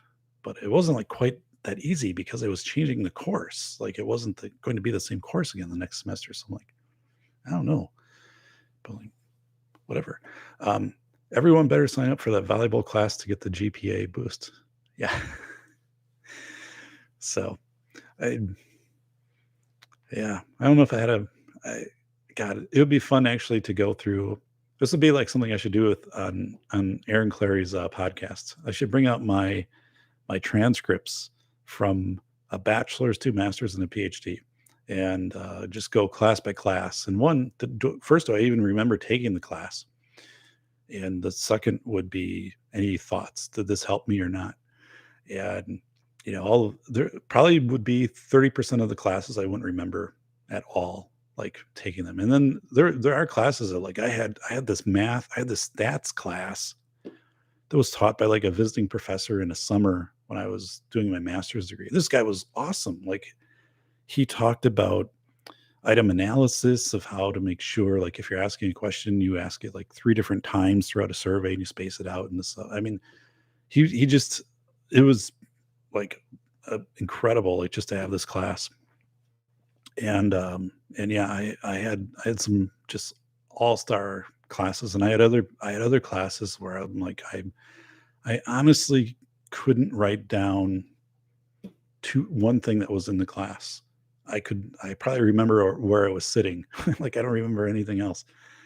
The thing was, like, when I got to the PhD program at Madison, like, that ratcheted up a lot, especially in the quantitative stats thing. Like, I had to really be on my game, and to the point where, like, the first semester, I'm like, "Do I even belong here?" Like, I was like, "Holy smokes," but then you kinda realize, like, I came from it from working, and other people had kinda moved right from their masters into the PhD, and I was like, I'd been off for, like, 15 years, and, um, and then, yeah, it was a weird kind of, thing, but then, you kinda get in stride, you kind of get your pace. I'll have a show sometime. This will be a great show. I'm gonna do a show just talking about my dissertation defense at UW-Madison because I failed it, um, and it was an absolutely horrible experience, and the thing with a dissertation defense too is they post them so they become public events, and people who typically it's people who are going to be going through a dissertation will show up, and they will try to figure out what to anticipate for theirs. And I was just destroyed by my committee, right, which you select. And it went about 10 minutes. And anyway, I'll get into the whole story. It also involves a priest who was present and sitting down then with my advisor, like, after the room had cleared out. And then we met in his office. And I'm like, what just happened? And I have some ideas. I'll just tell you, I mean, once we get into that, I'll just dedicate a show to that. And everything did work out. It was it was just this weird. It was just a completely weird thing. Like, in my advisor's like, I've never seen anything like that before. Like, everybody just turned on me, like, and shut it down and failed. And then I had to come back and redo this research angle. I had to reconfigure, and then it passed.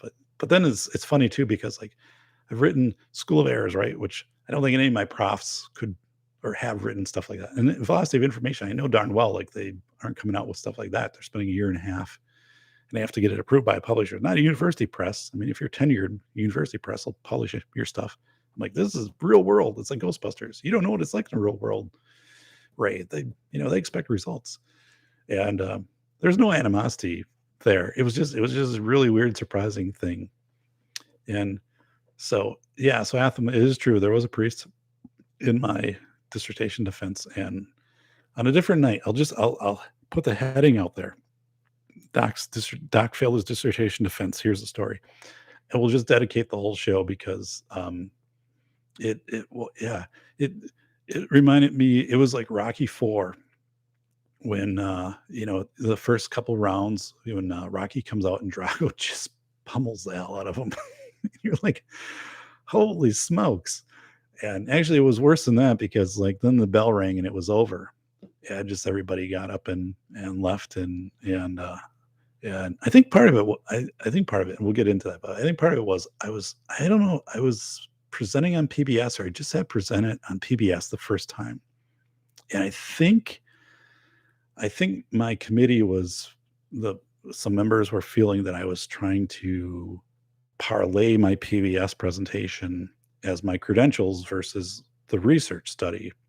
And there were some missteps I made, but who the hell, it was the first dissertation I ever did. And I watched dissertations, but I also did a very challenging dissertation. Like, I studied high stakes decision making in the military and schools and in healthcare. And these are very intense, and these interviews, and it's analytical. And, other people were like, here are the characteristics of a productive school board. And I'm thinking, that seems pretty useless to me. I mean, like, a school board turns over, and, like, who's going to implement this stuff? I mean, like, what I'm doing, I mean, maybe this is ego, but I'm like, I think this is valuable. Like what I'm doing here, I think this adds value. Like this is there's stuff that I brought forward into that I actually created the book, like School of Errors. Like some of that came out of some dissertation things I discovered, and actually philosophy of information kind of came through.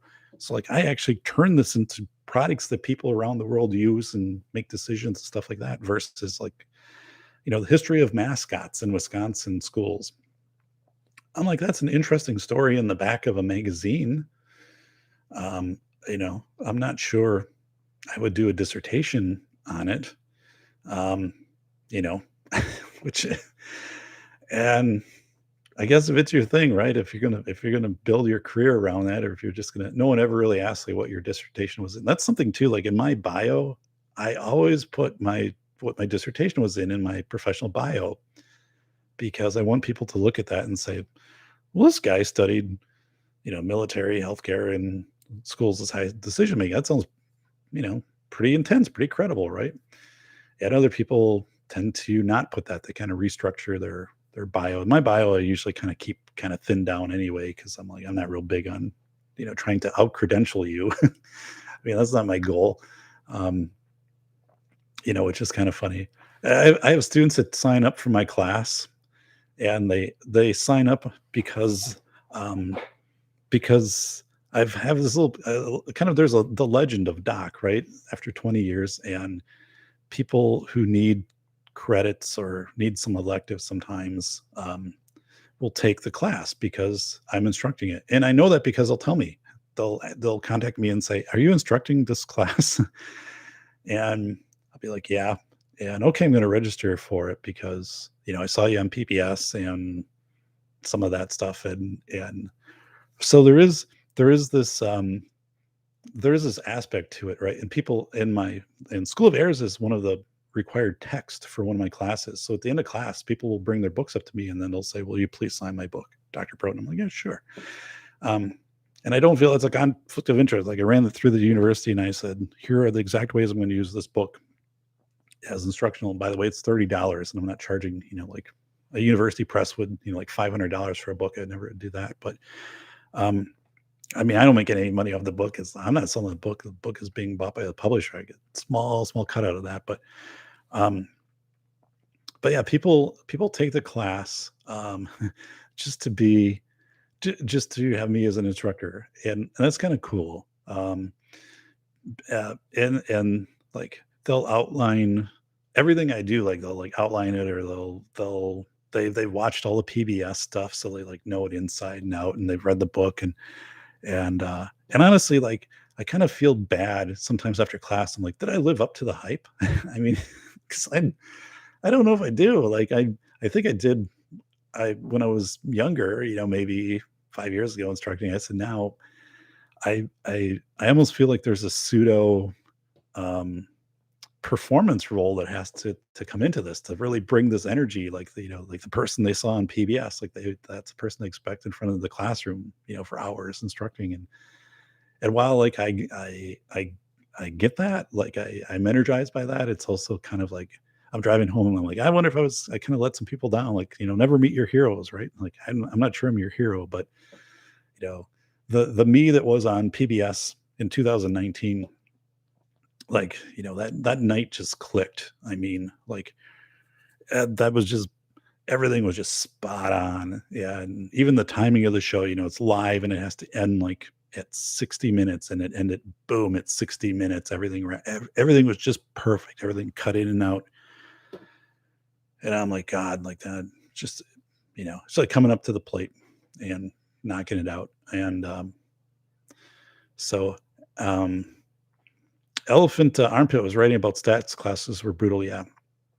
And the thing was like I I wasn't a big quantitative stats person. I had to learn that. And thankfully the thing was I learned I had the capacity to do it because it wasn't required in my undergrad except for the one class.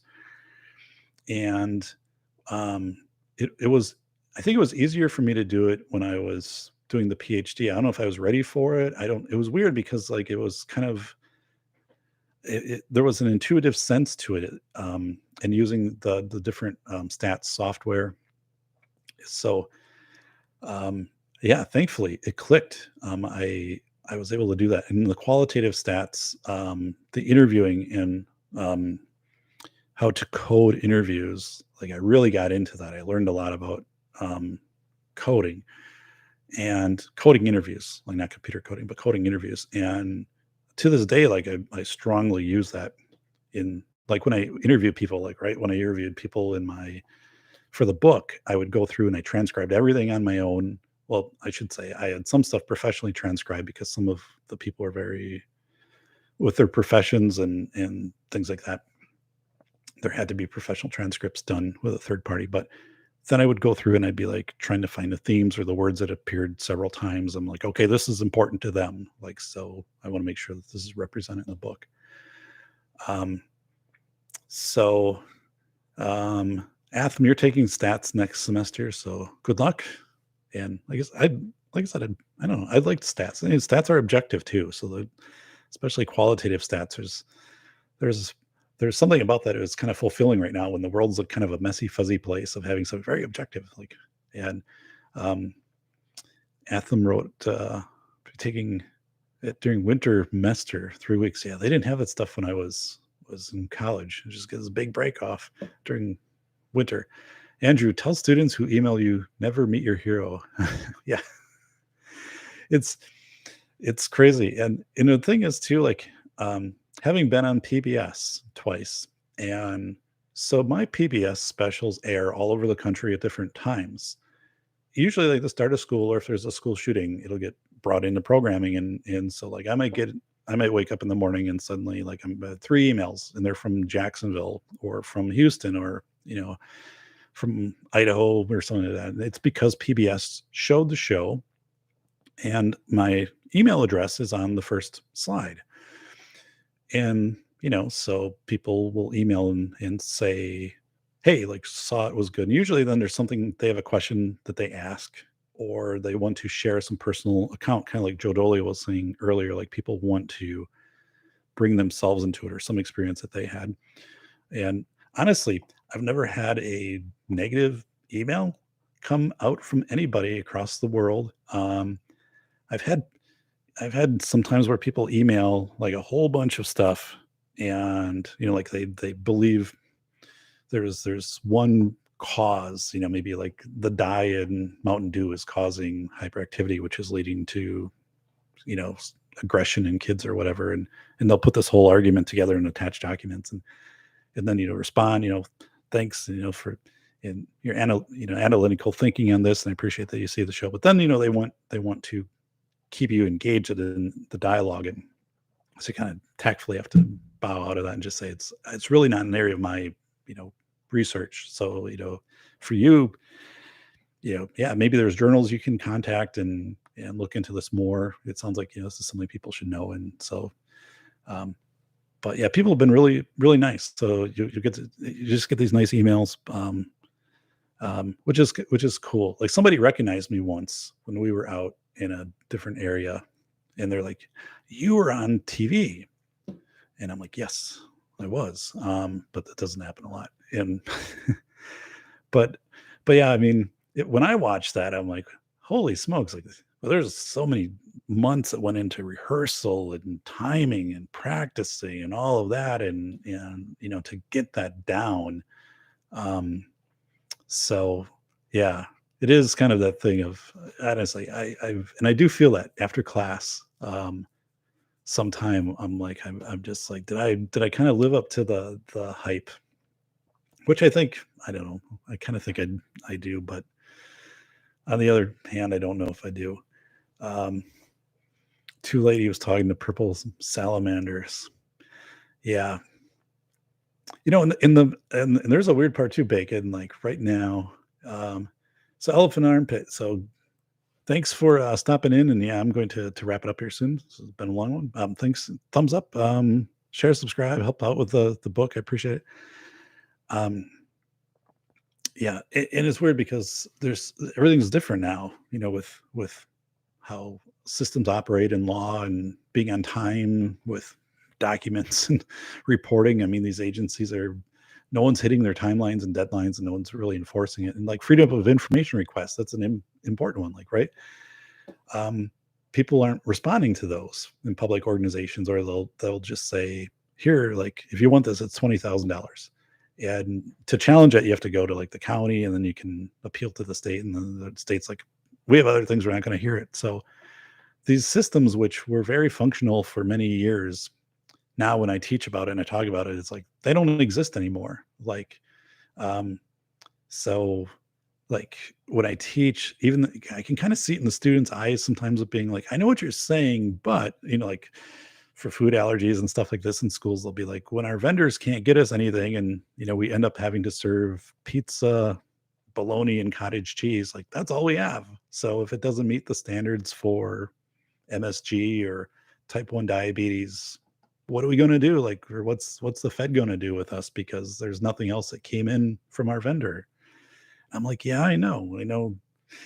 Like 3 years ago, you'd be fined for that, and you'd have to have a corrective action plan. And today, it's kind of like force majeure. They'd be like, even if a parent complains, I mean, there's just nothing going to happen. So I kind of have to, I talk in these two universes, and I think the students recognize that. And I actually had to call that out during class a couple times and say, I know what I'm telling you is technically accurate and in best practice and things. And I also know that the environments you're working in right now, what I'm telling you doesn't align to what's happening, right? Like, you're not getting your food supplies coming in. You don't have enough teachers to sub in and fill all your classrooms. So you're having to pair up. And so like, there's no co-teaching that's going to be happening in a classroom, because you just barely have enough for every classroom to have a teacher. And so like the things I'm telling you are kind of like for a time that you will enter hopefully again in a year or two when things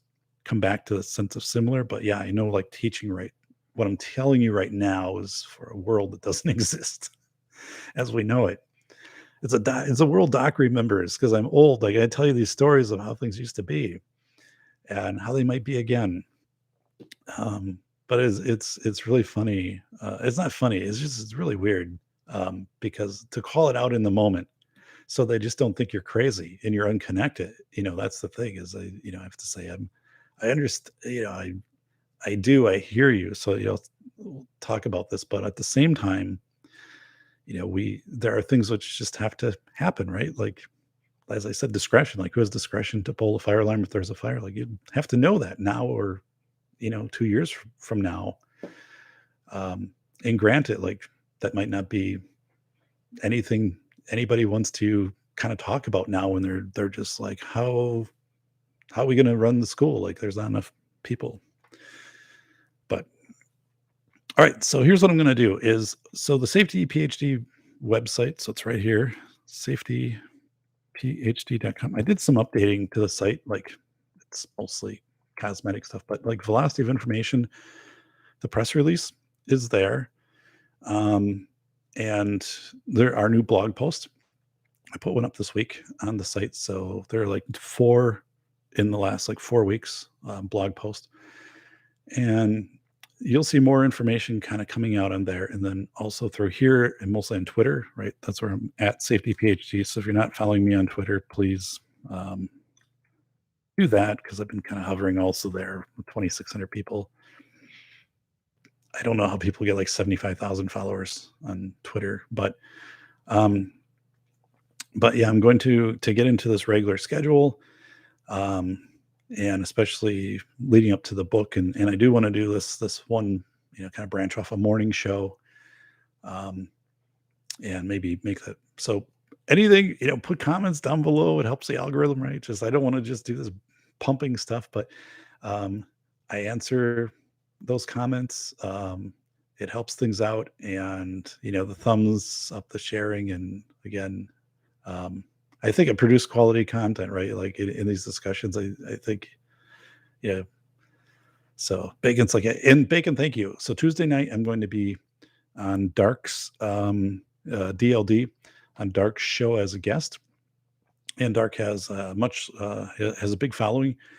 We had a great discussion today. He invited me on as a guest, and we're going to be talking about kind of a range of topics, but one of them in particular is these things of what what is happening with the FBI and school board meetings, because some of that's been overt, like some appearance, and what's really happening behind the scenes, and where are we kind of going with some of this stuff. Um, and we're gonna, we've got other topics, he's got lined up, so that's gonna be a great show, and that's a new audience for me over on his channel. So yeah, I'm very thankful for the invite, and we had a great talk today. And eventually, I'm going to be on Bacon Maldito's show, but to crack onto that show is it's like trying to get on Joe Rogan, Mike Rowe, Tim Pool. It's kind of all of those things. Trying to get on Bacon shows really hard. So I've been talking to my PR people. I'm like, hey, what can we do? I don't know, man. It's a tough show to get onto. I'm like, I know, but it's yeah, it's like it's a Jimmy Fallon type thing. Really, it's hard to get on Bacon's show.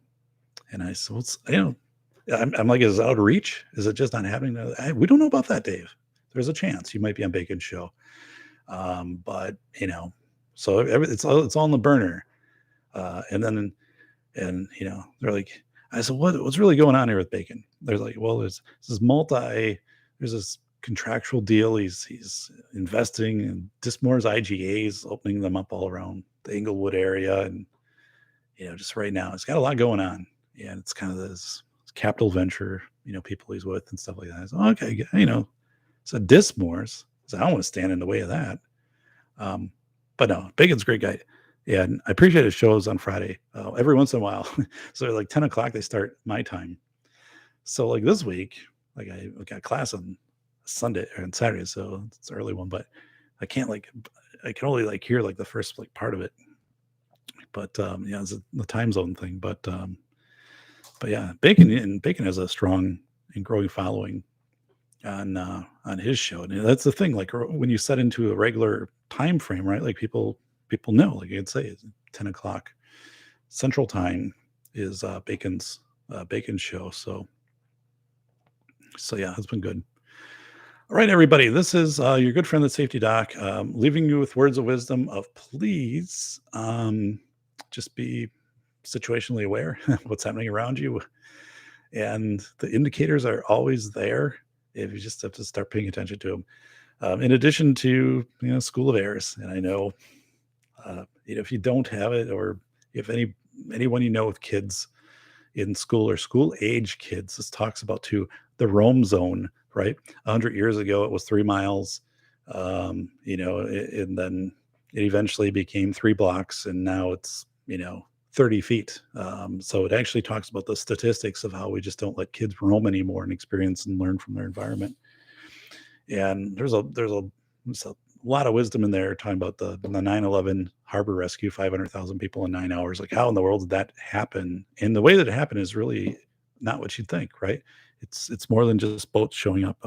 How the psychology behind that, and then how to start thinking, and I'll let it go. So Bacon just put the link to Dark's channel. So thank you, Bacon. And Velocity of Information. I'm extremely excited. It was a big accomplishment to write a book, especially a second book, because it's kind of a rare thing. Like people who write a first book, a second book. I'm just really excited because of the people I interviewed in it. These amazing stories that you're going to, these parables, these concepts of finite voltage, of crowd-in behavior. This crab boat story of Robert Travis, and he's trying to throw the garbage away on the boat, and the boat drops like 40 feet, and he almost gets sucked into the incinerator. And so I can't wait for the book to get out, to actually be holding the copy. I can't wait for some of, hopefully all of you to be reading it and to be commenting and leaving reviews, right? And libraries out there, and be giving, going and doing little library events, hopping across the country and doing my little PowerPoint, my presentation, and signing some books and stuff like that. So I'm really jazzed. I mean, and because I've already been through the book process once. So, but then, the pandemic hit. School of Errors came out in 2019. So some of the stuff got shut down. So now I'm really excited because the author events are just so you just meet really cool people, like, because they're only coming out if they want to, if they're interested in your book. So they're not going to come out if they're not interested. So when they show up, they already have the book, or they're asking you questions about it. And, you sign somebody's book, like, and I'm like, hey, I wrote this, and you inscribe it for them, like, and they're just thrilled. Like, I'm like, yeah, it's really cool. Like, I'm just really glad that that worked out. That I was able to stick with it, and people were able to, help me out and give me their time. So, so everybody take care. Thank you for all of the thumbs up. And I see we are at 19, which is completely awesome. And I'm going to be again continuing a more frequent show, I guess. And and getting into some schedule, and then kind of, I don't know, but I'm back, like, because when I was writing the book, I had to kind of be on hiatus for a while, but back. So anyway, everybody, take care, and it is my birthday coming up on Sunday. So, all right, dun, dun, dun, dun, dun, dun. And the dial is turning, the odometer is turning into a completely new decade for me. So, yikes! But all right, safety. Well, wait a second here. I got to do this. All right, everybody, take care.